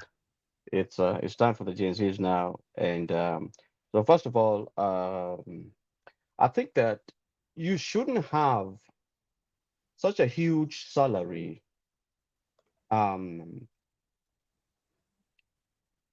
especially based on where you come from. This is Kenya, Mm-hmm. that the Mm-hmm. average person doesn't make that much. You know, Mm-hmm. most people that have gone to college, we make about 30, 35, maybe 50K. So Mm-hmm. there's no reason for someone to make so much money as compared to the ordinary mwananchi. And then what that does is that you have a problem of well, how much are they going to pay for contribute to like let's say whatever the president introduced, the housing Mm-hmm. levy. It's unfair when these things are just not equally balanced to someone. So Mm-hmm. if you can produce or you could do better to help your nation, then we should borrow what the Americans said. The president said, Mm-hmm. like it's not about the money, but what can you do for your country, not what your country can do for you. Yeah. So let's just be honest human beings and get a job because you want to help your country, not you being there to loot. So I think we Mm-hmm. should have a certain salary cap Mm-hmm. that says, like this is the most that accountants can get, so and so can get paid if you work for the government. If Mm-hmm. it's your personal business, then that's up to you.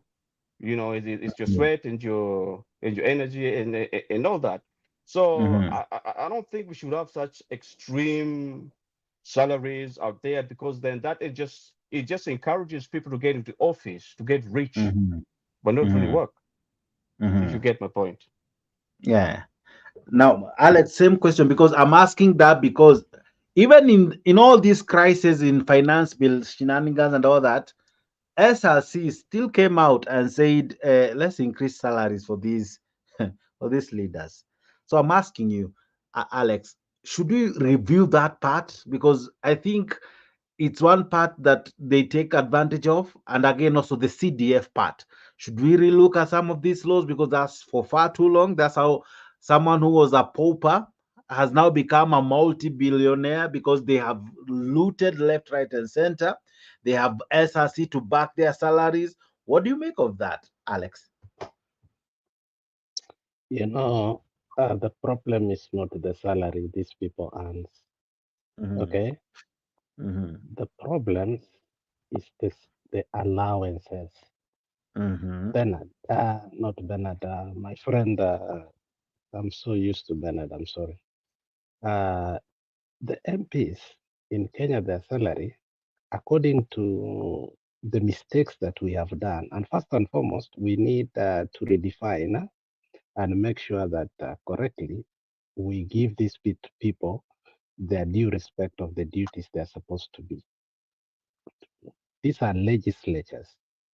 The work of a legislature here in the country that I live in the US is to go to Congress, make laws that benefit the people on the ground or for the nation, so that if socially, economically, and whichever way they interact, it is beneficial to the people that they represent. Now, the first problems we did is to go out of scope and start giving these people duties that are not constitutional. And our courts last time said something like CDF is unconstitutional, but it still came in and caved away and brought what is called national government CDF. Very unconstitutional, but we still allowed the MPs to vote for it because it was put under the memorandum that Ruto brought in, the sixth memorandum that was in 2023-2024. Now, the basic salary of an MP is 710,000, with the salary being 420, house allowance 150, market adjustment, commute allowances, and it's supposed to come to 710. The other day, you saw a cabinet minister in the Ruto government claiming 30 million driving allowance. And the problem we are having today is the allowances that we are having and giving the members of parliament. We have house allowance, we have driving allowances, we have health allowances, we have funeral allowances, we have traveling allowances, we have mileage allowances, we have per diem allowance, we have domestic allowances, we have entertainment allowances, we have, yani it is on and on and on. I mean, allowances after allowance. I mean, they cave in allowances that we can't keep up with all those allowances. Now, the mileage claim of a car of an engine capacity is not supposed to exceed 3,000 cc. We also, like Wetangula, the my friend, the Speaker of the House, Mr. Jakes, the airtime allowance exceeds the salary of a teacher. Hizo ni simu gani anapiga? And yet, I saw the other day, Mr. Jakes, somebody asking the president, why does the president of the Republic, I don't know if you saw it in X, why does the president of Kenya need a house allowance of 1 million and he lives in State House, and we have State House in Nakuru, we have State House in Nairobi, we have State House where? In Mombasa, we have State House in Kapsabet, we have State Lodge in Kisii, we have State House in Kisumu. Does this man need a house allowance? So those are the things that we really need to ask ourselves. Now, then we have retirement benefits. Somebody gets when he was an MP, somebody gets when he was a minister, somebody gets when he was a senator, somebody gets when he was a governor, somebody gets in again when he's given a parastatal to head or a managing director somewhere, and you combine all of them. That is the problem that we are having today in Kenya, that the salary enumeration is not able, it has no power. It's a dog barking without teeth. It is a dog barking without teeth. Literally, it can propose, it can do. It's like Nyakango's institution, whereby it can say this, but nobody pays attention to it. So when it comes to the salaries of Kenya, the 710 is no problem. That is a member of parliament. The allowances are the problems.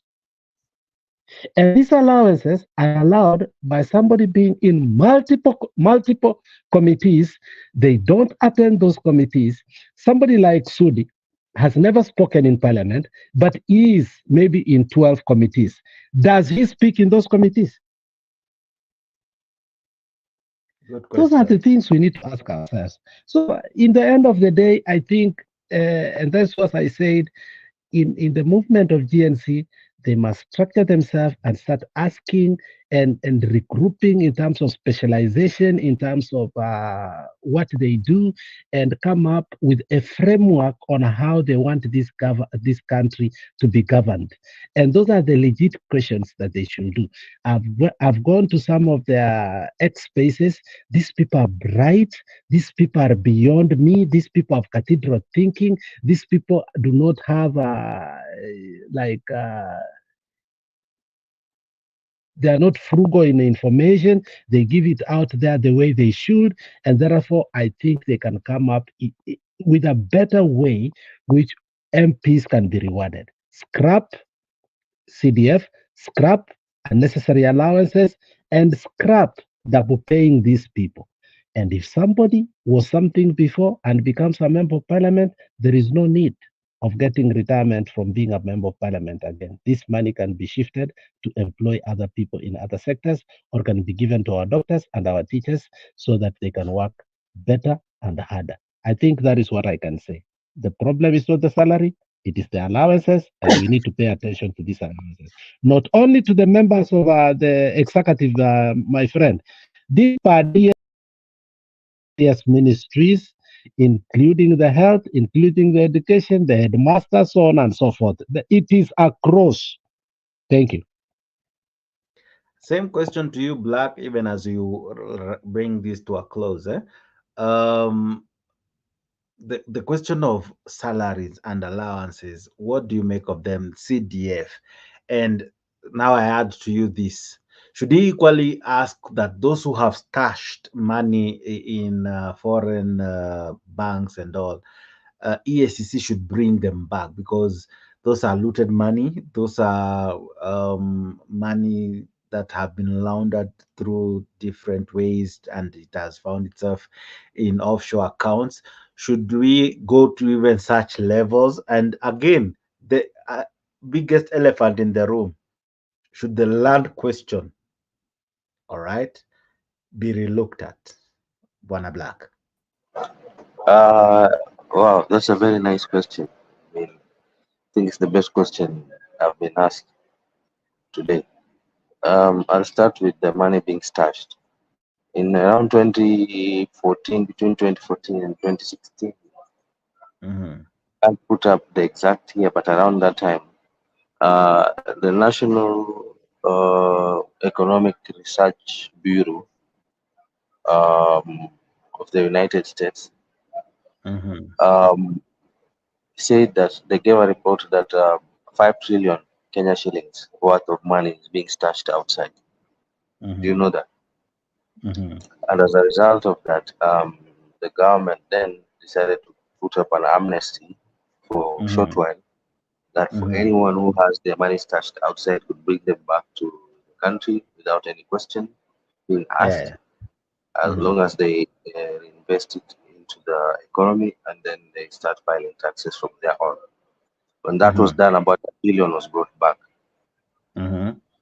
applied for that amnesty. Now, I think in this sense, we shouldn't, that amnesty should be stopped, because for a while it was still on, believe still Mm-hmm. is, to be stopped for one reason. Why? Because it could be used to sanitize the money that has been stolen or looted Mm-hmm. by the current group of leaders that are there.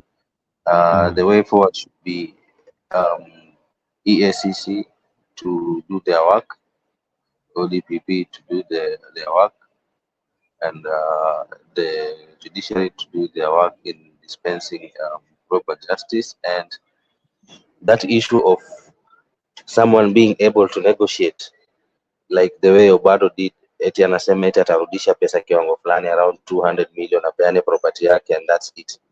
That Mm-hmm. matter to do with that case is finished. Ili kesi Mm-hmm. imemkabili sasa ni tofauti.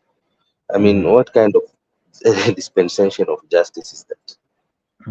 Why doesn't that same usually occur when maskini akifanya mbaya?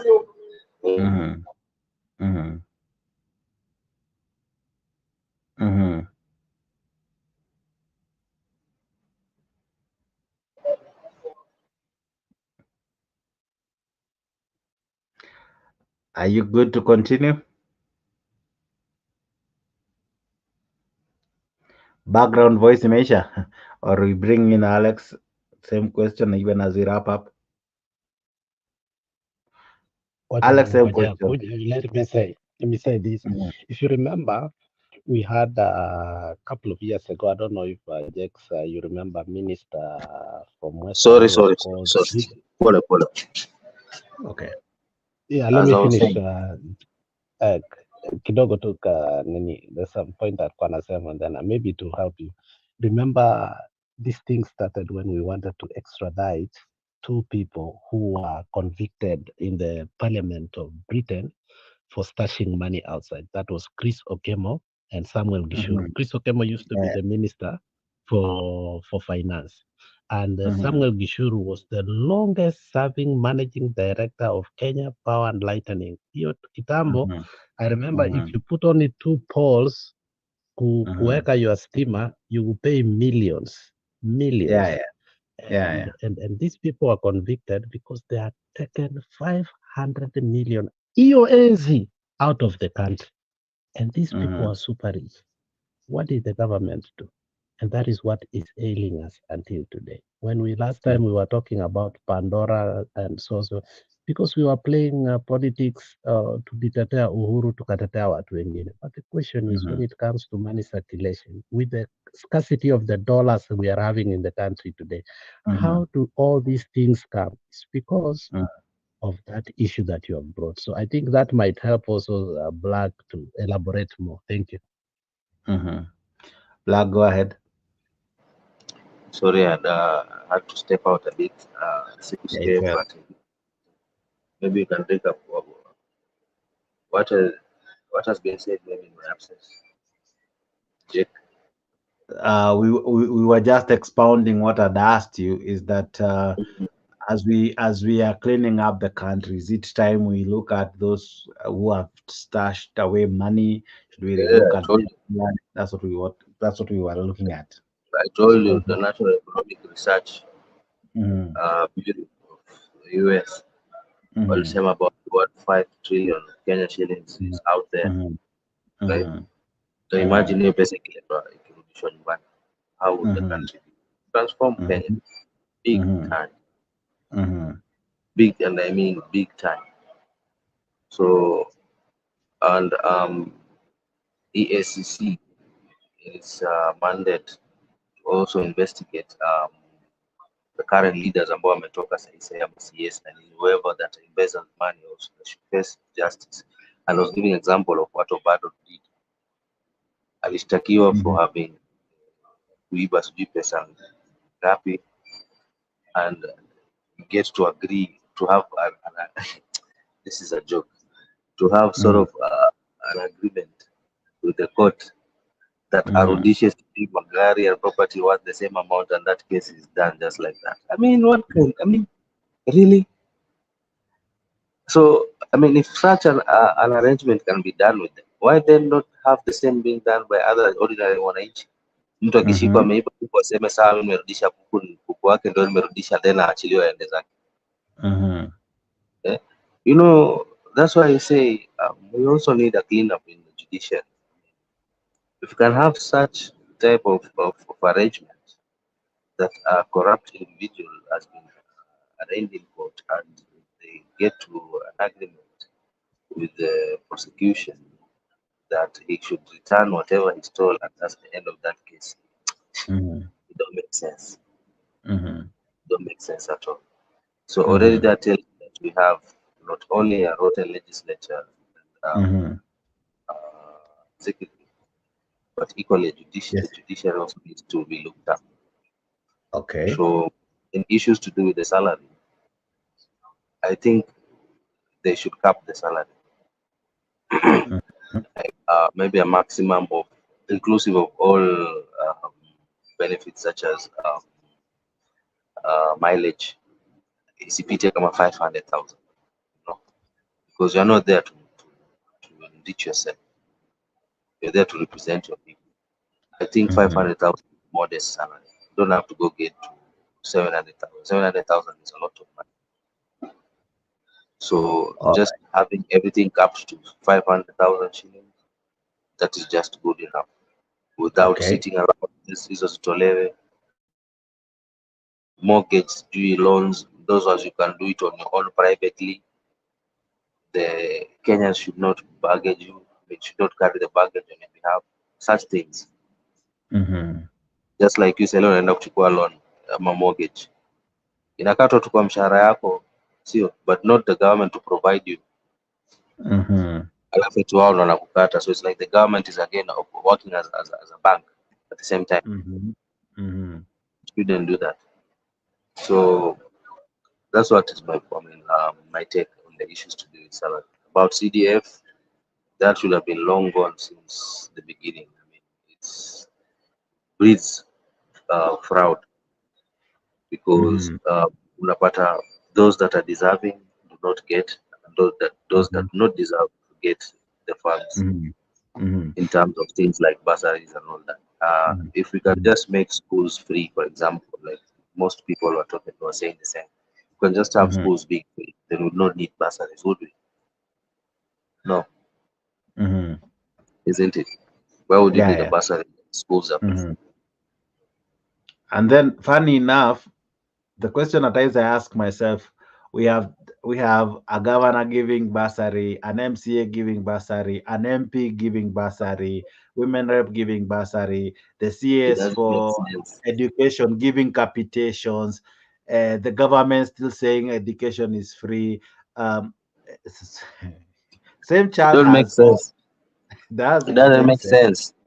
It doesn't make sense. Even just the other day, I saw Babu trying to, I don't know if it was a PR stunt, that amesimama eti hivi anaongelesha constituents wake, zile receipts nikishapatia bursary, when you take it to school, you need, when you take it to the school that you register, sijui mtoto wako anasoma huko, there's a receipt that school will give you.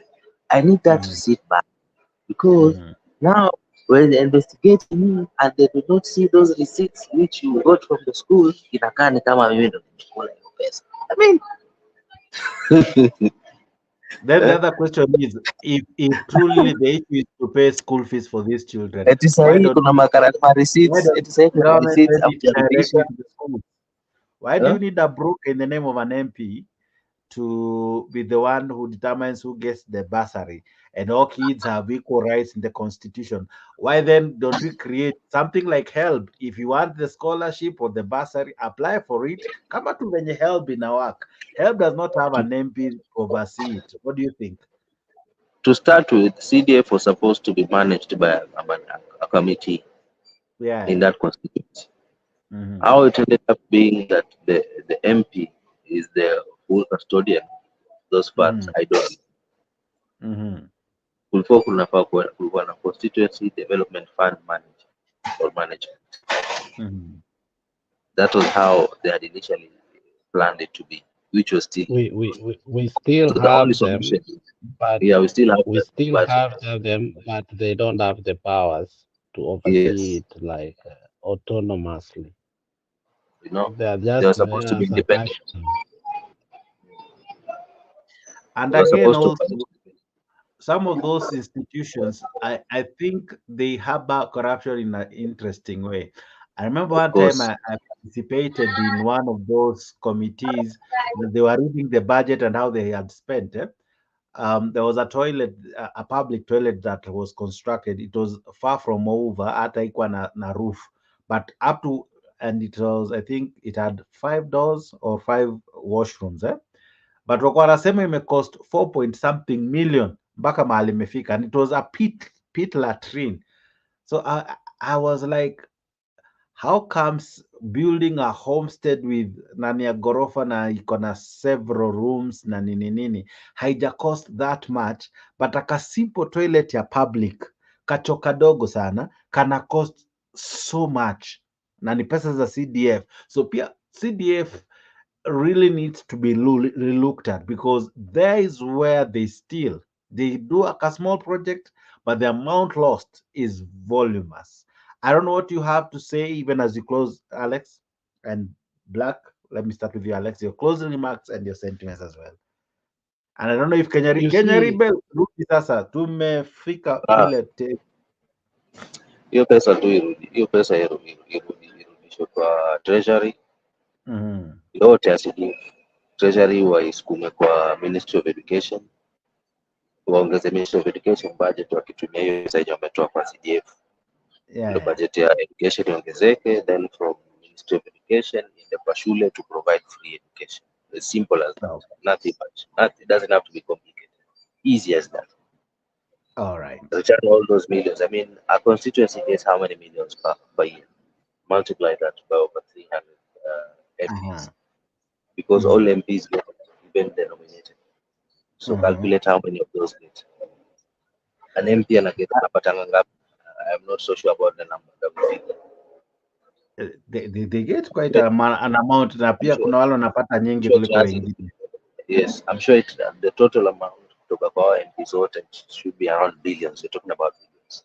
Like, if that money could just be channeled back, irudishwe kwa treasury, iscrapiwe treasury, wachukue pesa hiyo budget waongezee kwenye budget ya education.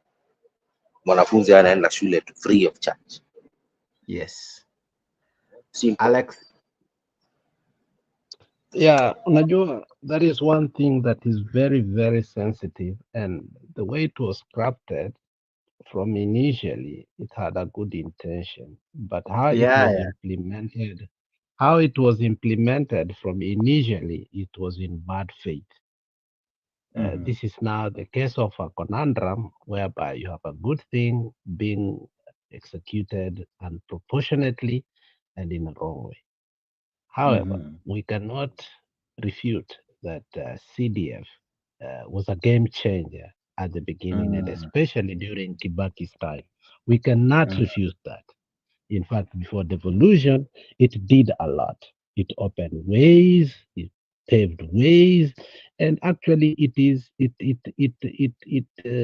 emboldened and gave power to MPs because it was easy to buy them cheaply. But we didn't know that it would create a scenario whereby now they will be bought expensively. That is another side we did not see.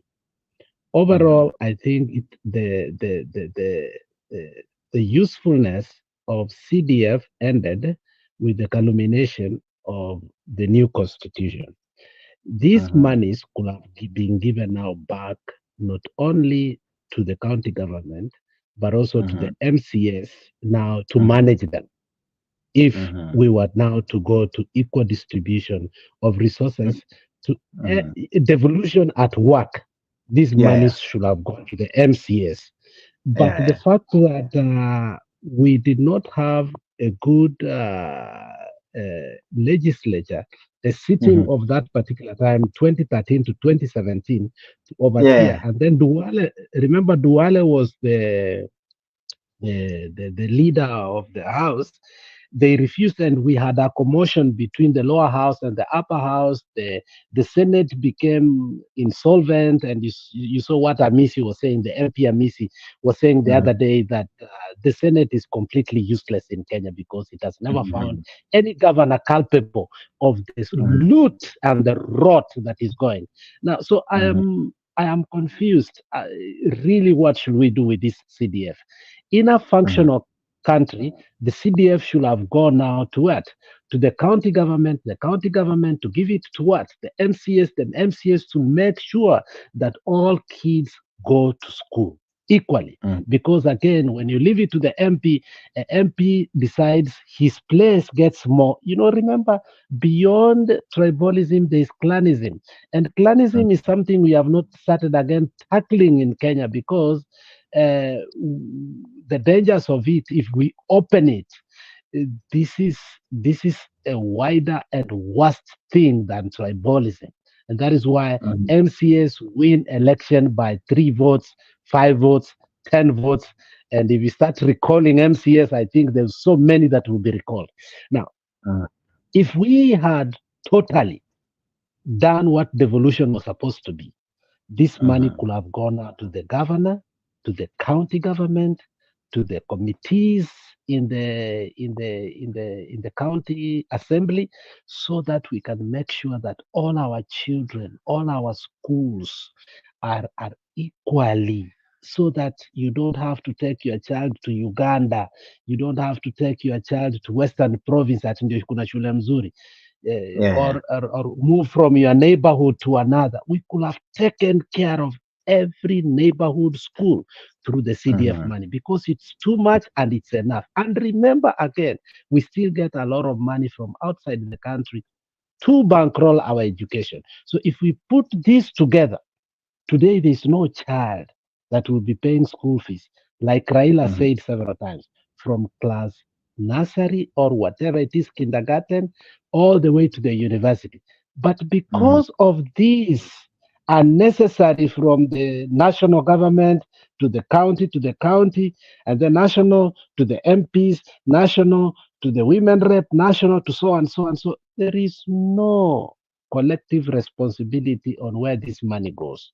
So that is one thing in the Ministry of Education we should do: get it away, so that bursaries come from one source, and that source must be within the devolved functions, whereby everybody is accessible.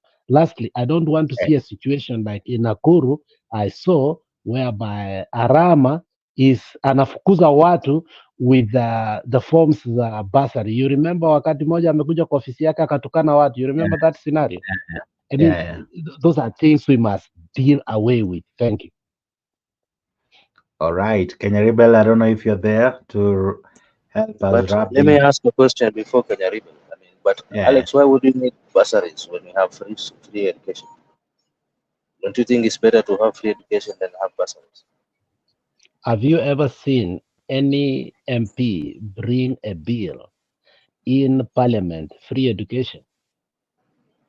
That's why we as the Kenyans, because you okay, let me tell you, because the CDF is a cash cow for their campaign. It bankrolls their campaign. So for you to think that we can have a free education, we need to go to the street. The only way we can have it is the street. Yes, and that's what I'm saying. In fact, we should plumb it together. We must plumb it together with what we are talking right now, so that we can see if it will work. In fact, it should be an issue this time around. Yes. If Gen Z can have a word of this, what we are saying, that because they're the ones in the trenches right now. We are not. We are past our prime times. We are no longer in our prime ages. None of us can get into the trench. Gen Z is a state of mind. Gen Z is a state of mind. This is age. A state of mind. You cannot run the streets, man. Say, yes, the truth. Kama ni state of mind, wewe unaweza vuta. You know, I saw someone anavuta tear gas kama bangi. Like, imagine. Do you think in our age we can keep up with that one? Do you think we can keep up with those standards? That is the SI. Jex, kama Ruto anavuta cabinet alafu huyu jamaa anashika homa, atawezana na tear gas? Ndo maana nasema some of us are past that prime age that ya kuingia kwa trenches. Ndo maana naambia wale watu wako kwa trenches frontline kina Gen Z. we can share our minds, you know, like Alex, this one. Alex na Black akikutana ukuanga classic. It never ends, I'm telling you. Lazima pesa CDF wa Gen Z kama mnatusikia huko sini wa Kongo. Anyway, Kenya Rebel, let me tell you one thing. Kenya Rebel, you know, people don't understand Black is a very good debater. Trust me. If you really want to have a conversation about a country, have it with Black. You know, many people misunderstand Black, but you know, Black does bring very good points and is not emotional. Shida yako wewe Kenya rebel ni kwanza kusema Raila is a conman. Hapo ndio unaletaga shida. Kenya Rebel, aka Manuel, he has issues with he has issues with Raila. I don't know who in his homestead kunyimwa ticket na ODM. Raila alinyang'anya bibi bwana 1985. But makosa hiyo sasa. Where is the 1985 ukiwa class what? Class 2? nilikuwa class 5. Ile uko shule ya Gumbaru. But kwa hiyo ulikuwa date sugar mami wewe na class 5.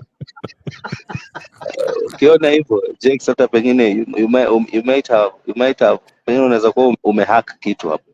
Inaweza kuwa hiyo ndo tabia ya Kenya Rebel sahi as we speak, not just the past, present. You might have hacked something.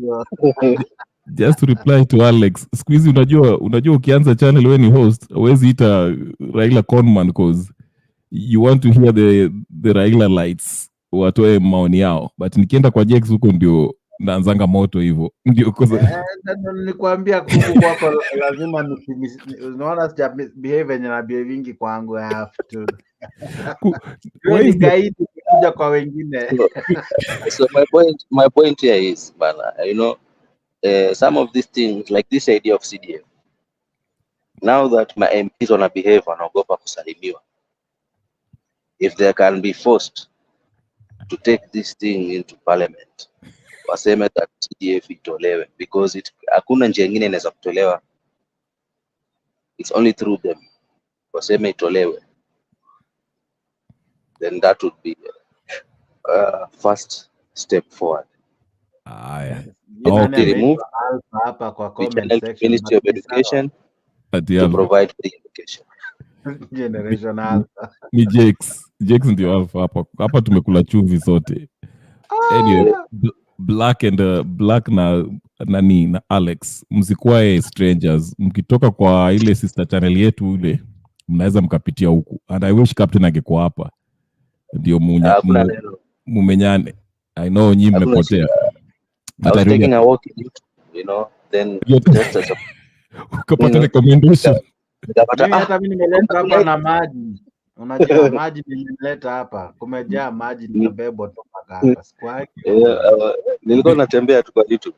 Mimi ndio Alex kwa comment section nikafikiri vita itaanza, lakini unajua hapa ni demokrasia. So I mean, Alex is a smart mind. Oh yeah, Alex always entertains.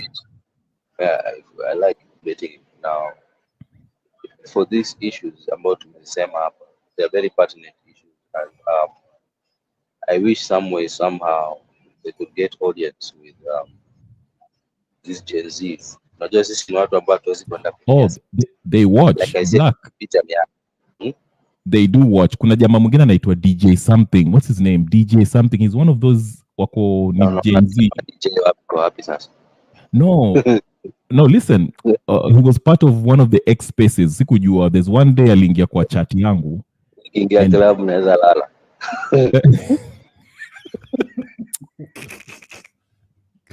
Tena kando ya speaker. Mimi naenda kulala. Speak of sleeping. I need to go to bed. So bambia utajia mambo ya DJ. Mimi na club hata siwezi. Mambo ya club hata siwezi nasema DJ. No, nakwambia hivi, he's ni one of Gen Z's. Alikuwa kwa hizo one of those unajua wale wakina Amerix ambao wana ninio yeah, he's a host. Yeah, one of the hosts. So aliingia kwa chat yangu and I'm like, whoa, this sounds familiar. So I was like, yeah, they listen. One I'll be on a soft internet and they listen. So we need the CDF scrapped. Yeah. And we need free education back. Simple as that. Channel all the funds, CDF to free education. It's as easy as that. All right, Alex. I mean, Black. Watch me, Machan Kalale. Nani, what's his name? Another one. Tuondoeni mambo ya retirement benefit, 5.8 million shillings per MP. Jakes. That's about 2 billion at the end of 5 years paid out to MPs. Why should we? To any pesa retirement package, iende pia kwa Ministry of Education to provide free education. There's a lot that can be done within the same budget that is being wasted on paying salaries, CDFs, allowances ambazo ni unnecessary. Na if we can just kutoa hapa na pale kama hiyo CDF, kutoa hiyo retirement package hapa, kutoa ofisi ya first lady pale unatoa almost 1 billion. Black, I have a question for you. Black, unganisha naenda uko California, uko West Coast. Yeah. No wonder uko na manguvu mingi. It's like 10. Na mimi kuna usingizi. Told me to cut you off. Lakini kuja kesho every day 5:30, hiyo itakuwa 3:30 or 2:30 West Coast time. Jax, utanisaidia kuhost ama? No, mimi nakwambia nimelipewa mamaji, kesho hakunyeshi. It's okay basi. Anyway, thank you to kila mtu jamani. Bernard ningekupatia chance but I have to go. Like I really have to go sleep. Good night. Good night. Asante. Thank you so much. Subscribe na kila kitu. Black, subscribe. Jakes, subscribe. Na fungue channel. Subscribe ukiwa na watu 300. Subscribe tukiwa 300 sasa hizi sijui nimeona. Sikujua ni subscribe. By the way, subscribe kitambo hizi za mtembei huko. Sikuza mtu wazi. Subscribe. When day one basi. Basikia. Naongea na ile accent. Nisha subscribe. Subscribe. Haya basi najua umetoka sijui Black ametoka Coast. Let me feel. Zalamkadze. Sijui. Zalamka. Haya unaona. Yes. Kina babu kasema za msikira frimbi zinarira zikimvoya mulungu. Haya. Ndio kweli uko nini? Unakamfiria mo by the Let me try. I'm out. Alex, I'll see. Nice seeing you. Black, tukutane hapa kesho. Bernard, always. Thank you guys. I'll see you guys later. All right. See you tomorrow. All right. Good night.